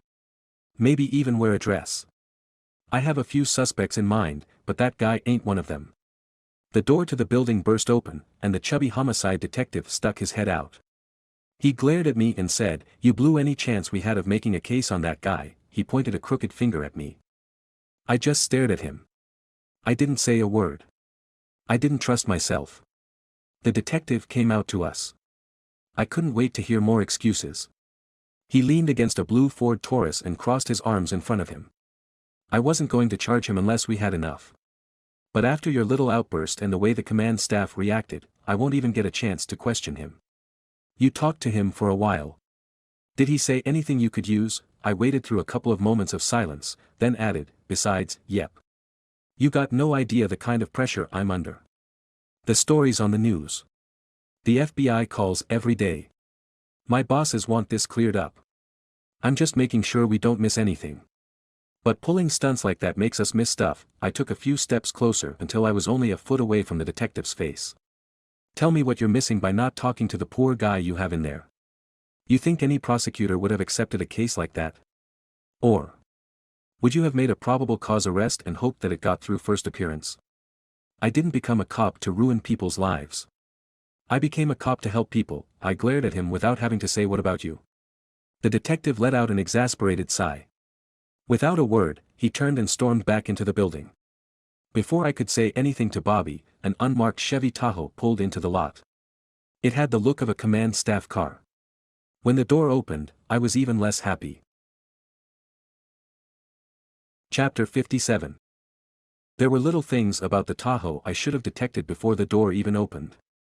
It had just a little too much wear and tear and mud splattered across the door.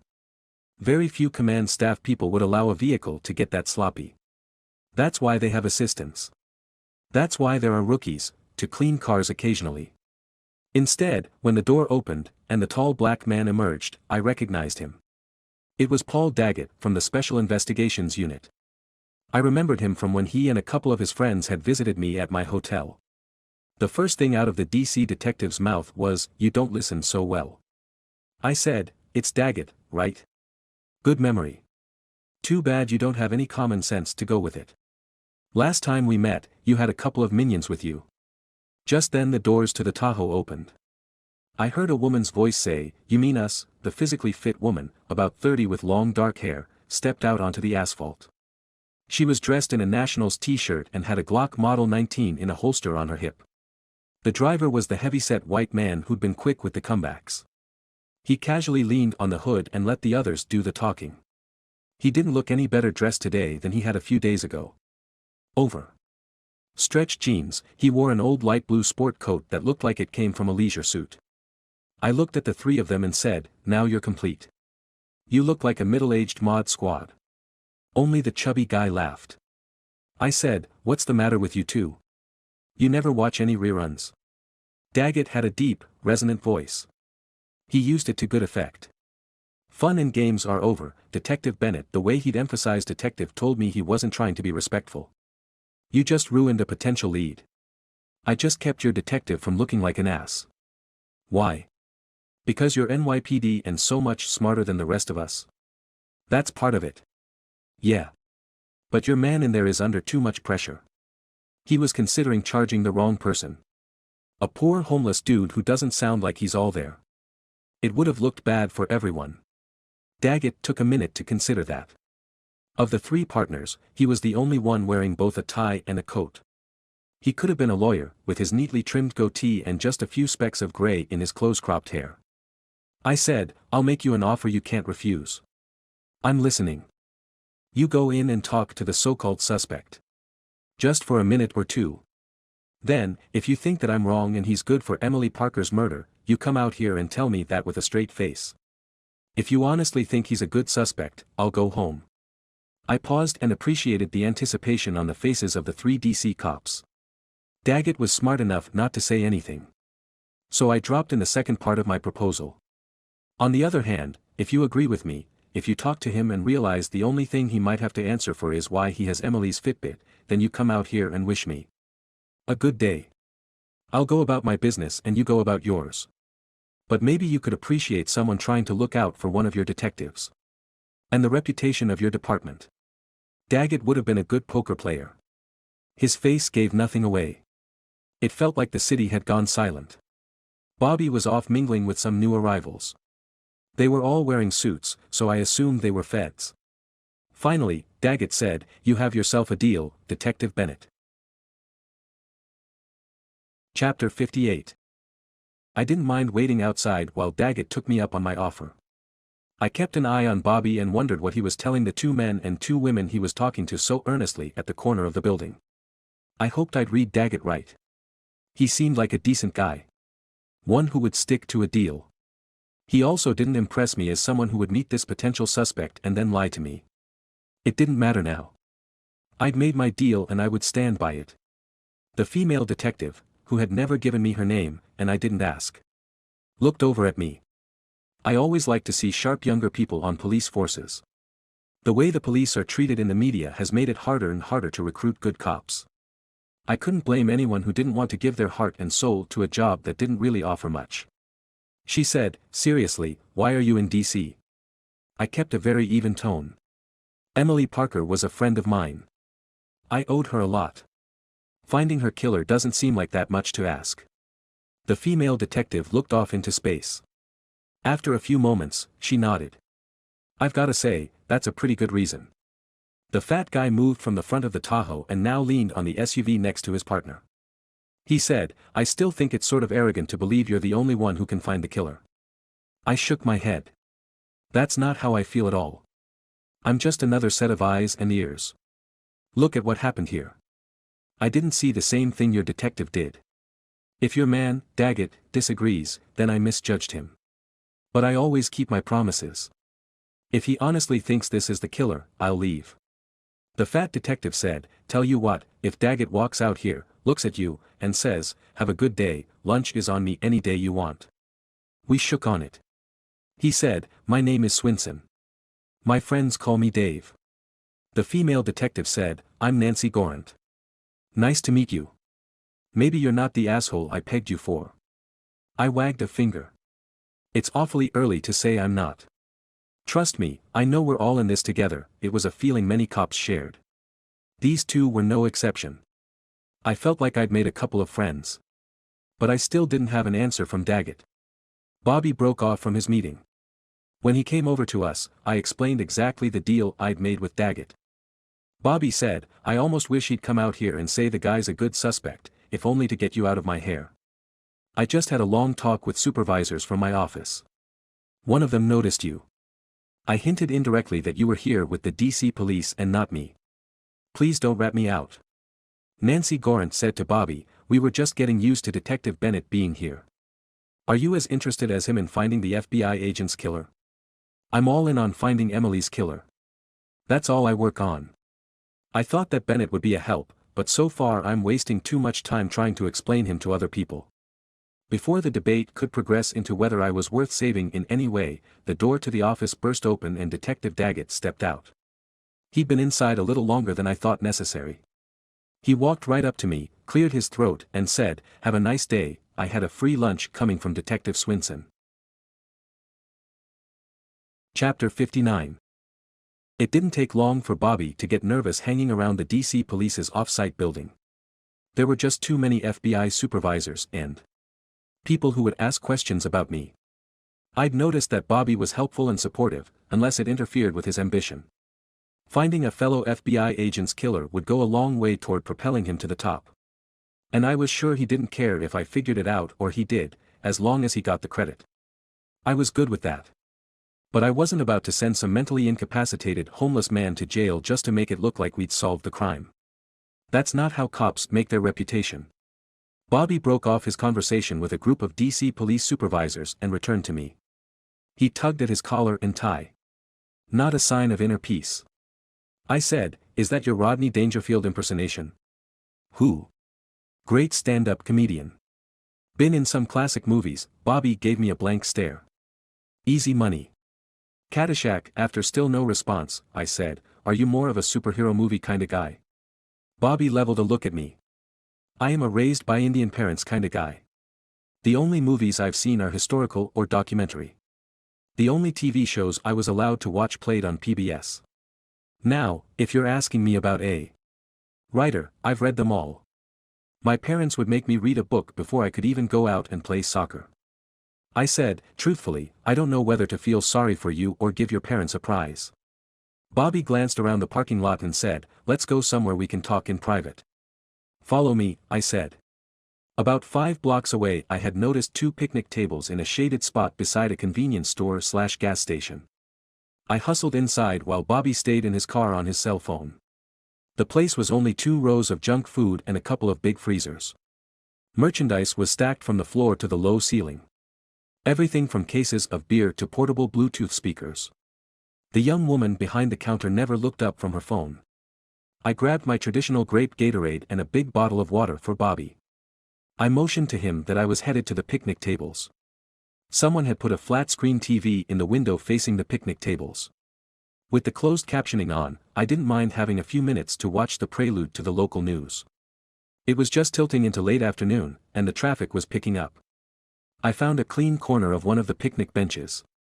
A lot of people clearly ate their lunch here every day. Only about half of them cleaned up after themselves. Bobby finished his call and sat down across from me with his hands folded on the table. I handed him the water bottle, and he stared at me like he was about to give a confession. Finally, Bobby said, "What you did wasn't cool." "You mean keep someone from being wrongfully charged with murder?" "You know exactly what I mean. You're supposed to be an observer. You were present as my guest. Anything you say or do in a situation like that reflects on me. When this is over, you can just go back to New York and the life you have there. Some of us have to stay in DC and work with these cops on a daily basis." I understood what he was saying. Most cops would. They have their way of doing things and I have mine. I refused to apologize for doing the right thing. But I understood why Bobby was angry. And he had expressed it pretty clearly. I looked at the younger FBI man and said, "So what does this mean going forward?" "There is no going forward as far as you and I are concerned. We can talk on the phone. Maybe even chat in person. But I'm not going to take you to any crime scenes or interviews. And, I can't stress how important this is. I don't want to know about it if you talk to Justice Steinberg. Or his wife. Or his sister. That can be your part of the investigation. The FBI has already spoken to them. I doubt our agents pushed any of them particularly hard. I can see the value in you talking to them. But I can't see losing my job over it. So not only will this give me plausible deniability, I also can outright deny any knowledge of your dealings with the Steinbergs." I made the calculated move to keep quiet. People hate awkward silences, and they fill in the gaps by putting forward how they really feel. I didn't have to wait too long. Bobby blurted out, "This doesn't affect how I feel about you. You're a sharp detective. Clearly you're a loyal friend. But I can't risk it anymore." I slowly nodded my head and said, "I understand." Bobby took a swig of the water I'd bought him. Then he looked down at his phone. The guy got more texts than a teenager on a Saturday night. I took the opportunity to look up at the TV. It was midway through the local afternoon newsbreak. I saw protesters in front of the Supreme Court building. I looked more closely and realized from the Burning Land t-shirts that the group was stirring up shit. The closed captioning confirmed it. I watched carefully for a few seconds, hoping to catch a glimpse of Jeremy Pugh or one of the others I might recognize. The closed captioning mentioned that the anarchist group was protesting a Supreme Court ruling about schools requiring vaccinations for students. As they were interviewing one of the Burning Land protesters, a woman, about 25, with a spear tattooed on the side of her face, I looked past her to the people swarming the front of the Supreme Court building. That left those who worked inside only one exit route. This would be my best chance of finding Justice Robert Steinberg. Chapter 60. Even in my sluggish Prius, I made it to the Supreme Court building in less than half an hour. The protest seemed to have gone downhill. From the time when I'd seen it reported on the TV. Bottles smashed in the street right in front of the Prius. A rock sailed past the windshield. I knew I couldn't assist the DC and Supreme Court police in their containment efforts. A young woman wearing a sundress held a flower up to a police officer. She smiled as she stepped forward. I wanted to yell through the car window to the cop, "Move back. Keep space between you." But I couldn't. The cop stared at the young woman with the flower just as she raised a plastic cup. She splashed something into his face. He dropped his nightstick and reached up to grab his eyes as two other cops moved him off the front line. I hoped it wasn't pool acid or something as dangerous. I'd seen the chemical used in other protests. The media rarely picked up on it. I knew the justice typically drove a black Mercedes sedan. I'd barely pulled my Prius to the curb when I saw the gate to the underground parking garage open. I held my breath as a blue Cadillac SUV emerged from the exit. Before I could react, I saw a black hood ease out behind it. A moment later, Justice Steinberg's Mercedes pulled into the street and headed north. There was no way he would notice something like this Prius following him. Not long after leaving the Supreme Court building, he pulled into the one place most Americans looking to complete a home project eventually go, the Home Depot. This one was on Rhode Island Avenue in the Brentwood section of DC. And I had an opportunity to intercept him. I hung back in the parking lot and let him walk inside. He'd gone for the casual disguise of removing his suit coat and loosening his tie. As I sat in my rented car, I realized this was the first live view I'd gotten of the justice. I'd never heard Justice Steinberg speak other than answering some not-so-difficult questions during his televised confirmation hearing. Maybe my thinking had been off. Since when had I looked at a murder and not bothered to see each suspect in person? Justice Robert Steinberg was a moderate with good bipartisan support. He had a trim figure and a steady stride that radiated athletic vitality. He looked younger than his 41 years. He shied away from all the talk in the media about being the youngest justice ever appointed to the Supreme Court. It didn't take me long to catch up to the justice. As I edged closer, I could see the resemblance to his sister.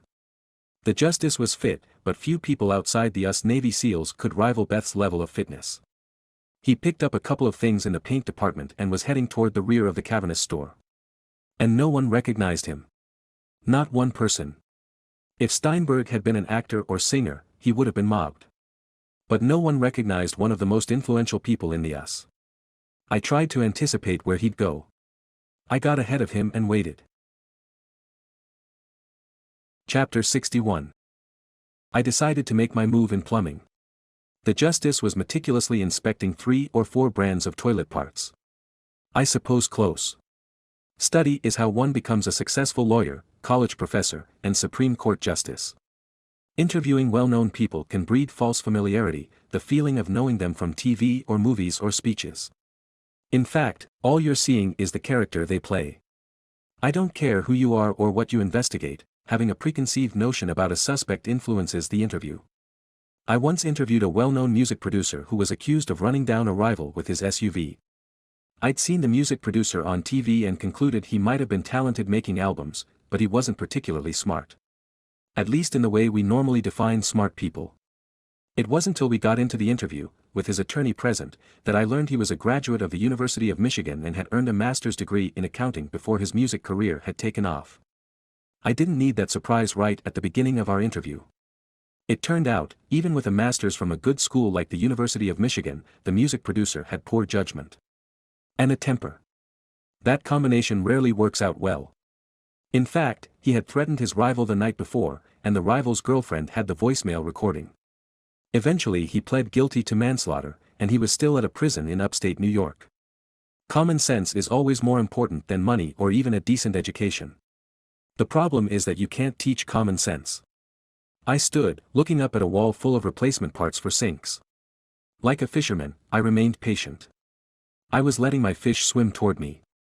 The justice moved on from toilet parts until he was about 5 feet away from me. That's when he surprised me. Maybe shocked is a better word. Justice Steinberg turned to me just as I was glancing in his direction. His brown eyes showed no concern or apprehension. He just looked at me and said, "I wondered how close you'd try to come to me in here." My throat went dry. I could think of nothing to say. Then I blurted out, "So you know who I am?" He chuckled. "Detective Bennett, at this point everyone in Washington, D.C., knows who you are. It's just that most people don't realize what you are. A homicide detective." The justice smiled and said, "I was thinking more along the lines of a giant pain in the ass." Chapter 62. Justice Steinberg and I squared off in the aisle. Faucet displays and toilet parts were our audience. When I say squared off, I mean it figuratively. We faced each other, each assessing the other. The justice was a hair under 6 feet tall. He had sort of that rugged outdoorsman look. It always went well with an Ivy League education. Not to mention the money his family had or the money he had married into. It looked like he was working just a little too hard at being a regular guy. Steinberg smiled. "You may want to make this quick. My sister is meeting me here to look at kitchen appliances." He made a show of looking up and down the empty aisle. Then he stared straight at me, a grin still on his face. "You're familiar with my sister, Beth, aren't you?" His smile told me there were few secrets between the two of them. It also told me he didn't care how physical she got with me. He impressed me as one of those jerks who thinks they're better than everyone else and above the rules. I tried to keep cool. "Yes, I've met your sister." I rubbed my temple where she'd kicked me. "She makes quite the impression." He snorted and said, "You have no idea. She's been like that since she was a kid. You know how embarrassing it is when your sister is suspended from high school for breaking the nose of the captain of the football team. Then there was the incident at Stanford. A swimmer got a little frisky with her at a party." He paused and looked around for Beth again. When he didn't finish the story, I said, "I kinda want to know what happened to the swimmer. Let's put it this way, it was tough for him to compete for a few months while his dislocated shoulder and broken ribs healed." The justice shook his head. "Stanford has a dedicated room in their business school with 30 state-of-the-art computers for students to use. That was my father's gift. Basically, a thank you for not kicking my sister out of school." "Did the swimmer bring any charges?" I followed the cop's line of questioning. Steinberg shook his head. He knew he was in the wrong. If he had kept going and my sister had filed a complaint, he would have only gotten a slap on the wrist. I think this worked out better for everyone. We stood there for a moment in silence. I tried to break the ice by saying, "I'm impressed you recognized me. The NYPD isn't the only agency with briefings. You know the Supreme Court has its own police force. And they are definitely aware of you. Even though they say you're no threat. At least physically." My sister confirms that. He gave me another smile. This guy was not easily rattled. "So what's next for us?" Steinberg kept his eyes on me. "You tell me. You're the one stirring the shit. And you're the one living in it. I don't follow you, detective. You were having an affair with Emily Parker. It is not the first one you've had. Everyone in town knows about your antics. One person even called you a wild child. That puts you at the center of a homicide investigation." "No, it puts me at the center of your homicide investigation. I've already told everything I know to the DC police and the FBI. I'm not a suspect for either of those agencies." "Did they know about your wild personal life? Or is that a fact you decided was not important enough to mention?" "I didn't tell them I dated 2 women at the same time in law school." "Who are you? The morality police?" Holy cow, he had a point. It made me pause for a moment. Then I regained my senses. "I couldn't give a shit about your personal life. But it does give you a motive to kill Emily. Now his smile turned into a smirk. How the hell do you figure that? There are 1,000 different ways I can see why you'd have a motive. Domestic violence has no single catalyst. Or, if I want to use a really simple theory, maybe you were afraid she could ruin your reputation. That brought a genuine guffaw. When he was done with this laugh, he wiped his eyes with the back of his hand, looked at me, and said, "I'm married to the daughter of the most investigated active senator in Congress. He was once photographed on a date with a model half his age while his wife was undergoing chemotherapy. That didn't even ruin his reputation. The people of New York have elected him 3 times since his indiscretion. That's not even considering the Public Justice Department investigation on his scheme to get campaign money from every corporation in New York. The fact that the Department of Justice didn't file charges rarely makes a difference in public opinion. But the people in New York like what he does, so they re-elected him. I doubt my relationship with Emily would do anything to my reputation. I could see why this guy was a great trial lawyer. At least at the moment he seemed to have an answer for everything. Without really having to think about it. After a few more seconds of silence, the exasperated Supreme Court Justice sighed. "Detective Bennett, what would it take to make you go away?" "I'd go back home if I could find Emily's killer." "I'd like that as well." Then I heard a woman's voice behind me say, "What the shit?" It was Beth Banks. She was eyeing a 2-foot-long pipe sitting on the shelf. I could already see how she could use it as a weapon. Chapter 63. Beth Banks paced back and forth across the width of the aisle. Her measured and determined movements reminded me of a boxer too. Hyped up to sit down before a big match. Or maybe she was more like a tiger in a zoo, pacing back and forth, eyes always on the people watching her. I would say she was sizing me up, but she'd already done that. Quite effectively. That's when I realized she was waiting for word from her brother to let loose on me. It was really a no-win situation. Even if I defended myself, all witnesses would see was a tall man fighting a much smaller woman. It didn't matter that she'd already knocked me off my feet and proven to be twice as athletic as me. Now she stopped and looked at me as she opened and closed her fists. Maybe it was just a warm-up. She didn't want to risk pulling a muscle while she beat me senseless. She looked at me and said, "How's the head feel?" "I'm Irish." "I'm more worried about your foot." I figured it was better to engage her verbally. Beth let a smile slip out. She had a lovely smile. Just a flash of warmth. I wondered what she was like when she wasn't trying to punch someone. Too bad that smile didn't go with her personality. Beth said, "Good one." I didn't know if a New York cop would have any kind of a sense of humor. I didn't realize you had a sense of humor until just this moment. I'm sorry I gave you that impression. I like finding humor in things that scare most people. Take clowns. Normally, they make me laugh. What about you, detective?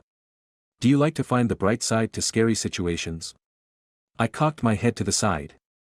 I swear to God, I can't tell if you're trying to intimidate me or flirt with me.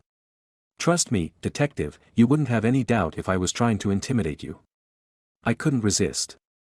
Why is that? Because you'd be looking up at me from the ground. Similar to our last encounter, she turned to her brother like, "Do you need me?" He gave her a subtle shake of his head. To me, Beth said, "I'm off to refrigerators." Don't worry, detective, I'm not looking for something big enough to store your body. From what I hear, no one in DC would care much if someone killed you. I doubt I'd even have to hide the body. I took the little comment, then said, "You know, in some places that could be considered a threat of violence. More of a hypothetical threat. Just something to make me smile tonight over dinner." Beth stuck out her hand for me to shake. When I did, she showed me what a powerful grip she had. I didn't wince or make any noise. I didn't try to squeeze back. I let her have her fun. There was no doubt she was mostly muscle. She was also her brother's muscle. She was forcing me to notice it and acknowledge it. That's why I had her as my #1 suspect in Emily Parker's death. Chapter 64. As soon as Beth Banks had turned the corner of the aisle, her brother looked at me. He lowered his voice and had a conciliatory tone. "I appreciate your loyalty to Emily. I knew her since she graduated from Quantico. She meant a lot to me." "Thank you, Justice Steinberg. But it still makes me wonder about a lot of things." "Like what?" Like what would a guy like you do to keep Emily from talking to your wife?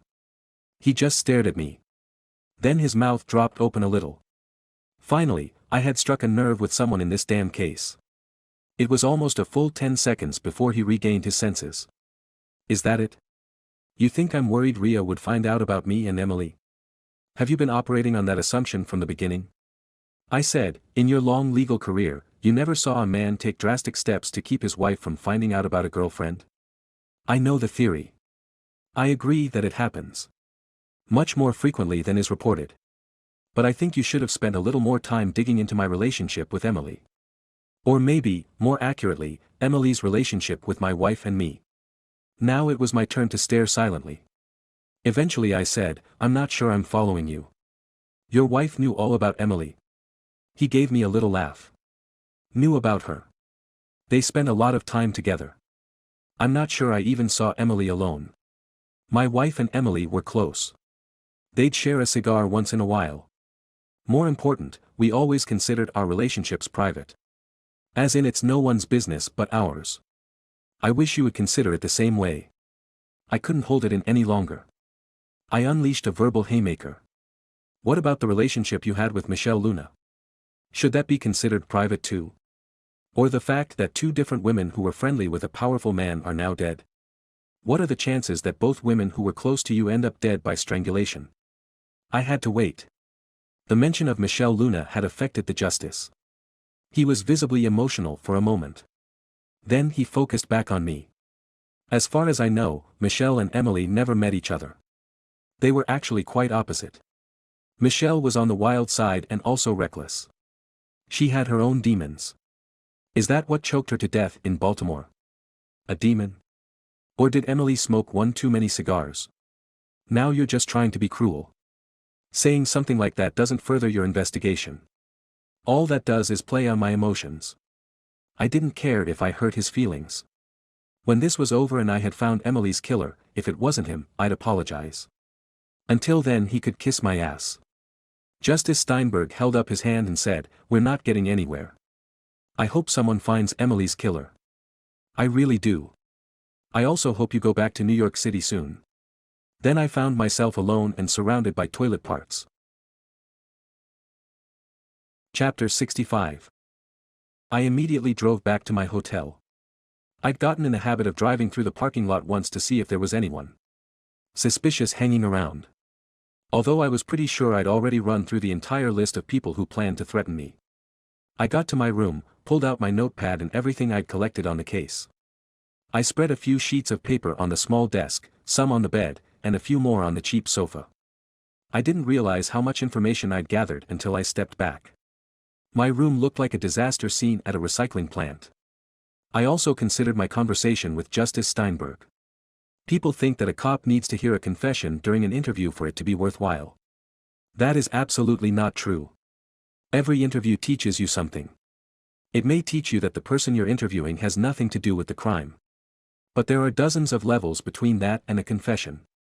For one thing, Justice Steinberg had been much less interested in talking about Michelle Luna's death than in talking about Emily Parker. The mention of Michelle Luna's name had seemed to throw the justice off a little bit. But my perception didn't confirm a theory or motive. There were plenty available. Protecting the justice's reputation was the most likely possibility. As far as suspects go, the justice was believable. I'm not saying I'm a human lie detector, but after 100 classes on interviewing and 20 years of asking the tough questions, I have a pretty good sense of when people are lying. Justice Steinberg was a smooth operator who was smart and well educated. But if he had committed a homicide, he didn't have the street sense to hide it. I was leaving open the question of whether he'd ordered someone else to do it. Then I looked at the details of both murders. They were similar but not identical. Michelle Luna had been choked from behind. That's how the Baltimore forensic people were able to lift DNA from the back of her earring. The medical examiner in D.C. had said Emily was strangled with two hands by someone facing her. Then she was dumped in the water. They were unable to recover any usable DNA from the body. The DNA from Michelle Luna's murder was the only physical evidence that meant anything right now. The biggest problem with a DNA sample is that you need a sample from a suspect to compare it to. The earring sample had been run through the DNA databases and had received no hits. That meant it was up to someone to supply a sample from a suspect not in the database. That gave me a whole host of new problems to think about. Maybe I'd been too focused on this investigation. I'd really been looking only at Emily Parker's murder. I should have been looking at it like 2 murders. And if there was evidence connected to only one victim, I could run with that. Then I thought about my suspects. Jeremy Pugh was still in the mix. Leaving out the idea that it was 2 random murders, I kept coming back to Beth Banks. A good upbringing and education could disguise a lot of traits. Maybe she was smart enough to hide the fact that she was a killer.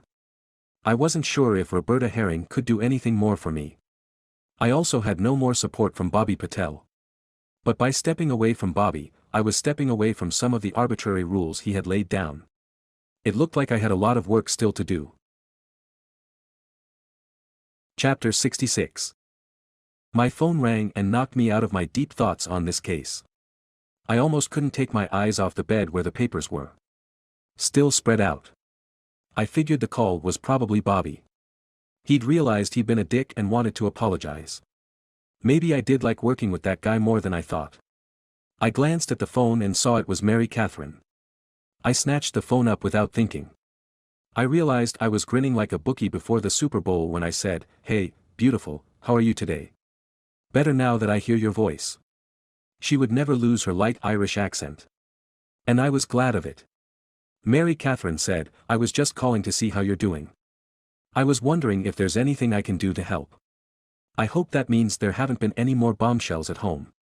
The city building inspector isn't condemning the apartment or anything like that, right?" "No, nothing new. In fact, it's been quite the exciting day." "Everything all right? Your grandfather burned his hand while working with Shauna on their secret art project." "It is nothing serious.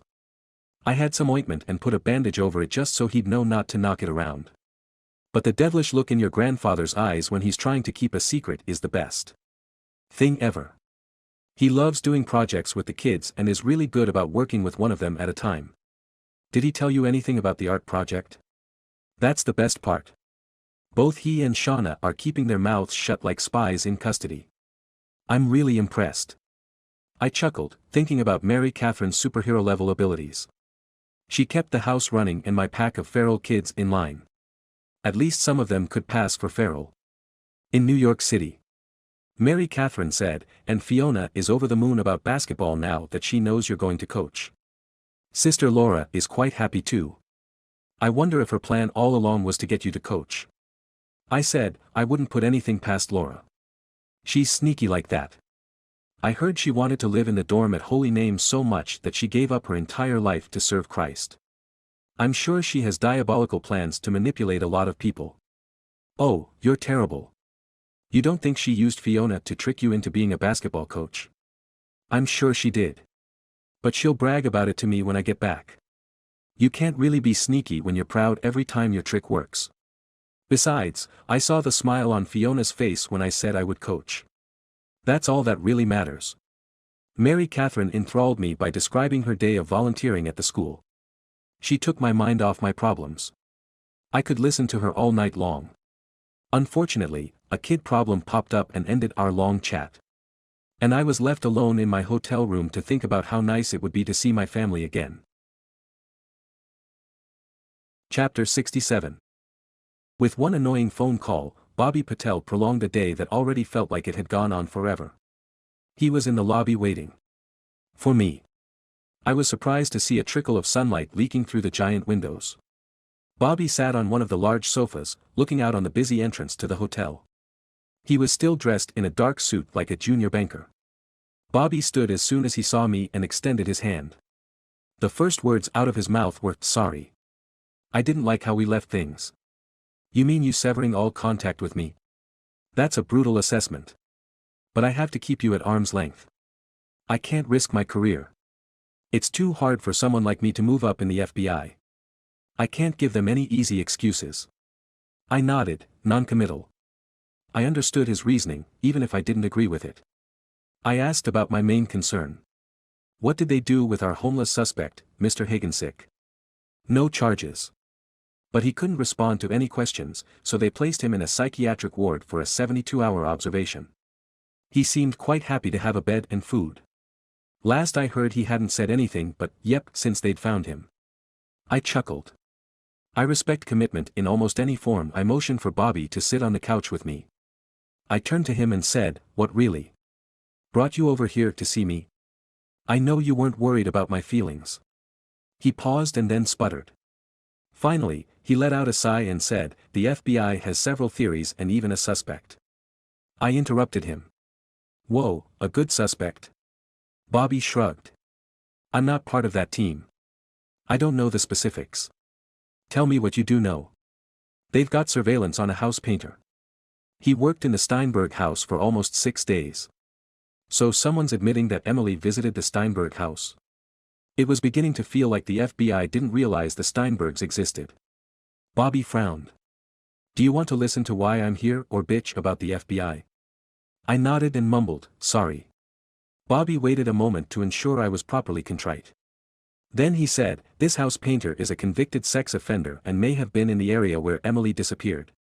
They haven't arrested him. They're just trying to figure out if he has any hidden apartments or anything like that."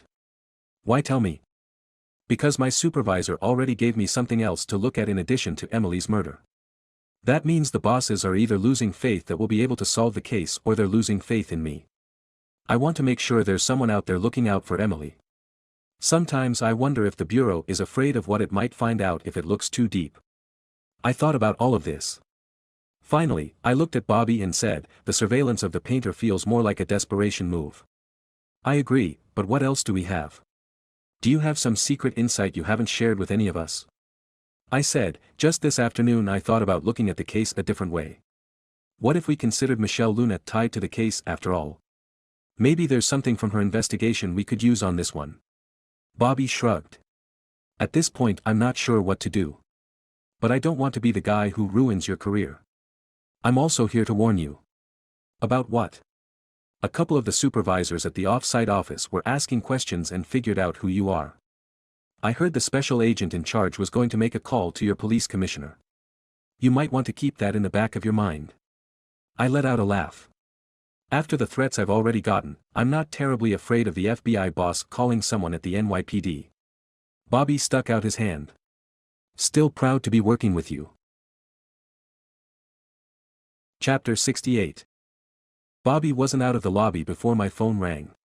It took me a moment to recognize the Maryland number. It was Emily Parker's sister Laura. After I answered, she said, "My mom and I remembered a few things we thought we'd pass on. We also have a favor to ask. I'll do anything I can to help you guys. My mom is really shaken by Emily's death. She thought Emily would show up like she had in the past. Anyway, we're supposed to pick up Emily's personal effects at the FBI office. Would you consider coming with us?" "Of course. When do you need me?" The FBI was open about timing the appointment. "My mom thinks she'll be up to it later in the week." "Happy to do it." I also found a business card at Emily's apartment.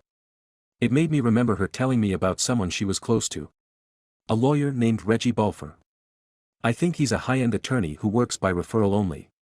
I wrote down the contact information Laura gave me. I looked at my watch and realized it might be a good time to intercept the hard-working attorney leaving his office not far from the swanky Capitol Hill area. Better to catch this guy late, as he was leaving, than try to wrangle an appointment. The lawyer's elegant 3-story office building resembled an art gallery, with wide, tall windows and paintings and sculptures in the lobby under spotlights. When I arrived, I was surprised to see at the very reasonable hour of 7 only 4 cars left in the covered parking lot. 2 were small, practical vehicles, like the Prius I was driving. One was a nice SUV that had 2 car seats in the back seat. That left a black Lexus LS. A nice car even for an attorney. Even an attorney who worked at a firm so exclusive it had no need for a sign. I parked a few spots down from the Lexus, then called NYPD dispatch. I gave them my ID and the license plate. They had no way of knowing I was off duty and not even in New York. A moment later my theory was confirmed. The black Lexus came back to an R. Balfour. The address on the registration matched the office. I didn't want to push my situation and ask for any other information. I decided to avoid startling anyone. I waited in plain sight, right next to the car. I was dressed in a sport coat and hoped that I didn't look too menacing. At least not to an attorney who drove a black Lexus LS.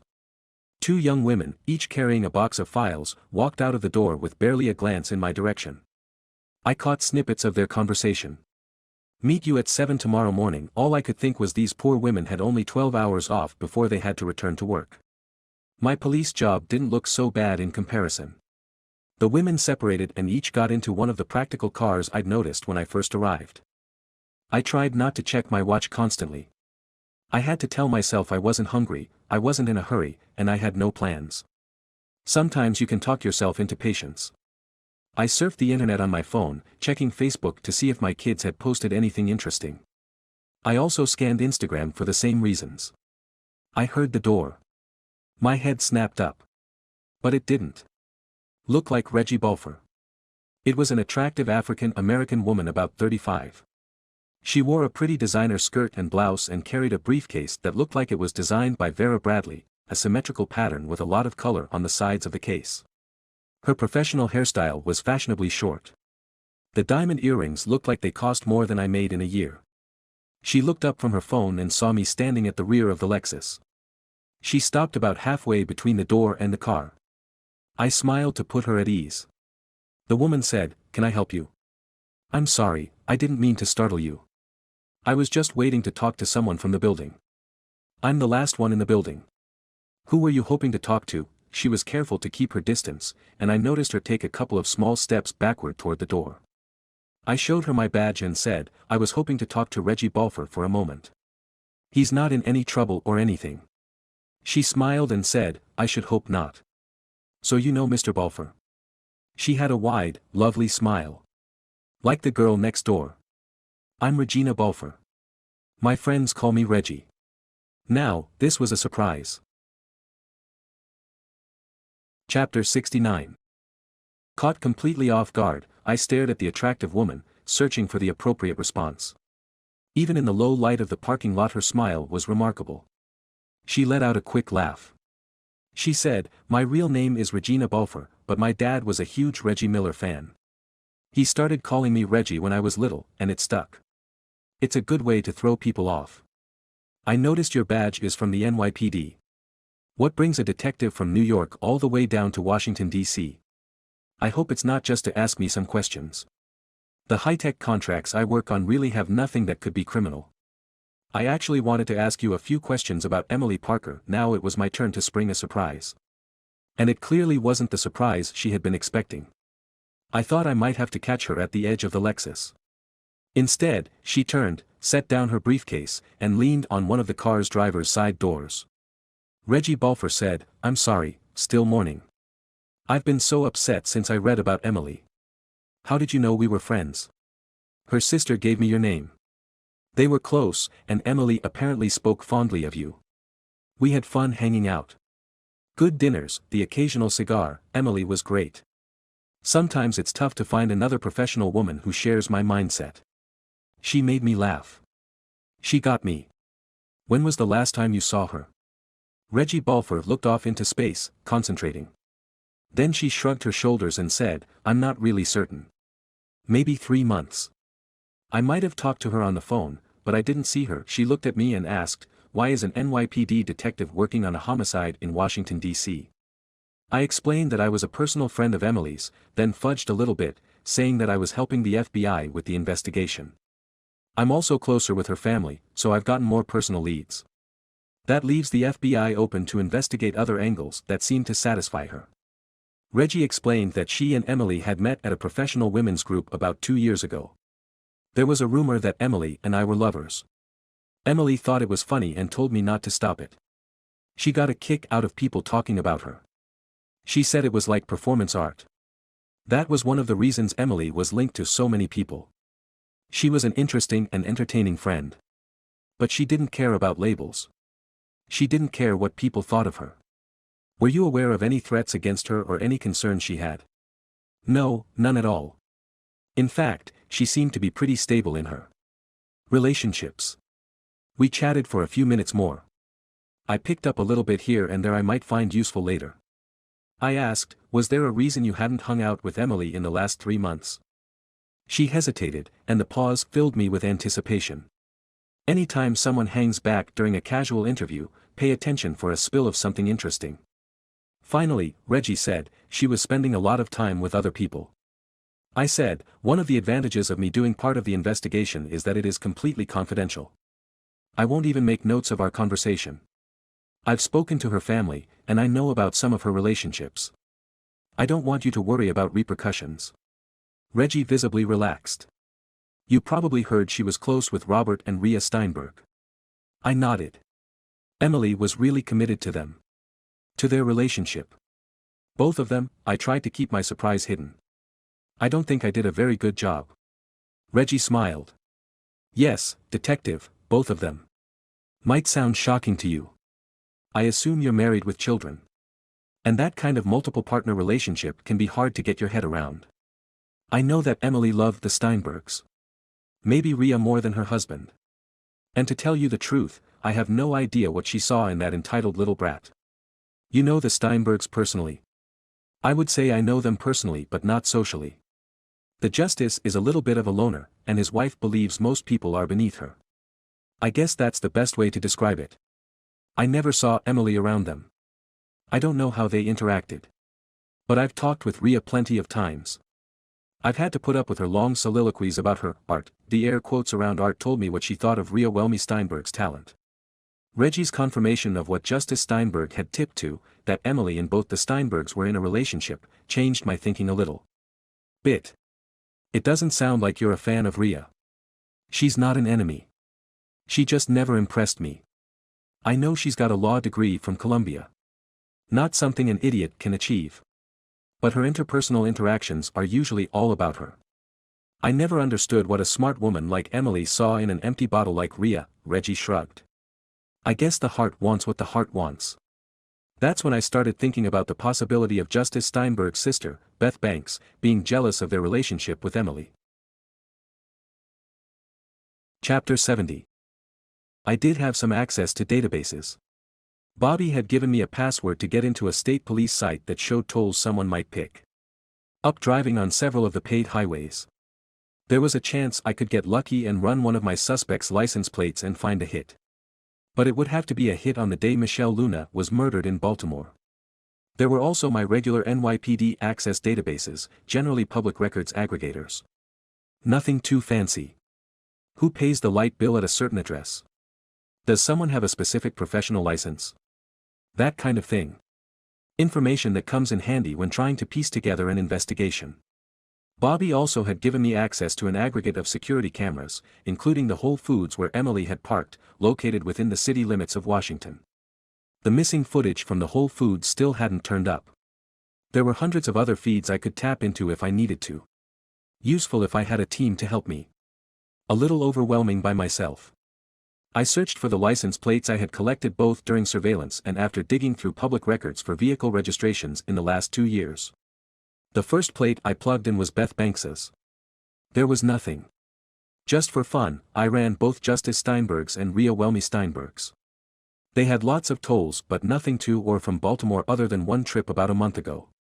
I was about to move on to another website when I decided to look up Jeremy Pugh's vehicles. At the time of Michelle Luna's murder, Pugh was driving a 3-year-old Ford F-150 pickup truck. I knew he'd lived in the Northern Virginia area. I was surprised to see Pugh had been close to Baltimore the day before and 2 days after Michelle Luna's murder.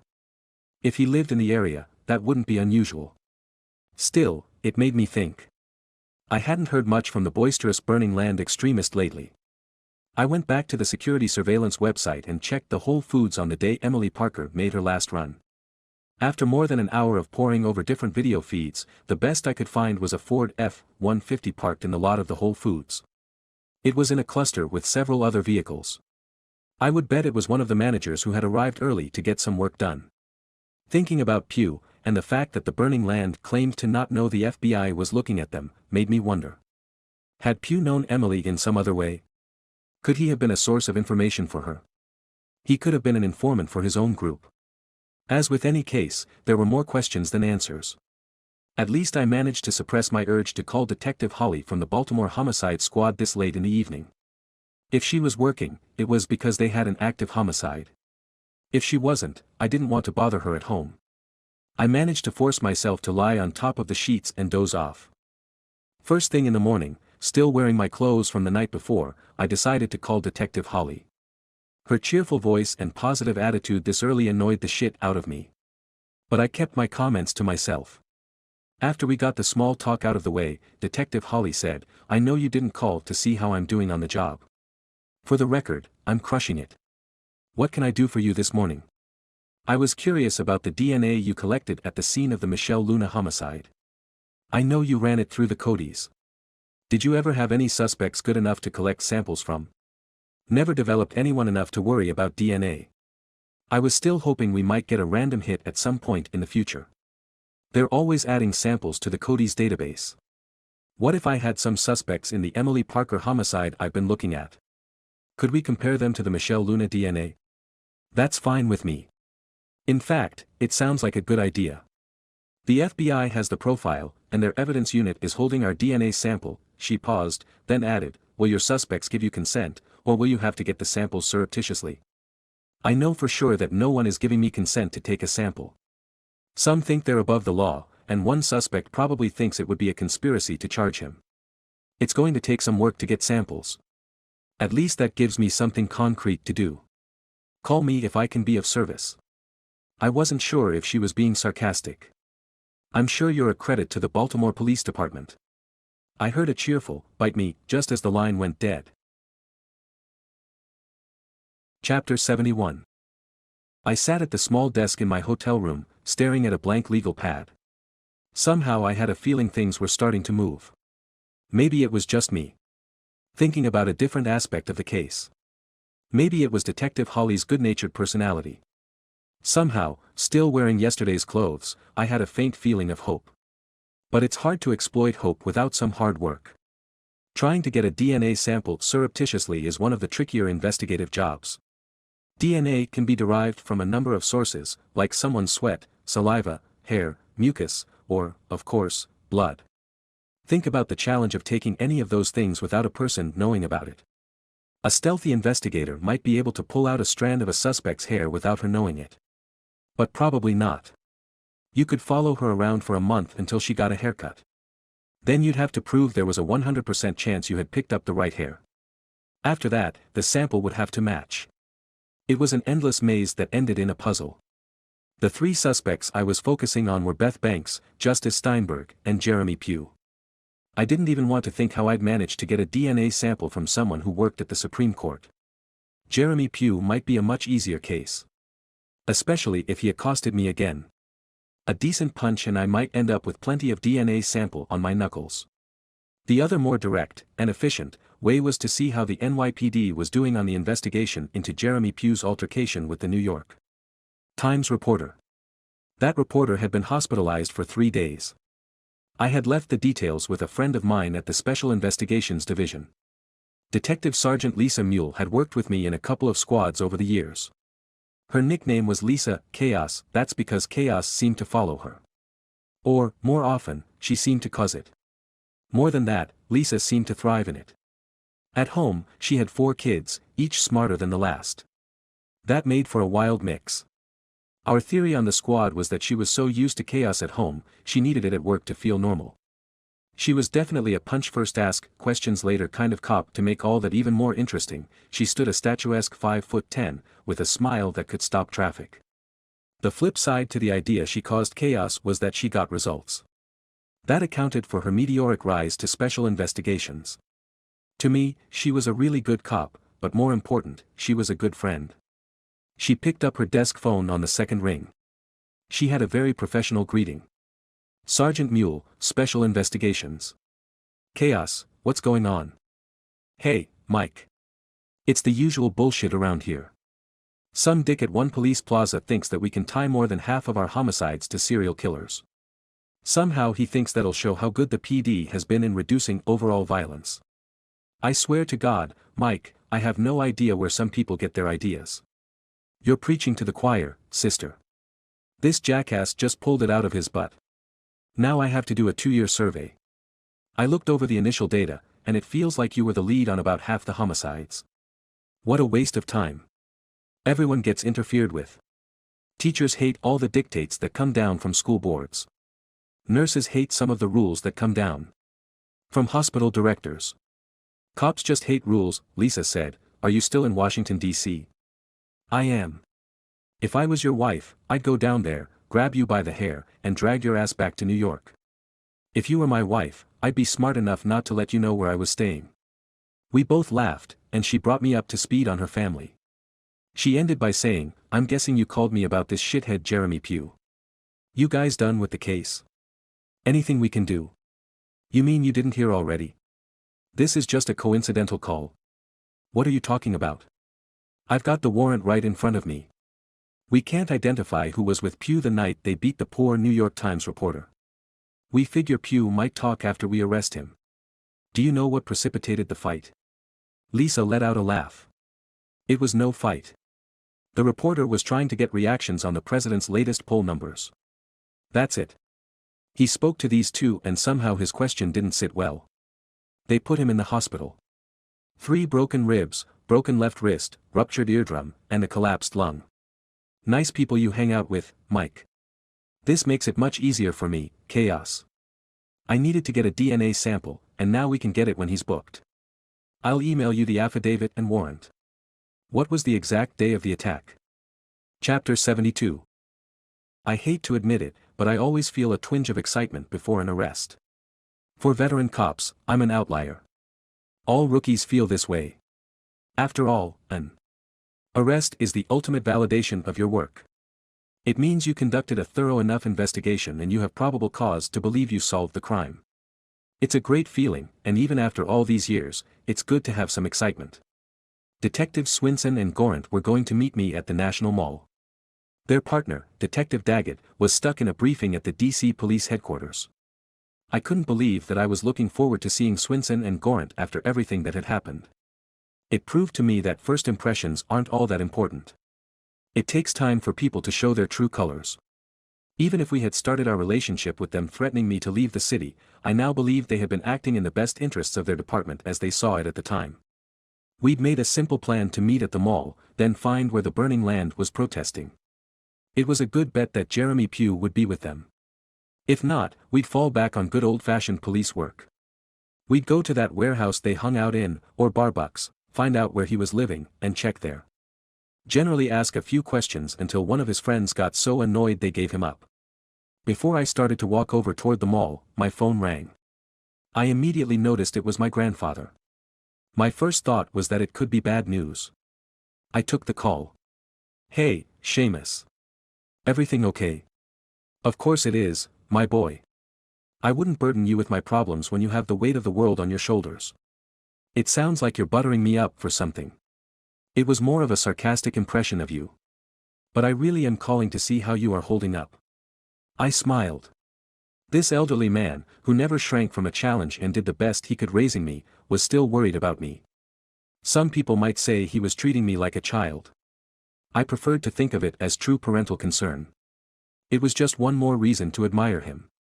Forget the fact that he ran a successful bar for decades and decided to join the priesthood in what many would say was the twilight of his life. He fooled them all. He had been a priest for many years now. He made a serious impact, not only at Holy Name but also around the entire Upper West Side. I felt honored that he would be so concerned about me. I decided to change it up on him. I said, Mary Catherine tells me you burned your hand. It doesn't look too bad. It's about the width of a pencil and runs maybe 2.5 inches along the back of my hand. It hurt like a son of a bitch. Should a Catholic priest use that kind of phrase, I knew I was setting him up for a great retort. After the slightest hesitation, Seamus said, I don't know. Should a New York City detective be working a homicide in Washington, D.C.? Touché. Seriously, how did you burn it? For the sake of art and my beautiful great-granddaughter. Shauna is very excited about this. No injury or other catastrophe will delay its unveiling. Besides, the burn isn't bad and it makes me look tough. At least tough for an old priest. We chatted for longer than I expected. It was just nice to hear the old man's voice. To hear little details about each kid and Mary Catherine from a different perspective. Seamus said, I swear you must have been a saint in a previous life to find a woman as perfect as Mary Catherine. He paused, and I knew that impish grin was spreading across his face. Or maybe Mary Catherine was a sinner in a past life. Yeah, that makes more sense. I glanced at my watch and realized I had to pick up my pace to the National Mall. But I wasn't done with my grandfather yet. Can I ask you a philosophical question? That's my specialty. You may have the degree in philosophy, but I have the experience. That's why I'm asking. I'm headed to the arrest of a man who assaulted me a couple of times. You're one of two people I told what he did to me the first time. His name is Jeremy Pugh.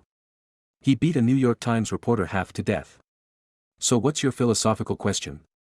Not only am I excited about the arrest, I'm also in a good mood. It almost feels like vengeance.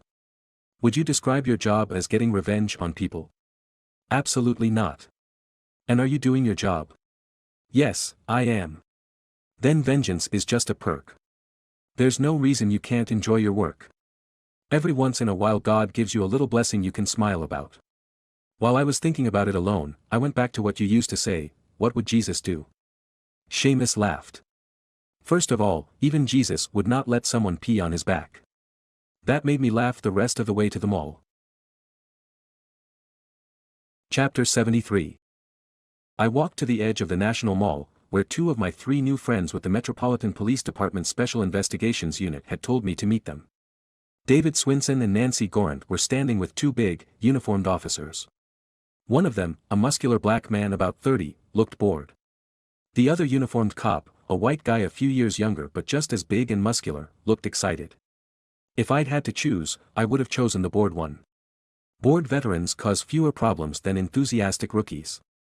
But to be honest, the idea of seeing Jeremy Pugh in handcuffs made me kind of excited as well. Nancy Gorant said, I'm going to go with them.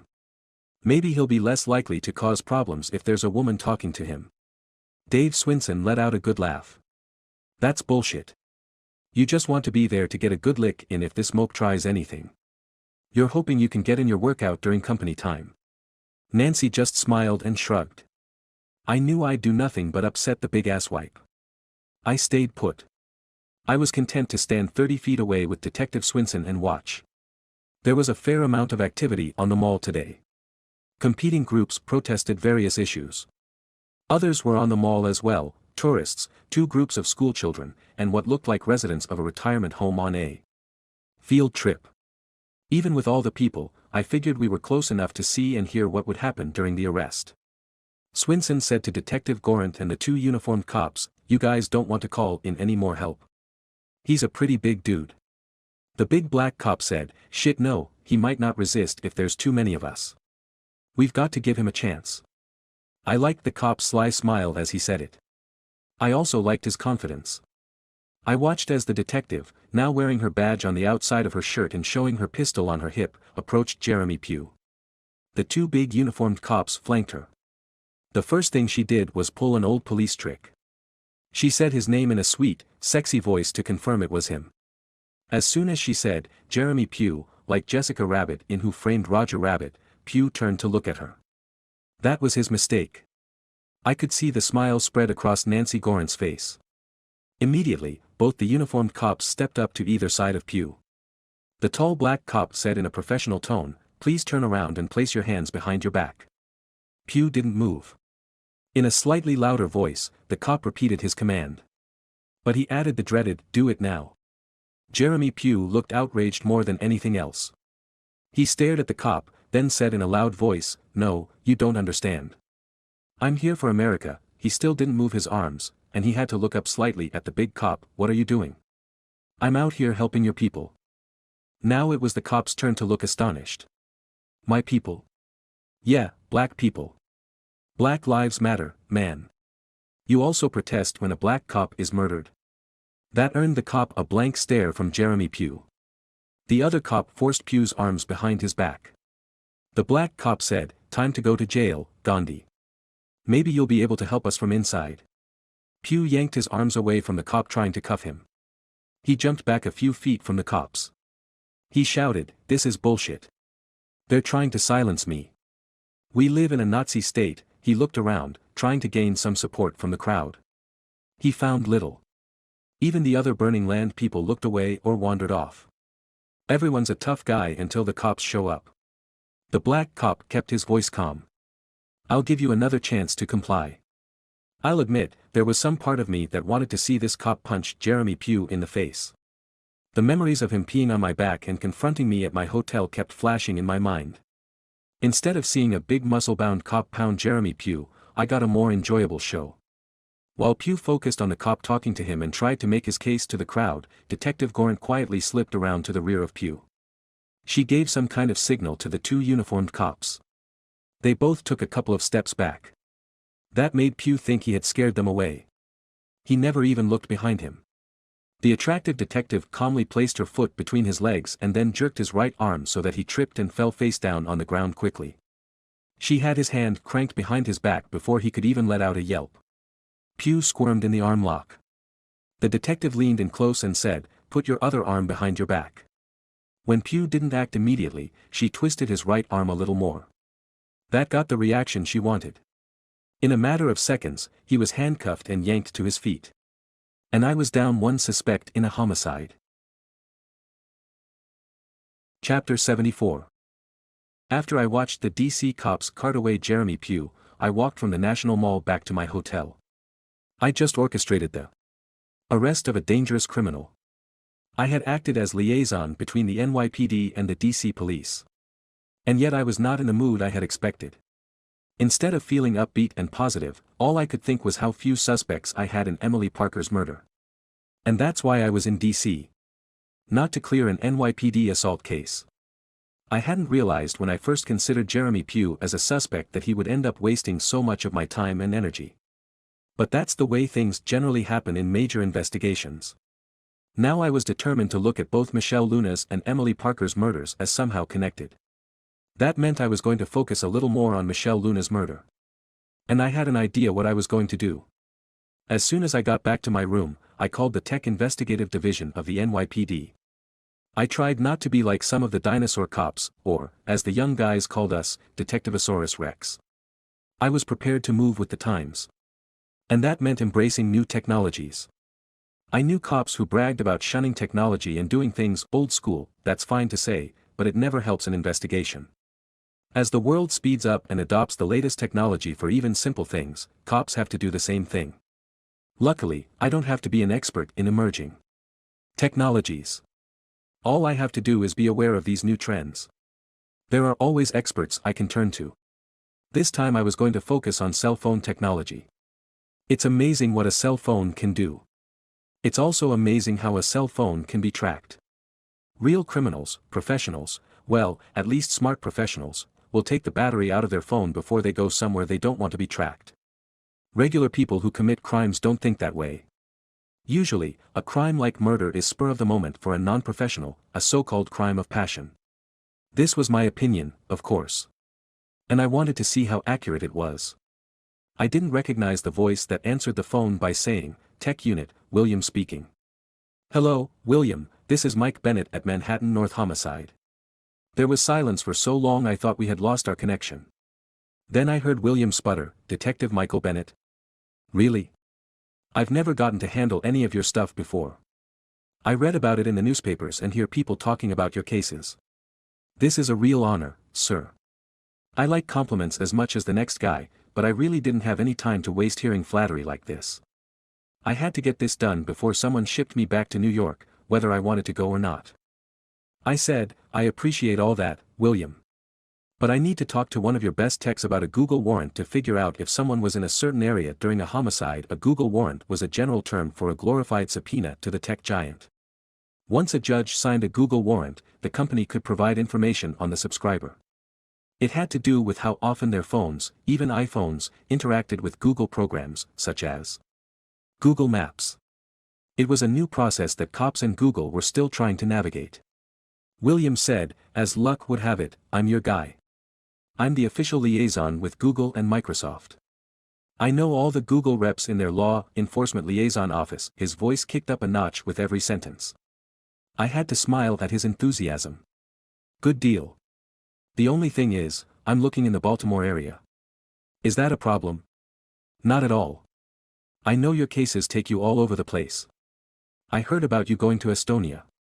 Baltimore is like a suburb of New York compared to that. I started to scribble a few notes. I said, William, what's your last name? Patel. P-A-T. I interrupted him. I know how to spell Patel. Are you any relation to Bobby Patel? Sure, he's my cousin. Chapter 75. I felt my world start to spin a little bit. What are the chances I would call the NYPD and reach Bobby Patel's cousin?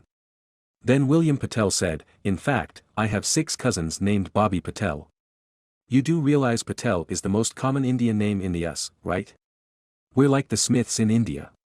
What about Bobby Patel, the FBI agent in Washington, D.C.? Oh, that Bobby. I suddenly felt like I couldn't catch a break. Was this some kind of conspiracy? All I could say was, he's your cousin. William chuckled on the other end of the line. No, I was just testing your gullibility. You failed. Now, let's see if we can help you solve a homicide in Baltimore. I liked this guy's attitude. I briefly explained the circumstances of the homicide. I left out why I was involved. I let him assume that it was somehow connected to a homicide in New York. William said, it helps if you can narrow down the parameters of your search as much as possible. The fewest possible phone numbers. The smallest spread of dates. And a relatively small geographic area. I gave him the date of Michelle Luna's homicide. I even gave him the exact location within Baltimore. William said, Fairfield doesn't sound like such a bad neighborhood. It's not like Compton. Bad things can happen anywhere, William. Then I gave him the phone numbers to Robert Steinberg's, Rhea Welmy Steinberg's, and Beth Banks's cell phones. I didn't want to risk using the names. Although William might keep things quiet, there was no telling what people at Google might leak. I decided to keep the suspects' names to myself. William asked, do you have enough probable cause for the Google warrant? I'm trying to see if any of those 3 were in Baltimore. They knew the victim. I'm just trying to build a case. I'm not trying to charge anyone based on the information from the warrant. William's enthusiasm didn't fade. Got it. I have a lot of friends over at Google. I might be able to do a quick check just to see if there's anything worth sending them a warrant for. They're good about little things like that. Know what I mean? I knew exactly what he meant. The world of investigations depends on people helping one another. I was a little worried about this being a major case. Then I remembered I wouldn't be the one bringing charges.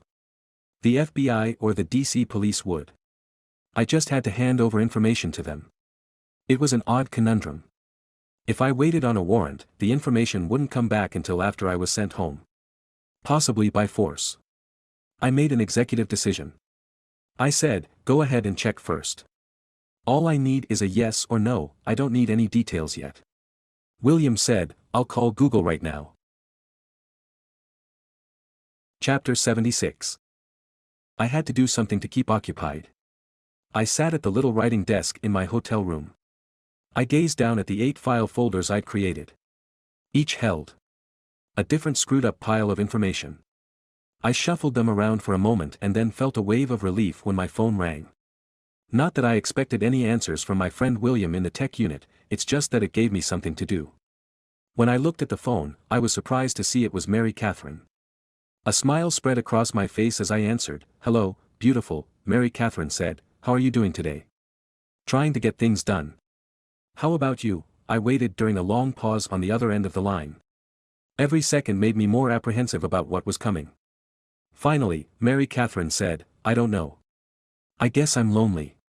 I'm a lonely newlywed. Aren't you lonely too? When I stop for a moment, yes, I get down and lonely. But in the spirit of always speaking honestly with each other, most of the time things happen so fast here I can't think of much. I'm on the move and concentrating. I'm sorry. I didn't mean to remind you. Don't be ridiculous. Just hearing your voice cheers me up. Even if your voice sounds a little sleepy and scratchy this morning. Are you okay? Just tired. Glad the kids are all at school. I will say I was a little queasy earlier. Now I'm fine. Are you sure? My mind started to race with all the possibilities. Mary Catherine said, I ate some kind of breakfast sandwich Seamus brought over. It didn't agree with me. What did that old codger want? Mary Catherine giggled on the other end of the line. I could picture her beautiful smile. Dimples in both cheeks. Blue eyes flashing. God, did I miss her. Mary Catherine said, all Seamus needed was some sandpaper and a pair of your locking pliers for his project with Shauna. Any idea what this super secret project is? None at all. And I don't ask questions. It's nice that your grandfather can get so committed to a kid's project. We are really blessed to have him in our lives, Mary Catherine sighed, and I could hear the exhaustion in the exhale. I said, are you sure you're okay? Say the word and I'll be home in a few hours. I'll come back home for good. Really? You'd do that for me? Of course I would. I waited in silence to give Mary Catherine plenty of time to think about my offer. Eventually, Mary Catherine said, I know you'd come home. I know the kind of man I married. I also know you'd never hold it against me. But it's important to do the right thing. Finding Emily's killer is the right thing to do. She paused for a moment and added, as long as you don't forget Trent's ceremony with the mayor. There is no way I'll miss it. Mary Catherine said, you stay in D.C. I've got it nailed down up here. I had to smile. I knew she had it nailed down. I doubted if there was anything that could defeat Mary Catherine. And through it all, she was still supporting me. Supporting a job I didn't have to be doing. What a woman. Chapter 77. I lay on my hotel bed, thinking of Mary Catherine. Wearing all my clothes, including my shoes, with my feet dangling. It was a loser's pose. Taken when everything had gone to shit. And it felt like one, accomplishing nothing except making me realize I could barely move. I felt like a lovesick teenager. I missed her so much. But I couldn't see her. All the threats and commands to return home had made little impact on me. But hearing the loneliness in my wife's voice almost broke me. I considered giving up. Going home. Living my life. My stomach roiled in acid, in part due to stress. I had to consciously unclench my jaw.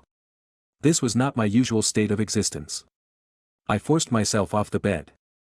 I plodded to the tiny writing desk under the wall-mounted TV. I plopped down in the chair and grabbed a random file folder. Was it fate that a 4x6 print of Emily's FBI identification photo fell onto the desk?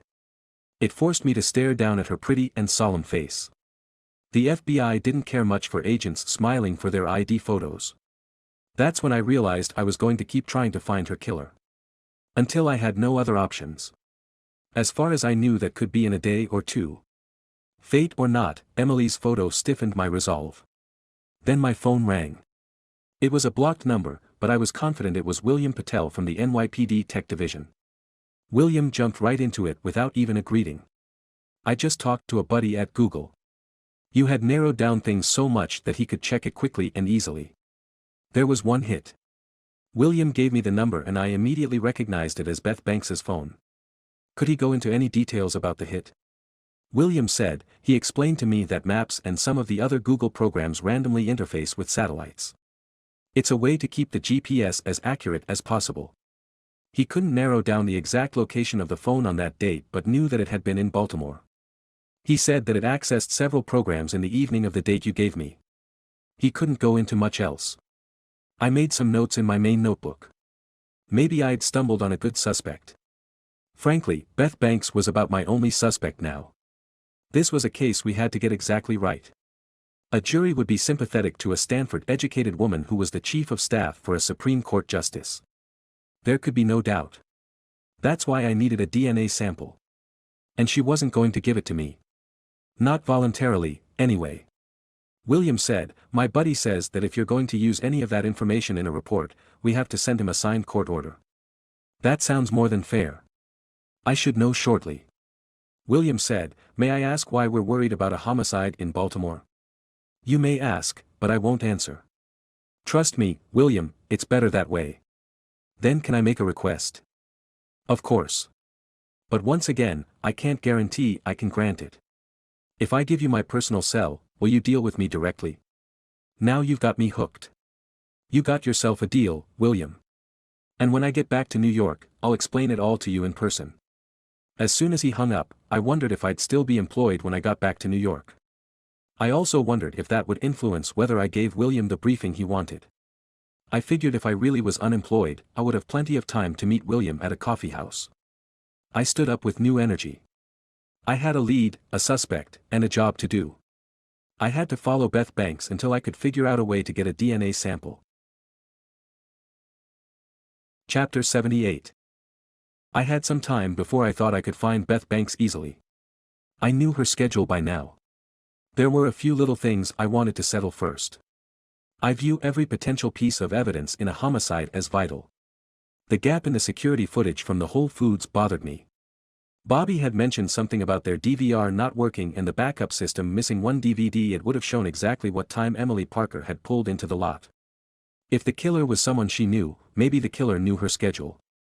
It's possible the killer had arrived in the parking lot before her. The timeline could be important. The FBI had talked to the manager at the Whole Foods, and no one knew what had happened to the DVD. In my opinion, no one was particularly upset about it either.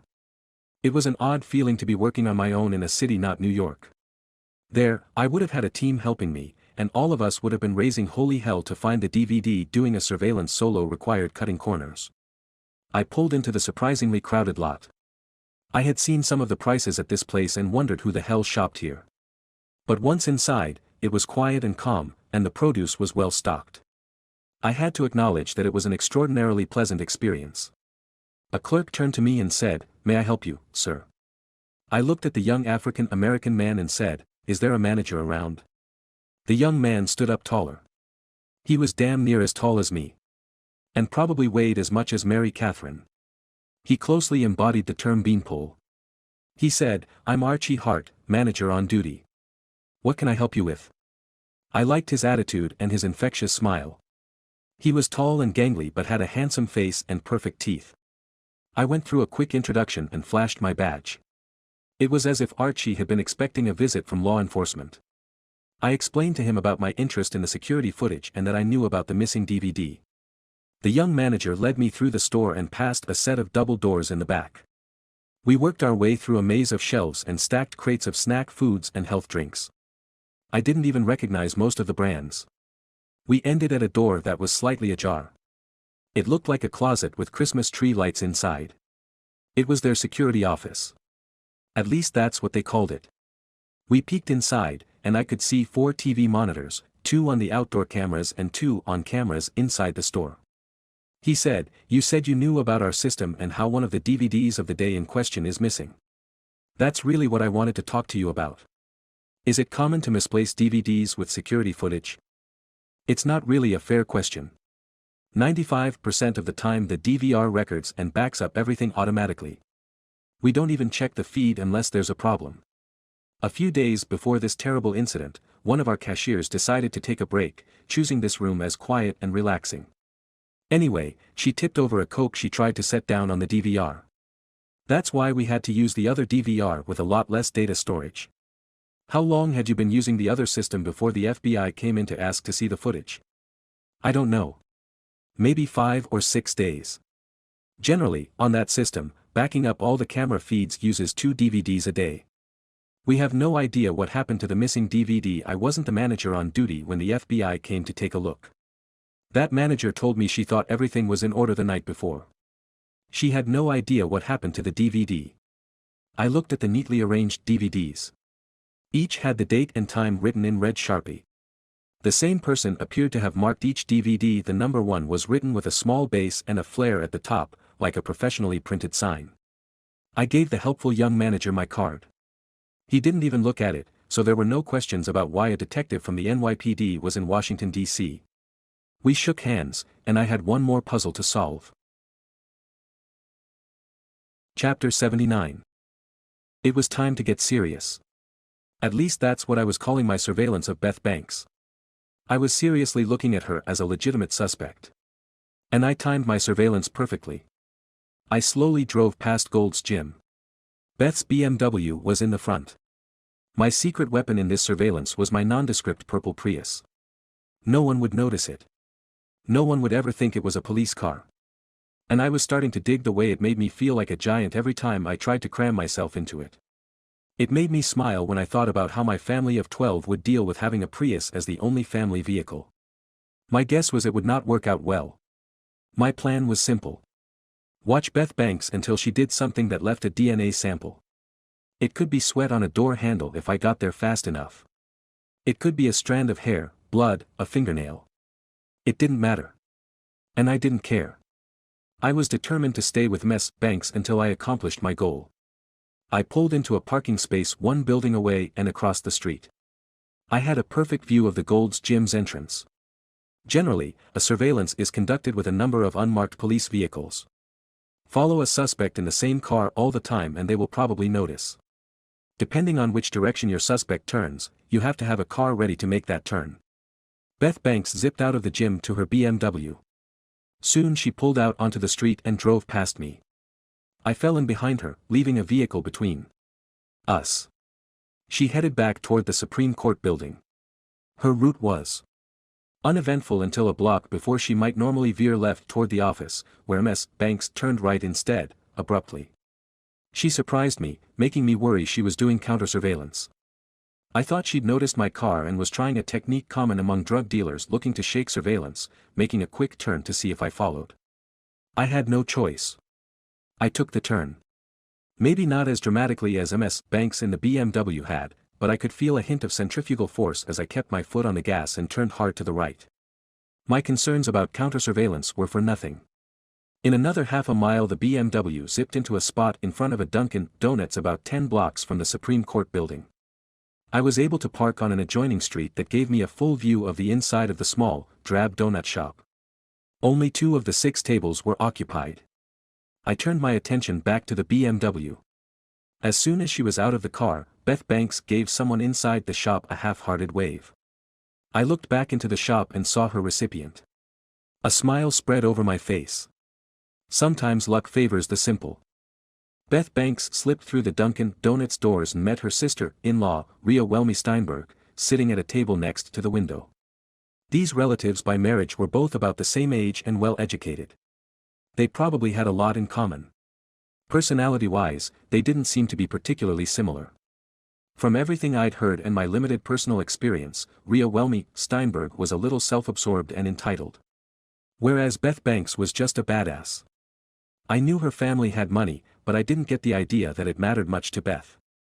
I noticed Rhea already had a coffee for Beth sitting on the table. This might be a rare opportunity to get samples from 2 of my suspects at the same time.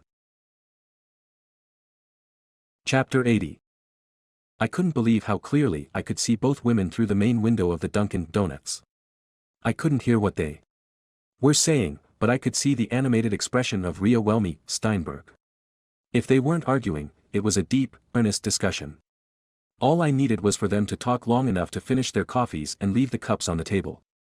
I still hadn't worked out exactly how I'd recover the right cups if they threw them in the trash. Sometimes you have to improvise. Surveillance is a tough gig. It tends to be more of a narcotics activity. Following people around. Trying to catch them in the tiny window when they actually commit a crime.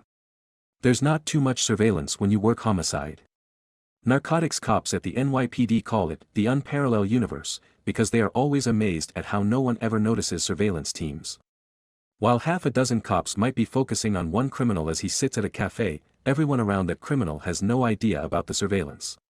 I used to think it was because people are not particularly observant. Now I prefer to think of it as the cops doing surveillance are particularly effective. By most standards, this was not much of a surveillance. Clearly, seeing 2 women talking in a nearly empty Dunkin' Donuts is not that big of a challenge. I leaned back in the front seat of the Prius and made a few notes. About the time and place. If I did recover DNA and it proved useful, I'd have to be able to explain exactly when and where I had retrieved the sample. I watched the subtle signs of their discussion. It seemed that Rhea was doing most of the talking. She was also more upset than Ms. Banks. Rhea scooted her chair a little closer during the discussion. I took a quick look around the rest of the Dunkin' Donuts. There were 2 bored baristas, absently wiping down the counter to fill time. Another couple who had been sitting a table away were just throwing their trash in the garbage can on their way out the front door. That left 2 other people in the Dunkin' Donuts. I wouldn't be going inside until after my 2 suspects left, but I still wanted to know who or what might be waiting for me. It never paid to be surprised while working on an investigation. It looked like the conversation was wrapping up. I pulled my seat back to a completely upright position. Both the women were standing now, and Ms. Banks kept shaking her head. I watched with interest as Ms. Banks took a sip of her coffee, then turned on her heel and marched out of the Dunkin' Donuts. Unfortunately, she took her coffee with her. I sat in my little car and watched in complete disappointment as Beth Banks raced away in her BMW.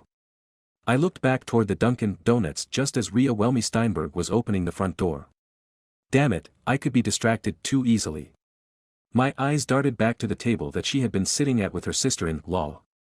Her cup was still sitting on the table in front of the chair she'd used. I started to grin. Completing part of the task was better than not completing any of it. I'd have to resume my surveillance of Beth Banks later. Chapter 81. No matter how Bobby Patel was feeling about me, he agreed to meet me quickly. I told him I had a break in the case. I'd wait until I saw him face to face before I told him it was a DNA sample for the Michelle Luna homicide. From there the only question was whether he'd submit the sample to the FBI lab. He could claim that it wasn't his case and, technically, not mine either. Then I'd have to go through Detective Holly in Baltimore. I'd thought about using the detective earlier. If she submitted the sample, there wouldn't be any questions. If there was a hit, then we could move. We would try to tie the two murders together with Rhea Welmy Steinberg as the connection. If there was no hit, life went on. In all likelihood, I'd go back to New York with my tail between my legs. In the end, I decided it was more efficient and more honest to approach Bobby directly. I knew he'd get a little pissy about it. At this point in my career I expected most FBI agents to get pissy about something. We met at a Chinese restaurant not far from the FBI field office on 4th Street, about a block from I-395. Bobby was waiting for me as I walked in. He sat in the very back of the restaurant, dressed in his typical business suit with a bold tie. This one had a purple hue. Before I sat down, he said, "Whatcha got in the bag?" "Possibly the break in our case." "What kind of break would physically occupy a Dunkin' Donuts paper bag?" "That sounds like a DNA sample." "We don't have any DNA markers in this case. So I'm curious what this meeting is about." I handed the bag across the small table to Bobby. "This meeting is about a legitimate DNA sample from a legitimate homicide. We may disagree on Michelle Luna being tied to Emily Parker. I recognize that both cases could be random killers. I recognize that the victims never met. I'm still asking if you could expedite comparing the sample to the Michelle Luna homicide." Bobby was silent. I don't think I ever realized how intense his brown eyes were until they fell on me. He just stared at me. It was unnerving. If you had told me when I first met Bobby that he could make me nervous, I would have laughed out loud. Finally, I said, "Come on, Bobby, we got nothing going on in the case. I visited Whole Foods earlier and was reminded that we don't even have a full set of security videos. Nothing is going right in this case. We need to shake things up." Bobby said, "Obviously I know about the missing DVD. I talked to the manager and corporate security manager for hours trying to figure out what happened. We just have to chalk it up to a bad break. They don't care about security footage as much as cops do. They don't have to make cases based on what's on their videos. They just want to make sure they're covered if someone slips and falls and tries to sue them." Bobby looked away for a moment. Then he focused back on me again with those intense, brown eyes. "Who's the sample from? I thought you ruled out Jeremy Pugh as a suspect because he was in New York. Who else do you have that you could get a sample from?" I hesitated. "I don't think I should tell you who the sample is from just yet. It's for your protection more than mine. I'll take full responsibility if anything breaks bad from it." I almost chuckled at the expression on Bobby's face. He looked like one of my kids when they got left out of something. Then he said, "It sounds like you don't trust me. On the contrary, I doubt you could lie. That's why I don't want to tell you. There might be some blowback later. You need to be able to say you didn't know who the sample was from. That might be a problem." Bobby said, "Okay, I'll submit it as a John Doe sample. Shouldn't be a problem.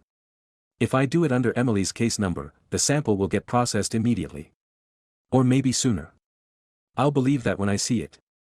For the first time today, Bobby smiled. "Hey, that sounds like a knock on the FBI." "Yes, of course it is. What did you expect?" Chapter 82. I stayed at the Chinese restaurant after Bobby left. The area DC calls Chinatown is a small historic district just northwest of Capitol Hill. I don't mean to be a snob, but the only real Chinatown on the East Coast is in New York. I don't care what Boston or Philadelphia or any other big city has to say about it. But for the record, the chicken chow mein at the restaurant was outstanding. The 5 customers in the quiet venue were spread out. That's why I was hesitant to answer my phone when it rang. I looked down and saw the main number to 1 Police Plaza. I wondered if it was William Patel with more information from the tech unit. I answered it like I always do. Michael Bennett, a man's voice said, "Detective Michael Bennett?" "That's right." "Who's this?" "This is Alfred Brocious." That one caught me by surprise. I knew the dead silence on the phone line didn't help my position. And the commissioner of the NYPD didn't help me out by saying anything else. He just let the silence hang there. Finally, I managed, "What can I do for you, Commissioner?" I tried to picture our new commissioner's face. I'd met him only once in passing while I was at 1 Police Plaza. It was right after the city had hired him away from Philadelphia, where he had been a respected deputy chief. His deep voice made everything sound like a grave matter. "Your lieutenant, Harry Grissom, says he can't reach you. Is he lying or are you not taking his calls?" The wording of the question made it sound like something a politician would say. "I was about to call him back, Commissioner. No matter what else happens during this conversation, please don't lie to me again. Is that clear, Detective?" "Yes, sir. I was a detective once. Back in Philly. I thought I was slick too. You know what got my head out of my ass?" "No, sir. I realized we all have jobs to do. We're all in this together. No matter how the media might twist stories. No matter what a segment of the public may think about cops. We're lost if we don't try to help each other any way we can.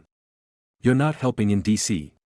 In fact, it sounds like you're a hindrance," I said. "None of that is Harry Grissom's fault, sir. Please don't take anything out on him. This was my choice and my decision.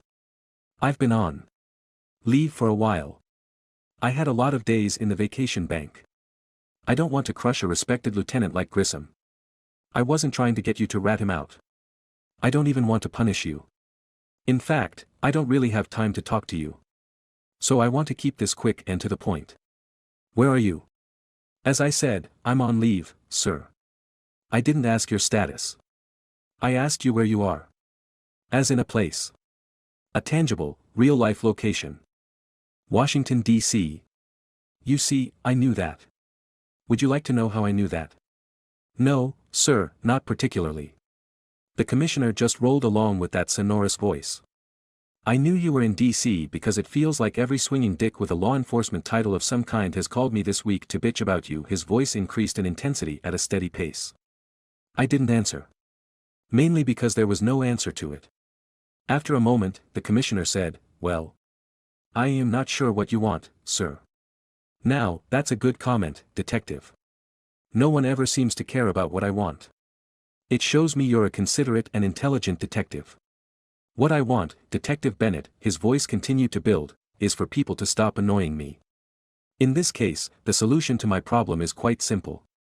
You are to come home. Come back to New York. Right now." "But, sir." The commissioner cut me off. "It sounds like you may have misinterpreted this call.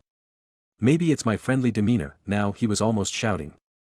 "This is not a negotiation. I'm giving you an order. Come back to New York." The line went dead. I pictured the commissioner slamming the phone down in the cradle.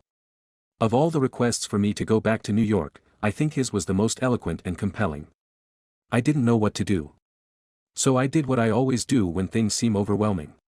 I called my wife, Mary Catherine. Chapter 83. The call with Commissioner Brocious had unnerved me. Usually I'm not too susceptible to threats. The commissioner knew how to deliver the best kind of threat. He didn't make one. He simply told me to come home. He was smart enough to know my imagination would come up with worse punishments than he ever would. And my imagination was working overtime. I pictured myself directing traffic in Flushing Meadows when the US Open was on. Or maybe I'd be working in some sort of sex crimes unit attached to a precinct. I shuddered, thinking what my future held. That's why I needed a change of pace. I wanted to hear a friendly voice. I didn't hesitate to dial Mary Catherine's phone. Just talking to her always made me feel better. Her voice was like a soothing balm on my nerves. I also had a second agenda. I wanted to hear how she sounded. During the last few calls, Mary Catherine had sounded exhausted. She also had mentioned that she hadn't been feeling well. That concerned me. I could hear a certain level of scratchiness in her voice when she answered. I always thought her sleepy voice had a sexy edge to it, but I was preoccupied. I asked if she was feeling okay. Mary Catherine said, "It's weird around here during the day. It's so quiet. With you gone and all the kids at school for the majority of the day, I get a little lonely. I'll admit it. I even went down to Holy Name this morning to say hello to Seamus. To be honest, I was also trying to get a look at the art project he and Shauna have been working on. Did you get to see what it is?" "Nope. And Seamus is so tight-lipped it makes me think he would have been a good spymaster during World War II. I laughed and said, he might have been. He rarely talks about his life before coming to the US. No one is able to figure out how old he is. Carbon dating failed. Chemical tests are inconclusive. Our next step is to cut him in half and count the rings." I loved her laugh. We chatted about nothing for a few minutes. Then Mary Catherine ran through the kids and what they were doing. Most of the issues were school projects or interest in joining outside sports leagues. The usual. When you have 10 kids, you tend to take most issues in stride. If you don't, you'll go crazy quite quickly. A couple of things caught my attention as Mary Catherine was talking. Especially when she got to my oldest daughter, Juliana. Mary Catherine said, "Juliana went on a date last night. What did you think of her date? Seems like a nice young man. He's a sophomore at Manhattan College." I said, "Of course my next two questions are, how old is he? And what is he studying?" "Don't worry. He's not an old man. He's probably a year or two older than Juliana. And he's studying creative writing." "Ugh." Mary Catherine said, "What's wrong with studying creative writing? Nothing if you want to live with your parents the rest of your life." I'm more interested in her meeting engineers, medical personnel, or at the very least a law student. "You studied philosophy at Manhattan College. And look where it got me. In a beautiful apartment on the Upper West Side, with 10 wonderful children and a wife who misses you. When you put it that way, I think I might be crazy to stay in DC any longer." Mary Catherine laughed, then said, "What's new on your case?" I told her about the DNA and how I was able to get a sample without riling up a Supreme Court justice's wife. I made it sound like I'd risked my life at a cave in Tora Bora. But that's the nature of most police stories, they need to be exciting and interesting. Mary Catherine said, "I don't understand why a homicide in Baltimore is related to Emily's murder. I'm not sure it's related. Maybe I'm getting a little desperate. But if the Baltimore homicide and Emily's homicide are related, we might get lucky with this DNA angle." After I thought about it for a moment I had to add, or they could be unrelated. If that's the way it turns out, but we do get a DNA hit, at least I helped solve the Baltimore homicide. Even though I didn't know the victim, I know there have to be family members and friends mourning her and hoping for justice. Silence lingered between us. Finally, Mary Catherine said, "What prompted you to call?" "Really?" I told her about my conversation with the NYPD commissioner less than half an hour ago. This time I left it up to Mary Catherine to draw her own conclusions. Mary Catherine said, "I think you should stay in DC. It doesn't matter what the NYPD wants. You've given them plenty of your life. If you get fired, it won't make one bit of difference to me. We'll be destitute anyway. Once the IRS is through with us. And with you out of a job, maybe I'll finally see more of you." I chuckled and said, "I do love how you're a glass half full kind of girl." Chapter 84. The next day I got a call from Bobby Patel. He wanted to talk in person. Right away. He swung by the hotel and met me in the lobby. He had lost a lot of his nervousness at us meeting in public. He scanned the room only twice instead of once every 30 seconds. Though he was dressed in his usual suit, he resembled a kid bursting to tell someone big news. I guessed, in this circumstance, that was exactly what he was. In jeans and a pullover, I felt underdressed sitting next to him at the small, round table. Our 2 cups of hotel coffee sat steaming in front of us. I said, "What was so urgent?" Do you have results from the DNA sample I submitted? Why else would I insist we meet in person? That was a really fast turnaround. I'm impressed. The FBI has access to cutting-edge technology.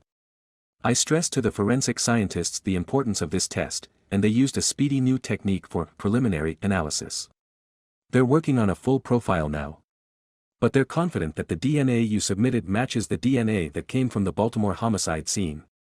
Good work. Frankly, I was shocked that this long shot had actually resulted in a match. I thought of ways to stall for time, but I didn't have to. Bobby went on about the FBI lab. He bragged about their capability and training. I would too. If I had FBI-level resources. I liked it when any cop was proud of their agency. No matter how I felt about the FBI, I had to admit they had moved things along quickly. Bobby focused his intense eyes on me. Okay, I came through for you. Now you've got to tell me who the sample came from. We can't close out the case until we have all the information.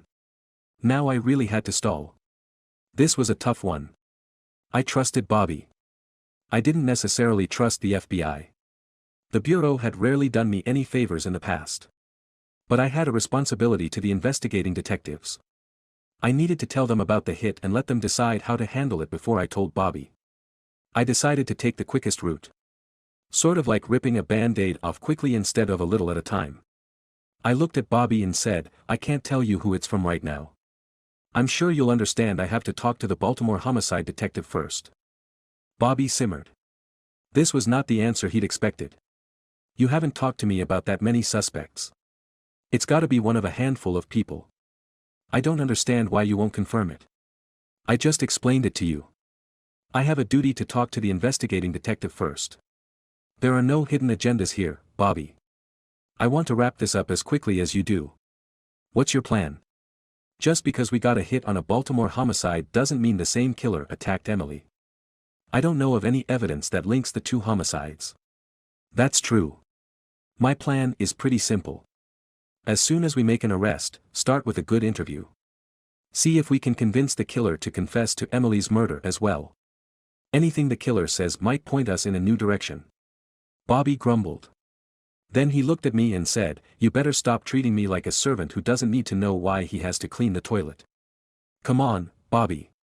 Everyone knows why it's important to clean the toilet. Chapter 85. I felt the pressure escalating. I needed to move quickly on the DNA information Bobby had given me so that I could solve the case and get back to New York in time to keep my job. And with a Supreme Court justice's connections, the Steinbergs might be tipped off about the DNA hit before we could even do a proper interview. That's why I wasted no time in calling Detective Holly at the Baltimore Homicide Unit. After a quick hello, I told her about the matching DNA. Detective Holly said, are you trying to keep me in suspense? I know you had several suspects. Which one provided the DNA sample? Normally, I'd milk a big moment like this. You know, pause for dramatic effect. Instead, I jumped right in. The sample belonged to Rhea Welmy Steinberg. There was dead silence on the line. It went on so long I had to say, hello. Stephanie. Sorry. That one took me by surprise. You told me the Steinbergs were possibly involved in the case, but I never thought one of them would be a suspect. A legitimate suspect. Can I ask a couple of favors? Detective Holly said, are you kidding? You just provided me with a good lead on an ice-cold case. Granted, a suspect like Rhea Welmy Steinberg complicates things, but it's still a cleared case. This one will get me noticed. Ask any favors you want. Can you move quickly on a warrant? I think my time here in DC is almost up. Again, are you kidding me? My bosses will want me to arrest her in the next hour. I have parts of a warrant already written up. All I have to do is fill in some names and the DNA information. It's certainly enough probable cause to move forward. So, yes, we'll be making an arrest today. I hesitated, then made my second request. The initial interview when you serve her with the warrant will be vital. I need to be there. I need to tie her to the murder of Emily Parker. Right now, the only way to do that is through an interview. We have no other information linking her to the homicide. So your working theory is that if she committed one homicide of a woman she knew, she might do it twice. Something like that. Detective Holly put me on hold to work out a few details. About 3 minutes later she came back on the line. My lieutenant wants us to move quickly as well. He's not as sold on you being part of the interview. He says it may look bad later on. He's not sure why an NYPD detective is in Washington anyway. I haven't heard that question before. I appreciated her courtesy laugh on the other end of the line. Then I thought of a way to force my way into the interview. I said, you guys are going to need me to testify about how I obtained the DNA sample later. Would you prefer to have a friendly witness on the stand instead of a pissed-off cop from New York? All Detective Holly would commit to was calling me when they were coming into Washington to make the arrest. Chapter 86. I didn't know what to do with myself after I called Detective Holly. I was nervous. This was the break in the case I'd been waiting for, but the Baltimore cops weren't going to care as much about Emily Parker's homicide as I did. What if they didn't let me into the initial interview? They might just ask a few preliminary questions and book Rhea Welmy Steinberg on the Michelle Luna homicide. Then Rhea would never talk about Emily. I had bet the entire Emily Parker case on this roll of the dice. I knew the Baltimore homicide detectives were already pushing it to get a warrant based solely on DNA evidence. It would pass initial appearance and maybe a few evidentiary hearings, but I doubted it was enough to get a conviction. There were too many ways to explain the DNA on the earring. The explanations wouldn't necessarily be believable, but they only had to convince one person on a jury. I ran down my task list. It was pretty short. I called Emily's mother to arrange collecting Emily's personal effects the next day. Her desk was not at headquarters on Pennsylvania Avenue but in the D.C. field office where Bobby worked. We would meet there. Then I called Dave Swinson over at the Metropolitan Police's Special Investigations Unit just to give him a heads up. Swinson chuckled and said, "That's one hell of a job." But I already knew the Baltimore cops, or as we call them, the minor league, were coming to make the arrest. They called our homicide team to make sure someone was available to help them. Special Investigations hears about all of that. I may have to call you if I get frozen out of the interview. You think there's a chance in hell a suspect like Rhea Welmy Steinberg is going to say anything? Doesn't she have a law degree from NYU or someplace like that? Yeah, Columbia. She hasn't practiced in a few years and isn't a current member of the bar. Detective Swinson said, I'm saying, despite the hippie artist demeanor, she's probably pretty sharp. Lawyers are generally good when they're dealing with clients. You can never tell how someone under stress will react. That's why I want to be in that first interview. I need to ask her about Emily Parker while she's still in shock. Detective Swinson hadn't calmed me down. All I could do was wait. It was late morning when Detective Holly called me to say they were in D.C. and intended to make the arrest. I managed to convince them to talk to me first. I raced over to a city office where the Baltimore cops and the D.C. Homicide Unit were meeting. From the front of the conference room, Detective Holly gave me a quick wave as I slipped in behind assembled law enforcement. Of course, a lot of detectives were involved in a case that would be a national news event. Though there was agreement that the arrest needed to happen right away, the location was up for debate. Someone suggested going to her house. Someone else argued for alerting Justice Steinberg. I was happy to see Detective Holly speak up. We've got to conduct an interview as soon as we confront her. We have to rely on the element of surprise. We can't let her surrender and have time to get her story straight with a lawyer. As the group discussed potential ideas, I slipped over to Detective Holly. I said, I have a pretty good idea where Rhea is right now. Great. Where is she? I gave her my best evil smile. All it will cost you is a seat at the interview table. I could tell Detective Holly was impressed with my negotiating skills. Chapter 87. I let Detective Holly make the pitch for me to be in the interview. When a DC detective asked why, Detective Holly said, I think he can help us find her quickly.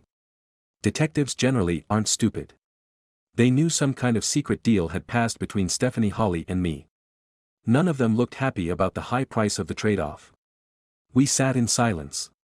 This wasn't a gangster movie. I didn't know how far I should push this. I risked it and told the entire room how Rhea tended to visit Rose's down-home diner after her morning work at her art studio. The DC cops knew the place immediately. A tall female detective said, the food there sucks. We made a plan. That's what cops should do every time they make an arrest. At least a planned arrest. After some haggling, the group agreed that Detective Holly would be the lead. A DC detective and I would go in with her. I looked over at the DC detective. He hadn't said a word during the entire meeting. He was in his late 40s and dressed in a rumpled suit. This was not a cop looking to make a reputation. He was a token. He'd have no real role in the interview. By the looks of him, he had no real interest in it either. It was clear someone in the DC police was getting nervous. They wanted to limit their exposure. After all, it sounded crazy on the face of it. The spouse of a sitting Supreme Court justice arrested on a homicide charge. Who'd believe it? But the DC Police Command staff couldn't let the media think that cops from another agency had walked into DC and made an arrest by themselves. Politics, it follows us everywhere. Stepping through the front door of Rose's down-home diner, I felt a strong sense of déjà vu. It was as if the tiny restaurant had been frozen in time since my last visit. One person sat at the counter. The tattooed, unfriendly waitress just stared at us as we walked casually toward Rhea Welmy Steinberg, sitting by herself in a corner booth. I noticed she was eating the super kale soup as she read the Washington Post. No one in the diner paid much attention to us. We walked casually, trying to avoid any commotion. Detective Holly slid into the booth right next to Rhea so calmly that it seemed natural. I'm sure the waitress thought we were meeting Rhea. Rhea's mild reaction didn't raise any alarms either. The DC detective and I slid into the booth directly across from Rhea. Detective Holly and the DC cop had their badges and IDs out almost before Rhea's eyes came off her Washington Post. No one wanted Rhea to think she was being kidnapped. The other detectives may have identified themselves, but it was me Rhea looked up at. She said, "Now you have to bring friends when you annoy me. I'm glad you remember me." Barely, she looked around the table, then focused on me again. "I thought I made it clear the last time you approached me that I didn't want to talk to you." She looked directly at the DC cop. "This man is stalking me. I'll file a report with you. I don't want him near me anymore." When the DC cop didn't move, Rhea added, "Do I need to make a phone call? You won't have a very good day if that's what I have to do." Rhea was definitely not making any friends at this table. I was impressed that the other two cops kept quiet. I always like to let a suspect's imagination run wild. Thoughts of what might happen were almost always worse than the reality. Rhea looked at me again and said, "If no one is going to tell me why you're bothering me, I have work to do back in my studio." She looked at me with the intense disdain Brahms might have leveled at Kid Rock if the two of them had had the chance to talk. Rhea pointed at me and said, "I already told him I have nothing else to say about Emily Parker. I miss her enough without you reminding me every day." I didn't say anything. This was Stephanie Holly's show. She didn't disappoint me. She took control of the interview immediately. Detective Holly pulled out a sheet of paper from the inside of the windbreaker she was wearing. She said in a very calm and reasonable voice, "Rhea Welmy Steinberg, we have a warrant for your arrest on the charge of first-degree murder." "What? That's crazy. I would never hurt Emily." Detective Holly calmly explained, "The warrant is for the murder of Michelle Luna in Baltimore." That had a decidedly different effect on Rhea Welmy Steinberg. Chapter 88. I carefully watched Rhea Welmy Steinberg's face as Stephanie Holly read her constitutional rights from a card. The emotionless mannequin I'd spoken to days earlier displayed a gamut of feelings, from annoyance that we were bothering her to anger that we weren't leaving her alone. That switched to shock as she understood why we were there. Rhea sat quietly for a moment. We gave her the time to process her shock, which then seemed to slip toward inattentive exhaustion. Like all the years of living in the fast lane had finally caught up with her. Detective Holly said, "Ms. Welmy Steinberg, do you understand the rights that I just read to you?" Finally, Rhea collected herself. She looked at Detective Holly and said, yes, of course I do." Carefully, Detective Holly continued to talk and engage with Rhea. Then she said, "Will you speak with us?" "Why?" There was no arrogance in the question. Detective Holly said, "We'll listen to explanations. Perhaps it was self-defense. Maybe we can work something out. Things might go easier for you." "Nothing is ever easy." "Nothing." There was a disturbing finality in her voice. Rhea didn't fidget or show any nervousness. If anything, she was withdrawn.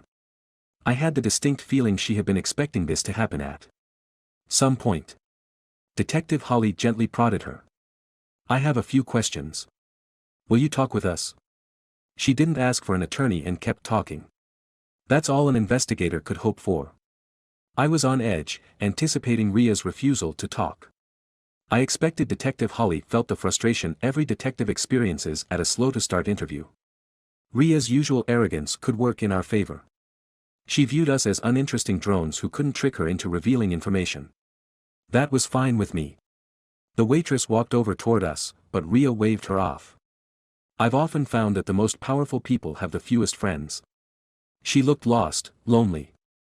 My guess was she didn't have anyone to confide in. Ria Welmy Steinberg looked like someone without a friend in the world. Then she started to cry.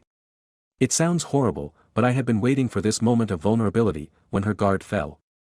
She used a napkin to blow her nose. Her eyes were watery and red. I leaned on the table a little and said, "Are you okay?" After another mild honk into the napkin, Ria nodded. I had to keep going. If Ria didn't talk, I had nowhere else to look. At least not before I got sent home to New York. I felt my stomach tighten with anxiety as I looked into Ria's face. I honestly couldn't tell if she was going to break or not. I said, "I know you were close with Emily Parker. You and your husband both. Was it the same way with Michelle?" I didn't know exactly what chord that hit, but it hit hard. Ria sucked in some air and stared at me like I had slapped her across the face. Then she started to sob. Chapter 89. Ria Welmy Steinberg recovered faster than I thought she would. In less than 30 seconds, she was wiping her nose with the same soggy napkin and looking up like she was waiting for more questions. It was Detective Holly who was able to strike a hammer blow to Ria's confidence by playing up the evidence. "We have a DNA match. Your DNA was found on Michelle Luna's body. It could only have come from you during the struggle with Michelle." Ria didn't deny any of it. Detective Holly said, "Were you reacting to a threat from Michelle? Solving a homicide in Baltimore was important." But now that the conversation was focusing almost exclusively on Michelle Luna, I worried I might not get a chance to ask anything more about Emily Parker. Ria chose that moment to look at me and say, "I love my husband. I love him more than anything." All the detectives stared at one another in acknowledgement that Ria's nonsensical statement had come out of left field. Ria turned to Detective Holly and said, "Men can be fickle. They certainly don't like to share the same way women do." Then she was silent. What the hell was she talking about? I caught a look from Detective Holly. She was as confused as I was. I said, "Did Michelle Luna threaten your husband?" This time there was a long hesitation. It wasn't a physical threat. And it wasn't to my husband. It was a threat to my marriage. She got her hooks into Rob and wasn't going to let go. He became obsessed with her. The more power she had over my husband, the more she enjoyed it. And she liked to rub it in my face. This wasn't quite a confession, but it was close. I could feel the excitement build in my stomach. Like I was on a roller coaster about to drop from the top of the lift hill. She wore a blank look on her face as she took a clean napkin to wipe her eyes and blow her nose again. Ria said, "I just wanted to talk to Michelle. We were at her apartment building in Laurel, in the parking lot next to her car. It was evening, the first time in a week she'd left our house. The first time I could get her away from Rob to talk to her alone. She said she was part of his life now." Ria trailed off to nearly a whisper. "It was nothing planned. It just sort of happened." Then she sat there without saying a word. 20 seconds passed in what felt like an hour. Detective Holly prompted her. "What happened? I mean exactly what happened." Ria was still operating in that weird time warp. She waited 10 seconds more, then said, "Michelle turned away from me. Looking at her back and neck reminded me of all the self-defense training I'd taken with Beth." She looked around the table, then said, "Beth Banks is my husband's sister. She's really quite good at Brazilian Jiu-Jitsu." Then she returned to her original story. "Anyway, when Michelle turned her back, I wrapped my arm around her throat. Just like Beth had taught me. I locked my arm in place with my left hand. By that time, I was furious. I don't even know how long I held her throat. But when I released my grip, she dropped to the ground. I panicked. We were right next to her car, so I shoved her into it. Then I drove out of the parking lot. Before I knew it, I was headed north toward Baltimore. I parked the car in a desolate-looking section of the city." Detective Holly said, "Did you do anything to the interior of the car?" This was important. If Rhea knew the details, she couldn't claim later she invented the story. Rhea said, yes. I found a small can of WD-40 in the glove compartment. I'd seen a brief my husband had read where the defendant sprayed WD-40 to remove oils that leave fingerprints on surfaces. I gave it a try before I placed Michelle behind the wheel of her car. Then I just walked away. I took 3 different cabs to get back to my car at her apartment complex. Now it was our turn to be speechless. We all stared at Rhea Steinberg. Chapter 90. I sat quietly and listened as Detective Holly carefully walked Rhea through the rest of the interview. She asked all the usual questions. Rhea seemed more in control now, but she hadn't stopped talking. Amazing. It was as if she didn't think she had done anything wrong. Maybe I was giving her too much credit for her law degree, but I almost thought she was setting up a defense of mental incompetence. She legitimately thought she was justified in her actions. After about 20 minutes, my opinion evolved from Rhea setting up the parameters of a mental incompetence defense to realizing she was batshit crazy. I felt a wave of nerves. Detective Holly caught my eye to let me know she was winding up the interview. She set me up perfectly with a line of questioning. Detective Holly said to Rhea, "Was Michelle Luna the only woman involved in a romantic relationship with you and your husband? Why would that matter?" Detective Holly looked at me and I fired my first and most important question. This was going to be my only chance before someone ripped me off this case. Whether it was the NYPD terminating my employment or the FBI kicking me out of DC. I looked directly at Rhea and waited until she focused on me alone. Then I said, "It matters because we are still investigating the murder of Emily Parker. Remember, I asked you questions about Emily just a few days ago right in this spot." Rhea Steinberg stared at me, with a look of surprise that quickly changed to anger and then to outrage. Rhea said, "How could you think I would ever hurt Emily? She was everything to me. I had to keep up the pressure. Did Emily get her hooks into your husband like Michelle did?" I lifted my hands to use air quotes for possibly the first time in my life. Now Rhea looked positively pissed off. "How dare you? You claim to be Emily's friend. How could you ever think she'd try to manipulate my husband? We were all soul mates together. If anything, Emily and I were closer than she and Rob. So you're saying you had nothing to do with her abduction and murder? I just want to be absolutely clear. If you think that little of Emily and can't read when someone is telling the truth, I don't think you're a particularly good detective." I believed her. I could read people well. I also had years of experience. Someone didn't admit to one homicide then deny another one so vehemently.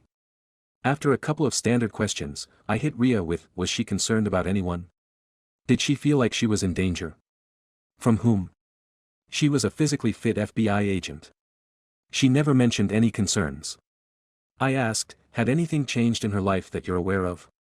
Rhea looked off into space as she considered the question. She took her time.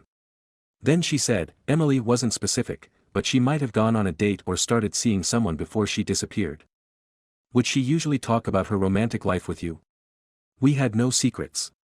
Apparently, the person gave her some sort of expensive gift. She wasn't sure what would happen or how to handle it." "Can you tell me anything about this new person? Male, female? Did she mention a name?" Rhea shook her head. "No, we only talked about it on the phone for a few minutes. The interview had run its course. Rhea mentioned something about calling her husband. Then she added, or perhaps I need an attorney. At that point, the interview was effectively over. We weren't going to ask her any other questions. Detective Holly handled it perfectly. She said, "Let's get back to Baltimore so you can make some phone calls and we can straighten this all out." It was a classic police line to keep a suspect calm until they were booked. It worked more than 80% of the time. By the way, Rhea stood up and laid a $20 bill on the table. I would say she was no exception. Chapter 91.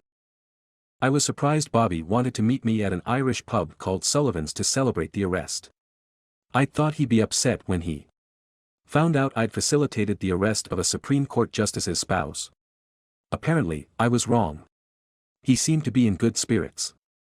As soon as I sat down at his table in Sullivan's, a name seemingly shared by 1 in 6 Irish pubs, Bobby said, "You guys are all over the news." I was surprised to find Bobby drinking a beer. Most shocking of all, he had removed his tie. It was the first time I'd seen him look like he was off duty since I had arrived in D.C. I wasn't mentioned, was I? I felt a little panic rise in my throat. No, the Baltimore police were credited with the arrest. I have to confess, you were right. Too bad you couldn't get Rhea to confess to Emily Parker's murder. But I guess there's no doubt she did it. Not now, anyway. I don't think she killed Emily. Now Bobby looked shocked. How can you say that? She admitted to strangling Michelle Luna. Emily Parker's murder was also a strangulation. That was your whole damn theory. Trust me. I was at the interview. We got into details about the Michelle Luna homicide. Rhea never flinched. She even admitted using WD-40 to screw up the forensic scientists. She had nothing left to hide. She denied any involvement in Emily's murder. Frankly, I buy it. Bobby was shaking his head. Maybe you're too close to this thing. Something will turn up that shows Rhea was involved. We've got to give it more time. I respected Bobby's determination. I wanted to find Emily's killer just as badly. I tried to change the subject. This is the most casual I've ever seen you. I'm calling it a night. I'm wiped out from the last few weeks. I'm going to head to my apartment in Alexandria and crash until my alarm goes off at 7 tomorrow morning. You're not going to give up on Emily's investigation, are you? No, never. But it sounds like you're getting ready to go back to New York. My son is involved in a ceremony tomorrow afternoon. I can't miss it. I explained about the essay and a little about the family dynamics. Bobby seemed fascinated. Bobby said, it was just me and my sister at home. It allowed my parents to focus on us completely. Now my sister is a neurotic orthodontist in Dover, Delaware. I escaped some of the neurosis, but I know my parents' constant attention warped me somehow, he chuckled. We chatted a while longer. I didn't bother to tell Bobby I might be at his office in the morning with Mrs. Parker and Emily's sister. Those were the tentative plans. I wanted to pick up Emily's personal effects, then head to New York. I could already picture the look on Trent's face when I showed up at the apartment. I had a big family meal planned at Trent's favorite restaurant. It was an interactive sports bar. Luckily, the boy was more interested in games than expensive food. Although with 10 kids and your grandfather tagging along, no meal in New York is ever cheap. I was surprised when Bobby gave me a little hug goodbye. He even threw in I still might make it to New York. We'll have to work together. I'd like that, I meant it too. Chapter 92. I woke early the next morning as the sun was creeping up in the east. I lay in bed, grappling with a feeling of finality that was veering toward guilt and depression. It was certain I had let Emily, a woman who had never failed me, down. I ran the interview of Rhea Welmy-Steinberg through my head over and over. At no point did I not believe her denial of killing Emily. The breaking news had been unrelenting. Virtually every channel ran specials about the arrest of the spouse of a sitting Supreme Court justice. Even if it had been almost 2 years since Michelle Luna's murder, the reporter interviewing her father took a far too aggressive tack toward a man who had lost his daughter. It brightened my mood to hear him say that he had found a sense of closure, and he and his family could move forward now. He placed a hand over his heart as he thanked the Baltimore police for never giving up. Though he may never know how lucky he was that Detective Stephanie Hawley had been assigned to the case, I did. I grabbed a quick hotel breakfast of stale English muffins and cereal. Mrs. Parker had said she and Laura would meet me at the FBI field office at 8 o'clock. The thought of heading home after that lifted my spirits. All I could think was home to my family. Home to Mary Catherine. I'd been worrying about her even more than usual over the last few days. She sounded tired. Somewhere deep in my heart, I thought she might be pregnant. The thought was not upsetting at all. I know, I already have enough kids. The other way to look at it is that one more kid can't be much more effort. Either way, my first concern was Mary Catherine's health and comfort. At exactly 8 in the morning, I rolled into the visitors area of the lot across from the FBI DC field office. My nondescript little Prius held a single suitcase and a big case folder. I was in the middle of deciding whether to give it to Bobby Patel or the DC Homicide Unit. If I saw Bobby this morning, I might try to feel him out on the subject. I got a surprise hug from Mrs. Parker and Emily's sister Laura. I understood Laura's hug, but Mrs. Parker did not impress me as a fan of personal, physical contact. You live and you learn. I'll admit I was a little disappointed in our reception. I had assumed the special agent in charge or another high-ranking bureau official would meet us. Instead, it was the personnel director. And I guessed she had never even met Emily. The personnel director was about 40 with neat blonde hair and reflective glasses that looked like they could incinerate ants if she held them up to the sun. She was professional if somewhat curt as she ushered us into a conference room 4 doors down from the lobby.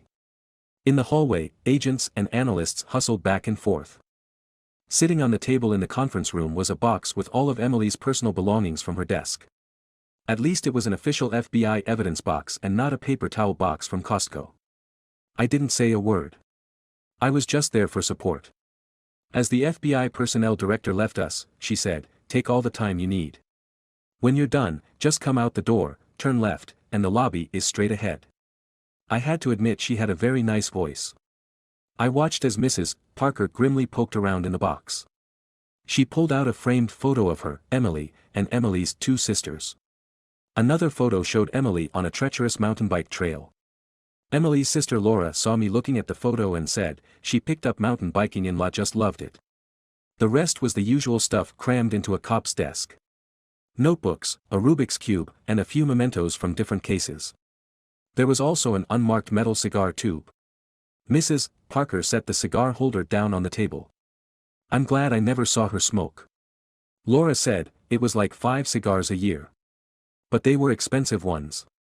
She loved to smoke Cuban cigars despite the ban." When I picked up the cigar holder, it rattled with a weight that didn't feel like a cigar. I quickly unscrewed the brown base and tipped the holder. A blue pen slipped out and clattered onto the table, breaking the silence in the room. I picked it up. It was a really nice pen. Expensive. A blue Mont Blanc. Laura looked at it in my hands. I said, "Recognize it?" Laura shook her head. I held it close to my face to read the tiny inscription on the pen's silver clip. It said, "From BP with love." I read it aloud. Then I looked at both women and said, "Any ideas?" Mrs. Parker and Laura looked uncertain, then began to chat about who it could be. They mentioned a couple of names. Mrs. Parker said, "Oh, what about Bill Parker?" Laura looked at me and said, "He's our cousin." Then she looked at her mother and added, "He's too cheap to buy extravagant presents. This seems more like a boyfriend gift." Something about the words boyfriend gift made me pause. Then it hit me. BP was Bobby Patel. The pen was a gift from Bobby. I recalled Rhea Welmy Steinberg saying Emily had received an unwanted, expensive gift. Despite Bobby claiming that he and Emily were work friends, he had wanted more. Thinking back to Bobby's commentary on Rhea Welmy Steinberg, I realized he had been leading me toward Rhea. Had he really been trying to cover his own involvement in Emily's death? I felt a little shaky as I considered all the possibilities.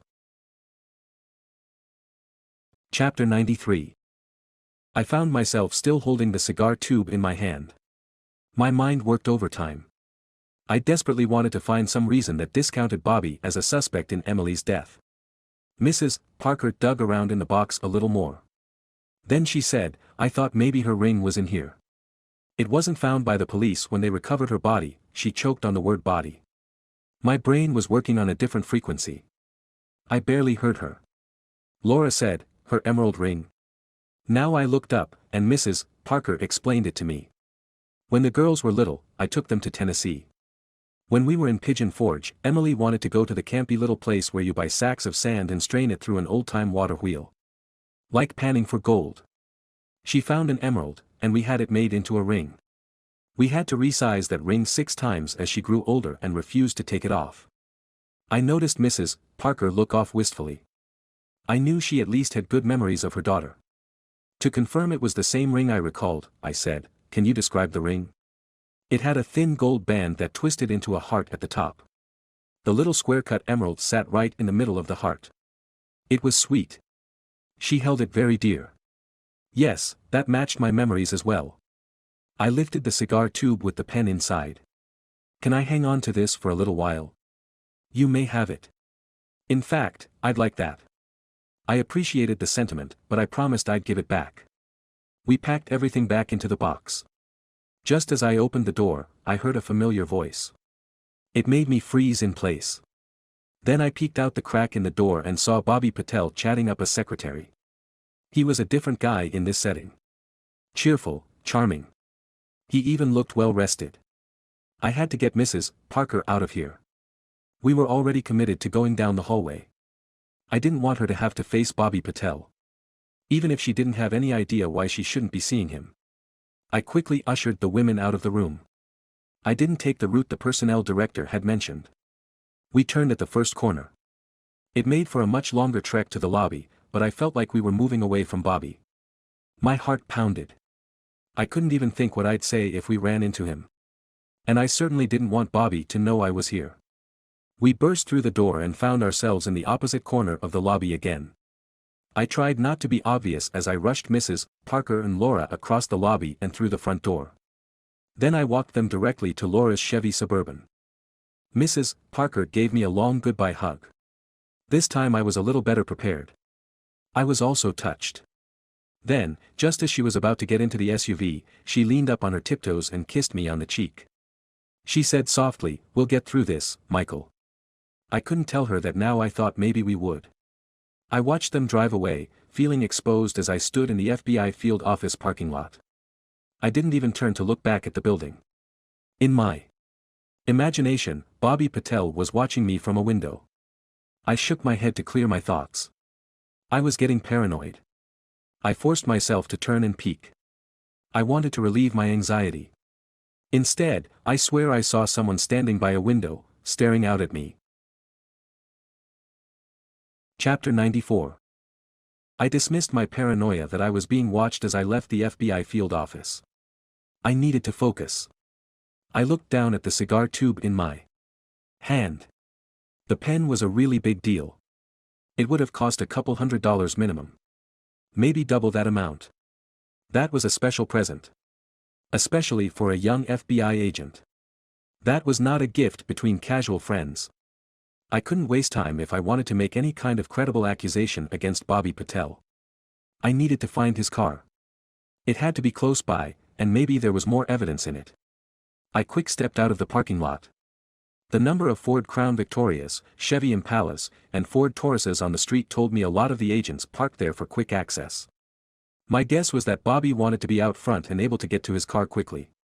As much time as he spent out in the field, he struck me as the kind of guy who wouldn't waste time parking in the lot. Trees along the sidewalk around the building blocked some of the view from the windows. I stopped beneath one and took a quick look up and down the street. There was no one around. And no traffic. I spotted Bobby's 5-year-old brown Taurus at the end of the block. I walked quickly, pausing in front of the Taurus.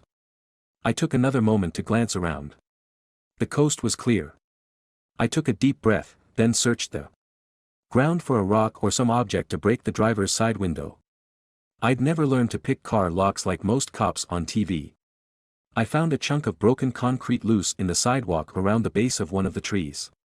I calculated how quickly I would have to act once the window shattered. I'd have only a minute to search the car. Then I had another idea. It was simple and not necessarily a long shot. I got down on all fours and felt under the bumper at the rear of the car. I felt along the metal frame, then I found what I was looking for, a hide a key. Any cop who has ever worked a crime scene and locked his keys in the car knows to hide a key somewhere convenient. As a cop, you never live something like that down. I pulled the key case off the frame. The key was old. It had rusting crud on it. Probably whoever had had the car assigned to them before Bobby had put it there. The interior of the car was clean. No surprise. Bobby was a little bit of a neat freak. There was nothing in the console or the glove compartment. Then I noticed something catch the light. It was under the passenger seat. I reached down and was able to just touch the silvery sliver. When I pulled it up to look at it more closely, it took me a moment to realize it was a fragment of a broken DVD, just a tiny chunk of it. And there was a little writing on the chunk. The upper part of the number 1 written with a flare at the top in red Sharpie.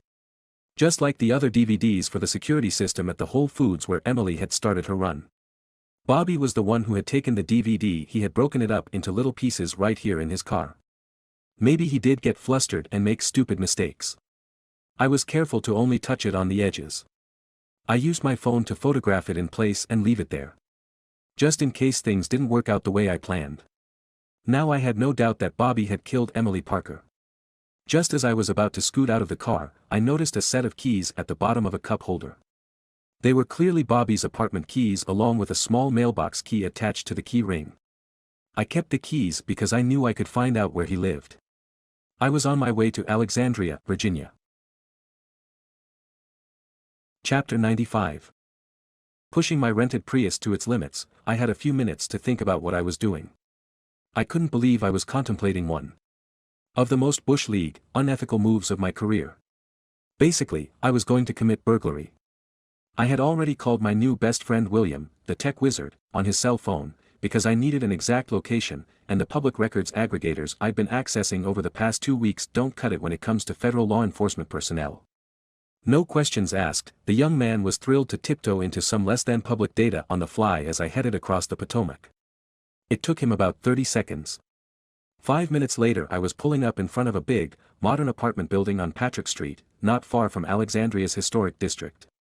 The city itself was basically a nice suburb for federal workers to live. It was trying to hang on to the old southern town feel with trees lining many of the streets and older homes preserved. Its fake veneer felt to me like a Disney-run community. I wasted no time once I parked outside Bobby's building. It was a nice place, if not particularly secure. I didn't run across any security cameras or personnel as I hustled through the lobby and up the stairs. Thank God I had his keys. It was a typical single guy's apartment. A few groceries and 3 6-packs of beer in the refrigerator. I don't even know why I checked. Just curious, I guess. The place was clean, and I noticed 3 photos on a shelf near the bedroom. All 3 were Bobby, his sister, and his parents. The Patels were a good-looking family. Each photo had been taken in a different vacation spot. One looked like Disney World when Bobby was about 20. There were a few photos on the wall of Bobby in his judo gi. One looked like a big-time tournament. Bobby must be pretty good at it. I was prepared for a thorough tossing of the entire apartment. I also knew I had limited time, so I might have to compromise. I had started right at the front door with a quick sweep of the area. Nothing unusual. Circuit box hidden by a Georgetown banner. Nothing behind any of the hanging photos. Bobby was bright. He might have a wall safe. Although I doubted apartment management would allow that kind of reinforced wall for a really secure home safe. I looked at the giant fish tank that sat in a nook next to the kitchen. There were a couple of clownfish and a weird-looking sea anemone floating around. There was also a model of a pirate ship with a treasure chest. A mermaid sat on a rock with a tail that waved in the water. As much as I didn't want to, I slipped off my jacket and rolled up my shirt sleeve. That's right, even with a college degree and years of homicide experience, I still have to do shit like this. I reached down and opened the treasure chest. Nothing. Just a tiny, fake, plastic pile of gold. I'd seen things hidden in fish tanks on TV and thought I had a chance. As I pulled my hand out of the tank, I made a quick decision to check the mermaid. Her tail continued to flutter in the water. I pulled her off her rock. Then I froze. Stuck to her bottom was a key held in place by a piece of gum. No way. I pulled the mermaid out of the water and inspected it. The key came off easily. It wasn't a safe deposit key. My guess was the small, plain key belonged to some kind of safe. But I had been unable to find one in the apartment. Where would an FBI agent hide a safe? I wandered through the apartment, checking behind furniture. Nothing. I sat on the bed, thinking. When I looked up, I noticed Bobby's closet. One of the bifold doors was open. The closet was filled with suits. 4 of them looked the same color to me. Bobby loved suits. The view drew me toward the closet. I pushed the suits apart. There, in the gap, hanging on the drywall, was a diagram of the building showing the emergency exits. It was a typical old Xerox diagram mounted in a frame.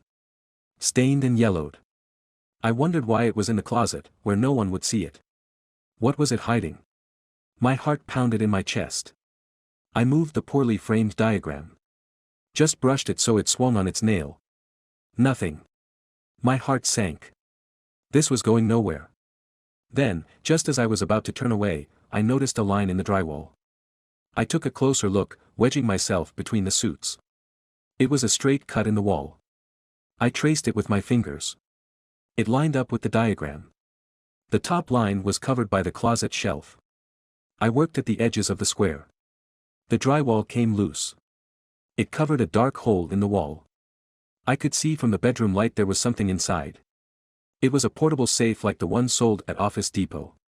It used a key. I pulled out the 18-inch square safe. It was heavier than I had expected.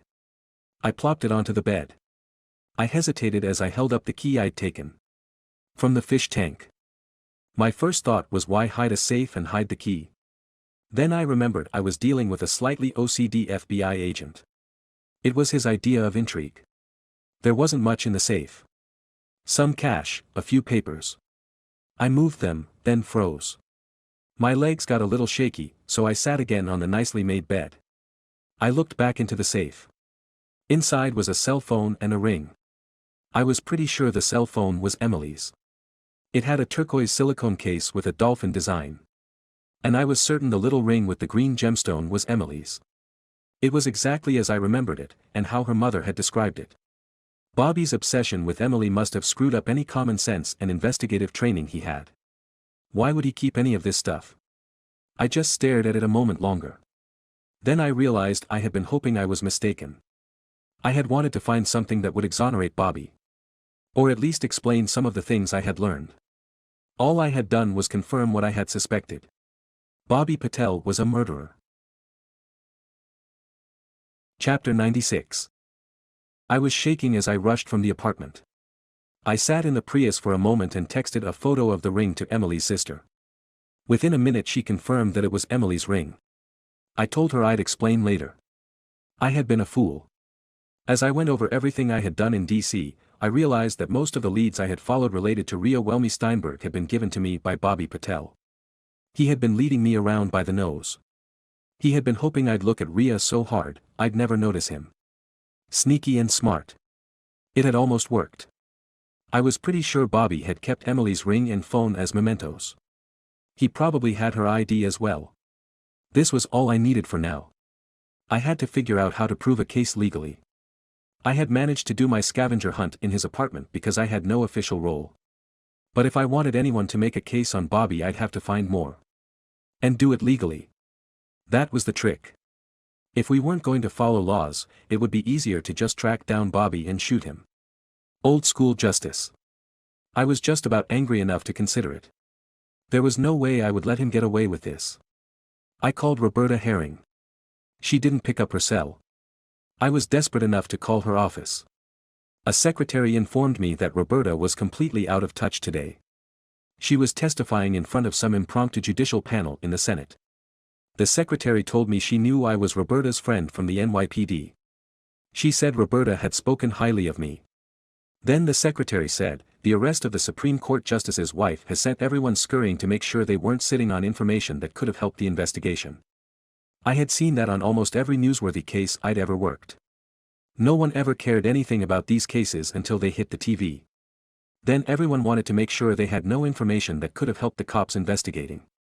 I was glad not to be a part of that this time. Now I had few options. I was almost back in DC by the time I thought of an alternative to Roberta. Already my plan was starting to slide sideways. It was still early. I was confident something would break my way. I made one call. I decided to stack all my chips and make a wager. Chapter 97. Even with a firm plan, a lot could go wrong. That goes for any plan that involves humans. My biggest problem was controlling my emotions. I couldn't believe I'd fallen for Bobby's act. Now that I realized he was a killer, it would take all my self-control not to let that slip too early.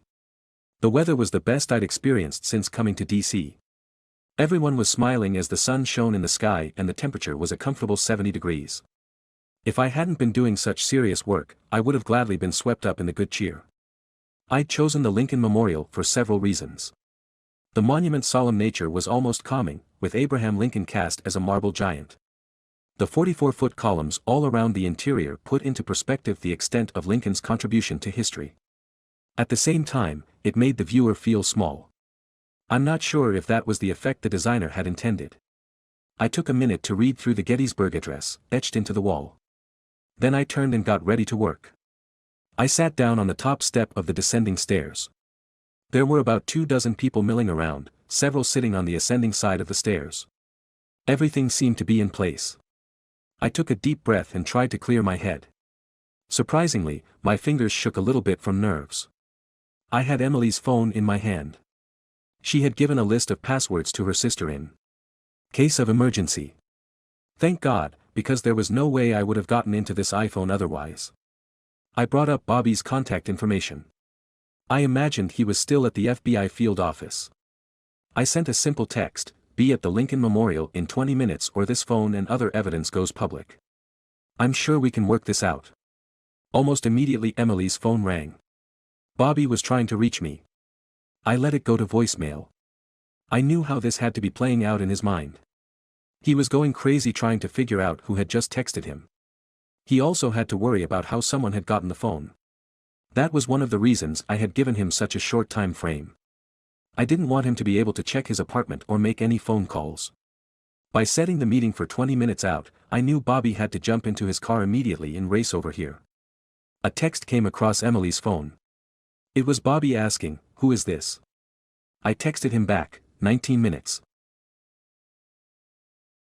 Chapter 98.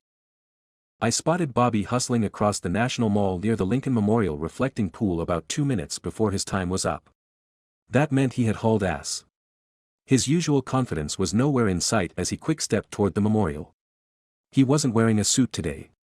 Just slacks and a nice dress shirt. I knew he had his gun concealed under his shirt somewhere.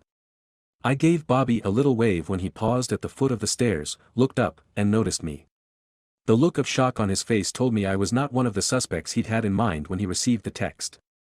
His head swiveled in both directions, looking to see if I had anyone helping me. He stared at me in silence for a few seconds. Then he took each step deliberately until he plopped down on the stair next to me. He tried to recline and let his legs sprawl to another stair. His effort to look casual came off as awkward. It exposed how freaked out he was. Bobby continued to act cool. The sweat on his forehead and the growing spots under his arms told me otherwise.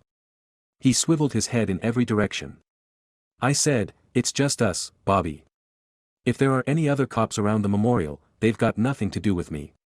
Bobby said, "I checked over at the office of the Inspector General and I know your girlfriend is testifying before the Senate all day. I believe that. You're really on your own. What I can't believe is that you would break into my apartment. Really? That's the behavior that's over the line. I don't know what else you've done. I guess we're in the same boat. I'm only sure about one murder you committed. You have any others?" That got under his skin. He glared at me. Bobby then forced a smile. "How are you going to explain where you found the phone?" "I can explain why I have it." "Go ahead." "I don't have to explain anything to you. I mean if someone asks me from the bureau why I have it. So this is the game you're going to play? Just deny shit? Not very original. Neither is strangling a woman. Unfortunately, it's all too common for men to strangle women they know." Bobby stayed silent. With his brooding expression, I was not sure if he was trying to figure out how to get away or how to eliminate me. Either way, it meant I had him for Emily's murder. Bobby wasn't budging. I guess I had thought he might confess once I showed him the phone. I was waiting on the help I'd called for. So far, I had nothing. Bobby said, "You're wasting my time." Detective Bennett, the way he had used the title detective, told me he planned to play hardball. "I've got a lot to do. I can't keep you company while you go senile. If you had enough, you'd turn it over to the FBI." That was all he was going to say. And it was enough. He was disrespecting me with efficient answers. I couldn't even bitch about it. Then I felt my own phone vibrate. I pulled it out and looked at the text quickly. I did everything I could to keep the smile from my face. I memorized the text and slipped my phone back into my pocket. I took a moment so it didn't seem like I was rushing. Then I casually looked over at Bobby and said, "I've got more than you might think. For instance, I know you bought that fancy Mont Blanc pen at a shop over in Arlington." He couldn't keep his eyes from popping open a little. I managed to still suppress a smile. "You paid for it with your MasterCard." "The engraving took 4 days." I paused, then decided to go out on a limb. But when you gave it to Emily, she didn't see it for what it was. I gave Bobby a chance to respond. He chose to remain a statue. She took it as a gift from a friend. But only a friend. That had to eat at you. You didn't have to be a seasoned investigator to see how my analysis was hitting Bobby hard. Now I was starting to worry that he would do something violent. No one wanted to see a gunfight outside the Lincoln Memorial. Bobby just stared at me. But he wasn't getting up to leave. I was going to ride this out. Chapter 99. Bobby and I assessed each other like boxers circling in the ring. Occasionally, that's how a challenging homicide interview can go. Often, homicide suspects think they're much smarter than they really are. They just assume they can talk circles around the detectives. In almost every case they are wrong. This suspect was different. Not only was Bobby Patel extremely intelligent as well as educated, he'd also been with the FBI for over 5 years. He understood how interviews worked. This was a tough one. I treated it like other interviews. I tried to get a feel for the new Bobby. Not the FBI agent who had been helping me, but the suspect in a murder. Perspective is everything. It's rare that my perspective changes this much during an investigation. Usually, I use some of the information I have but hold back key facts. I let the suspect fill in the gaps. That way no one can claim I led someone into confessing to something they didn't do. Admittedly, most suspects aren't nearly as formidable as Bobby Patel. Besides being smart and well-educated, although often one is not related to the other, Bobby was a black belt in judo. He was the total package as far as tough murder suspects go. Then Bobby struck with the first verbal jab. He said, "If you have all this evidence, why not have your friend at the OID just arrest me?" I had been waiting for this one. And I was prepared. Because I wanted to hear your side of the story, I sat still on the hard stairs, trying to project calm. The comment seemed to have struck a chord with Bobby. He stared at me but still didn't say anything. I was counting on a guy like Bobby being so tightly wrapped that he wouldn't be able to hold in something as horrendous as a murder. Looking at him now, I felt like he might break. "Come on, Bobby. Let it out. You'll feel a hell of a lot better about it." It was a bullshit comment. It didn't really mean anything, but everyone says it. Even more surprising is the number of suspects who buy it. Bobby said, "Cut the shit. I won't fall for any of your homicide detective tricks. You got nothing. And you know that no one will take you seriously. The FBI already thinks you're a meddlesome kook. You'll be laughed out of DC. That could be, Bobby. But someone will look at what I found out." I held up my phone with a photo of the DVD shard from the Whole Foods security office. "That's in your car. That DVD had you on video.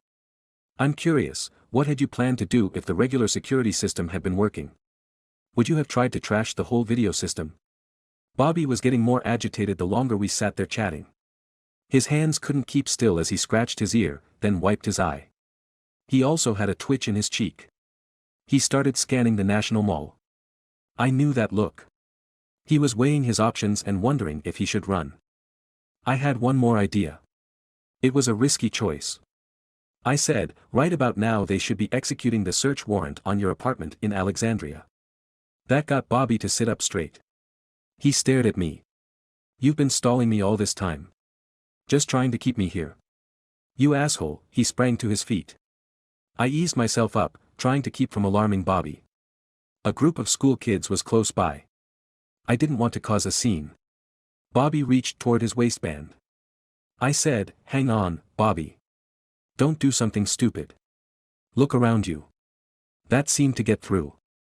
He noticed the kids and moved his hand away. Then he kicked my right leg out from under me as he shoved me. I tumbled down onto the steps. It felt like someone hitting me on the hip and back with a steel rod. I grunted in pain, then glanced over at the school kids. They were terrified. I scrambled to my feet. This was not the typical experience at the memorial. I backed away, careful to not give Bobby a reason to pull his gun. I didn't care if we tumbled down the entire flight of marble stairs, as long as there was no shooting. Bobby looked confused. Almost like he was lost. I tried to guide him away from the crowds. Everyone was staring at us anyway.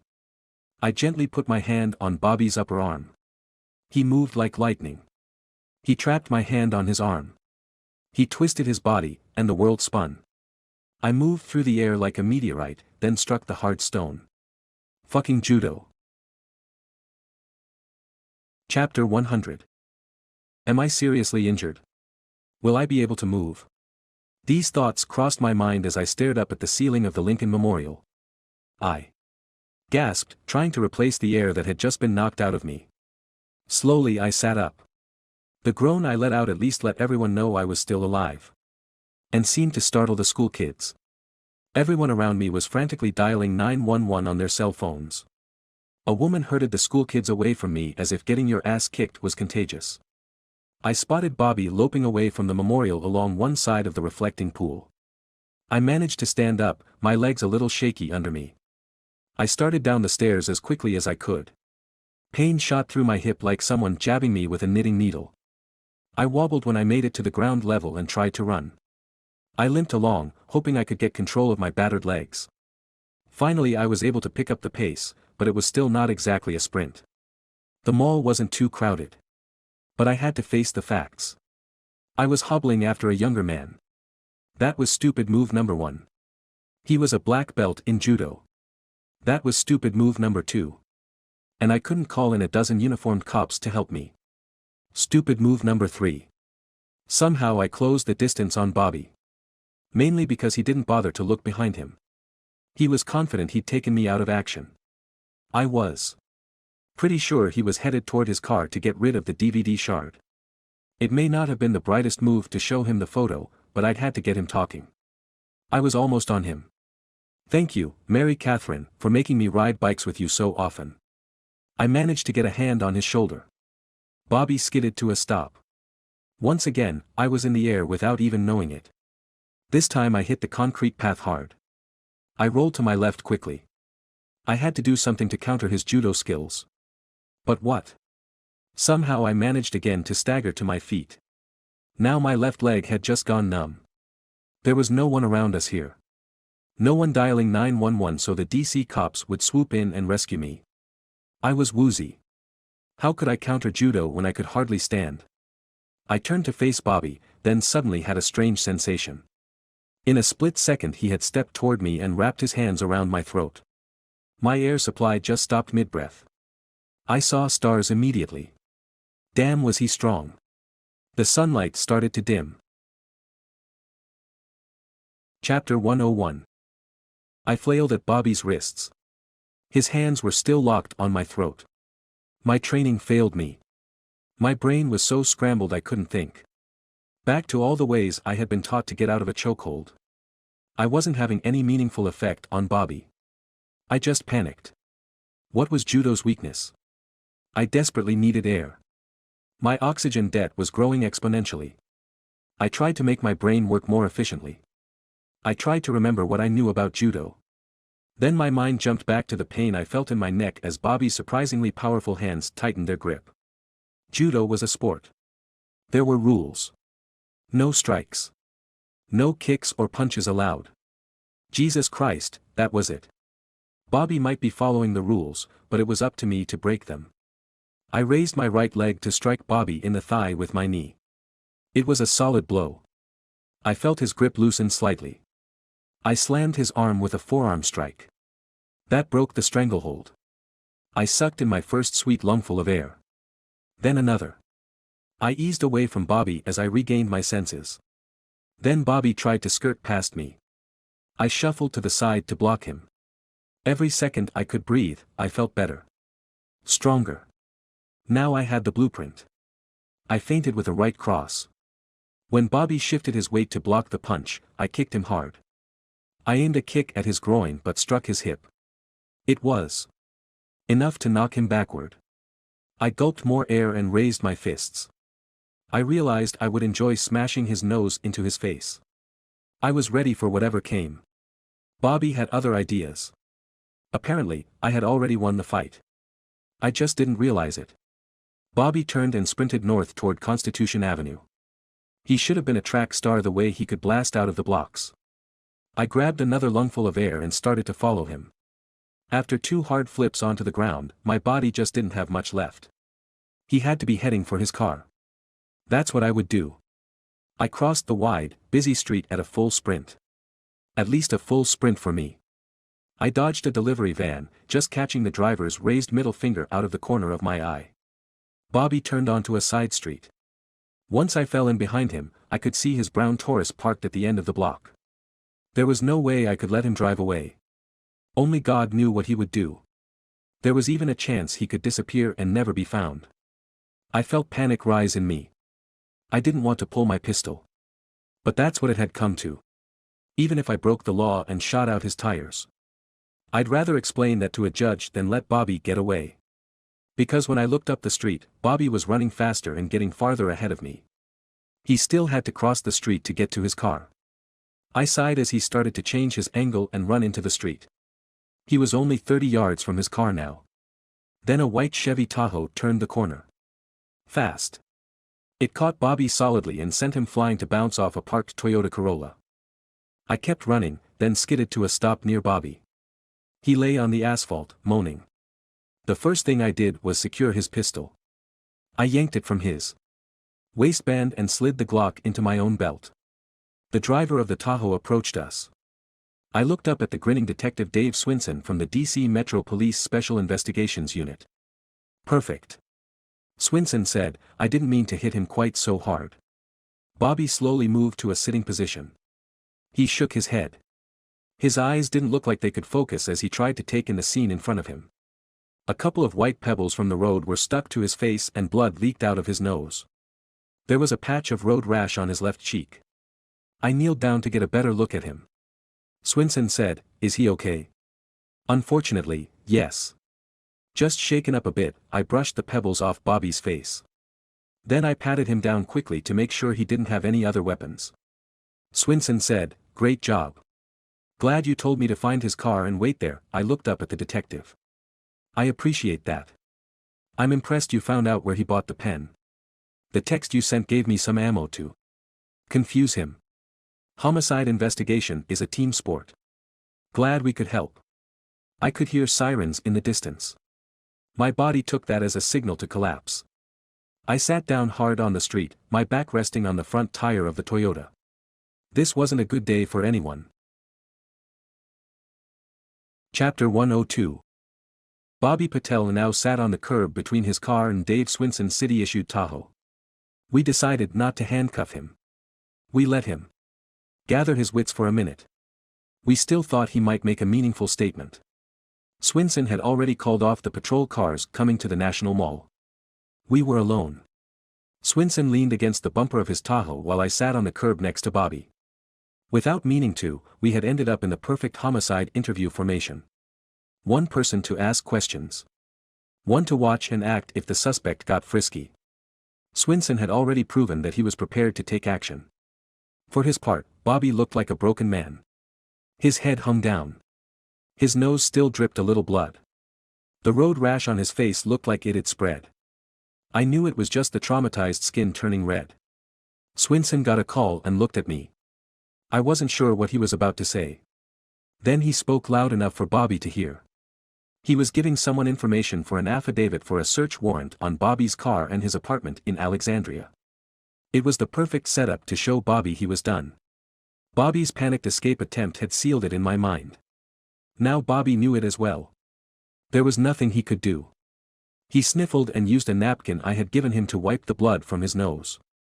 I didn't speak. I just sat there next to Bobby. Almost like I was a friend comforting him. But that's not how I felt. I was more distracted. My thoughts went back to Emily Parker. I couldn't help but wonder about everything she was going to miss in life. That didn't even take into account everyone who would miss her in their lives. This asshole sitting next to me had done more damage than he could ever imagine. After a minute, Bobby murmured, I screwed up. Big time. It took all my willpower, but I forced myself to pat him on the back like I cared how he felt. I just wanted him to keep talking. Swinson had heard him as well. He moved a little closer. Bobby looked at me. She called you. I saw it on her phone. You guys never connected. I wonder what she was going to say to you. I do too. I always will. I was in Ireland and thought I could get back to her. I didn't want to get into another subject. I shut my mouth and just waited for Bobby to talk. He finally decided it was time. Bobby said, I just got so frustrated. She dated a lot but wouldn't even consider me. I did everything. I even watched her neighbor's cat because she asked me to. I took assignments for her. I would have done anything for Emily. I said, except leave her alone. The only thing she really needed you to do. I guess I'm screwed. I said, we all lost on this one, Bobby. Chapter 103. Roberta Herring finished her testimony at the Senate early. She met me at Special Investigations Off-Site office. The squad was busy working with the MPD homicide team to complete the search of Bobby's apartment before the media swarmed. I was sitting behind a desk no one was using when Roberta walked up to me. She had sort of a silly grin on her face. Why do you look so down? I knew you'd figure it out. I'm embarrassed to admit I never had a clue. Patel was such a diligent agent.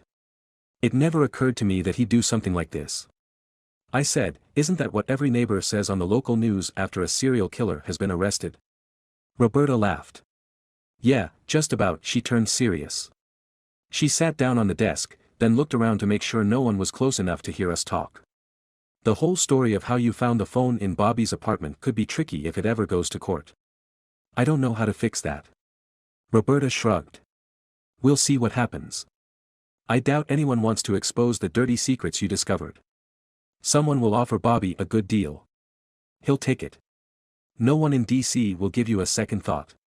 Even if you did commit an outright burglary. Roberta looked around the room again, then turned back to me.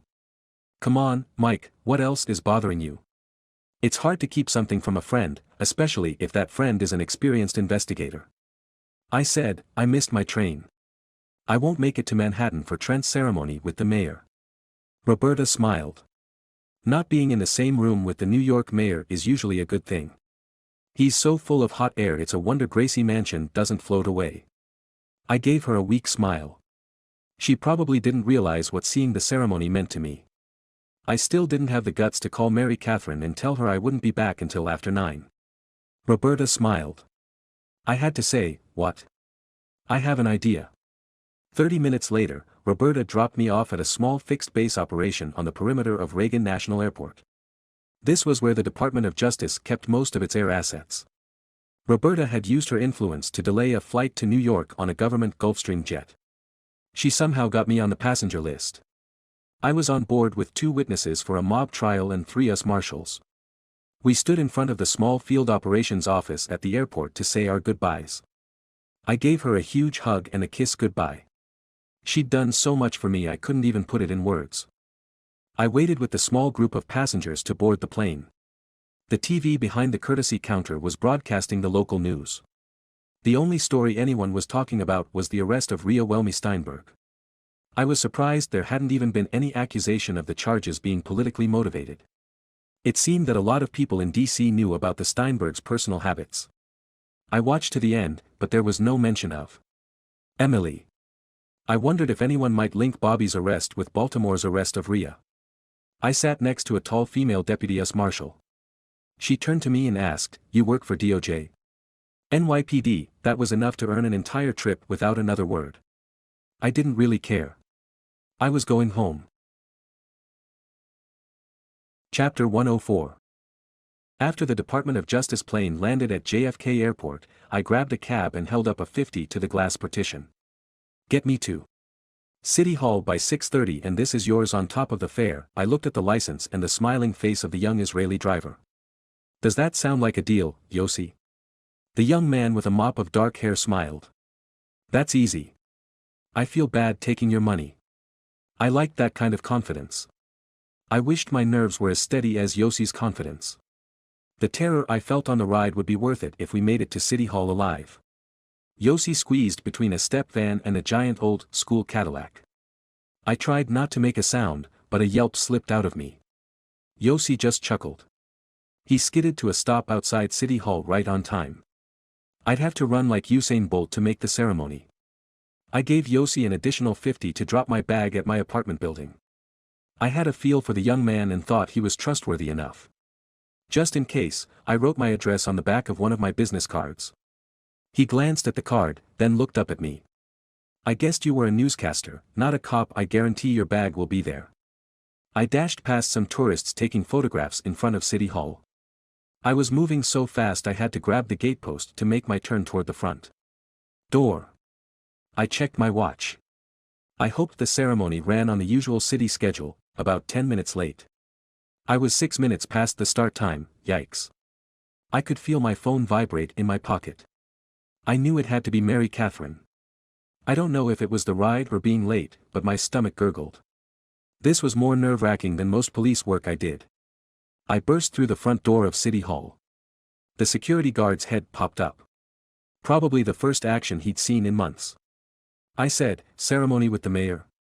The older African-American man recognized a fellow father doing what he could to make a kid's event. He smiled and pointed down the hallway to the left. I nodded my thanks and raced away. I could see the open doors to the reception room. I slipped inside, wondering how I'd find Mary Catherine and the gang. I don't know why I thought that would be a problem. They literally made up a quarter of the audience. The younger kids gave me a hug as a mob. I kissed Mary Catherine, then focused on the podium. 8 kids stood in line with the mayor to one side. Trent was second from the right. He was dressed in his blue suit with a new, yellow tie. He looked remarkably snazzy. I actually listened to the mayor for a change. He talked about kids from all over the city writing essays, and these were the best. I snuck a glance at Jane. I was worried she still might be a little jealous of her brother. But when I looked over, she seemed okay. Then the mayor said Trent's name. I was so thrilled, I felt a little dizzy. Trent beamed. I again looked over to Jane, and she was smiling and applauding like everyone else. Life did have a way of working out. I realized my stomach issue had resolved itself. This was going to be a night to remember.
Chapter 105. The next few days flew by. Harry Grissom came by the apartment and admitted he'd been told to put eyes on me in New York City. He was embarrassed. I was amused. Now it was all just a game. Mary Catherine seemed withdrawn. I danced around the edges of asking her exactly what was wrong but did not get a clear answer. I chalked it up to having to deal with the kids by herself for so long. I gave her space. Sunday, we attended Mass at Holy Name. Everyone attended together. We took up an entire pew. Today Shauna and Seamus were unveiling their project. Right as Father Calise finished conducting the service, he said, "We have a special surprise this morning. Father Seamus and his great-granddaughter Shauna have a presentation." I found myself leaning forward in the seat, making sure I could see the front of the congregation clearly. I couldn't believe how excited I was to find out what the secret project was. Shauna nearly leapt from the pew. Seamus and an altar boy wheeled out a small cart covered by a cloth. I had to smile at how well rehearsed everything was. Seamus yielded the floor to Shauna. She said in her loudest voice, "We'd like to thank Gigi Barberini and Paul Laska for taking the time to teach us the skills we needed to complete our project." I glanced around quickly and realized I was not the only member of the church excited to see what they had made. I was completely intrigued. I had no idea what they could have created. With a theatrical flair, Seamus pulled the cloth straight up in the air. He revealed a square-foot stained glass piece. A whirl of color framed by black painted iron. There were 5 sections in the square with leading strips separating all the different colored glass segments. It was perfect. It was beautiful. Seamus said, "This will replace the window in the side entrance to the church. It's dedicated to my late granddaughter-in-law, Maeve Bennett." The applause was instant and thunderous. Shauna was a star. I got choked up. I couldn't say what affected me more, Shauna's art or the dedication to my wonderful late wife. I needed a minute to gather myself. Mary Catherine draped an arm across my shoulders. She handed me a tissue from her purse. I tried not to honk when I blew my nose. After the service, we waited as a family while parishioners complimented Seamus and Shauna. I didn't think anyone could have as wide a smile as Shauna on this Sunday morning. I could get used to seeing my kids honored. Chapter 106. Sunday night, we had a family meal. The boys insisted on doing all the cooking and the cleaning up. I was wary of a prank. Then I heard Ricky was in charge. That's how I knew it wouldn't go too badly. We all sat at the long dining room table as the 4 boys walked out, each holding a platter of food. It was a great presentation. When the platters were set on the table, I saw there were hamburgers, hot dogs, potato chips, and homemade coleslaw. I knew the coleslaw was Ricky's contribution. It was a feast. Everyone seemed happy. No easy feat with 13 people in New York City. Later, Mary Catherine and I settled in bed with the news on our little TV. I had to watch a story about New York Senator Lom Welmy retiring immediately. The newscaster mentioned Welmy's daughter's arrest for a homicide in Baltimore. The report said that Justice Steinberg had taken his wife's arrest hard and was in seclusion. Mary Catherine turned to me in bed and said, "That was because of you." Is it satisfying? Finding Emily's murderer was satisfying. This is just sort of amusing. I shut off the TV with the remote. Mary Catherine fixed those lovely blue eyes on me. She said in a low voice, "Did you love her, Michael?" I didn't have to think about my answer. I looked at Mary Catherine and said, "I love you." She didn't smile, but her eyes twinkled. I ran my hand across the smooth skin of her cheek. She was a work of art. Finally, I got around to asking what I wanted to ask. "Are you feeling okay?" I tried not to be too intrusive. "But you said you've been tired. You were nauseated a few times last week. Is there anything you want to tell me?" Mary Catherine took a moment to gather her thoughts. I could tell there was something important she wanted to say. I kept my mouth shut and gave her my full attention. Mary Catherine said, "I've been to see Dr. Jackson a couple of times recently." My heart started to beat faster hearing that she had visited her OB/GYN. Mary Catherine sat up in the bed. She turned and looked into my eyes. "Michael, I'm not pregnant.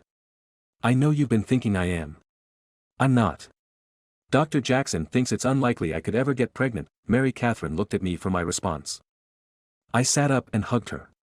She started to sniffle. I cooed, it's okay," I held her.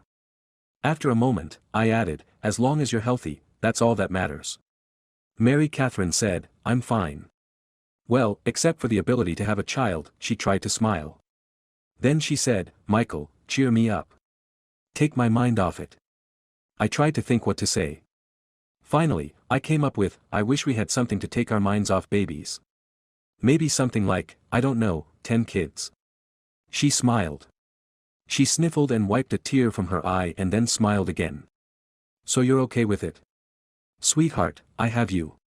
I'm okay with anything." She kissed me. I kissed her. We fell asleep in each other's arms.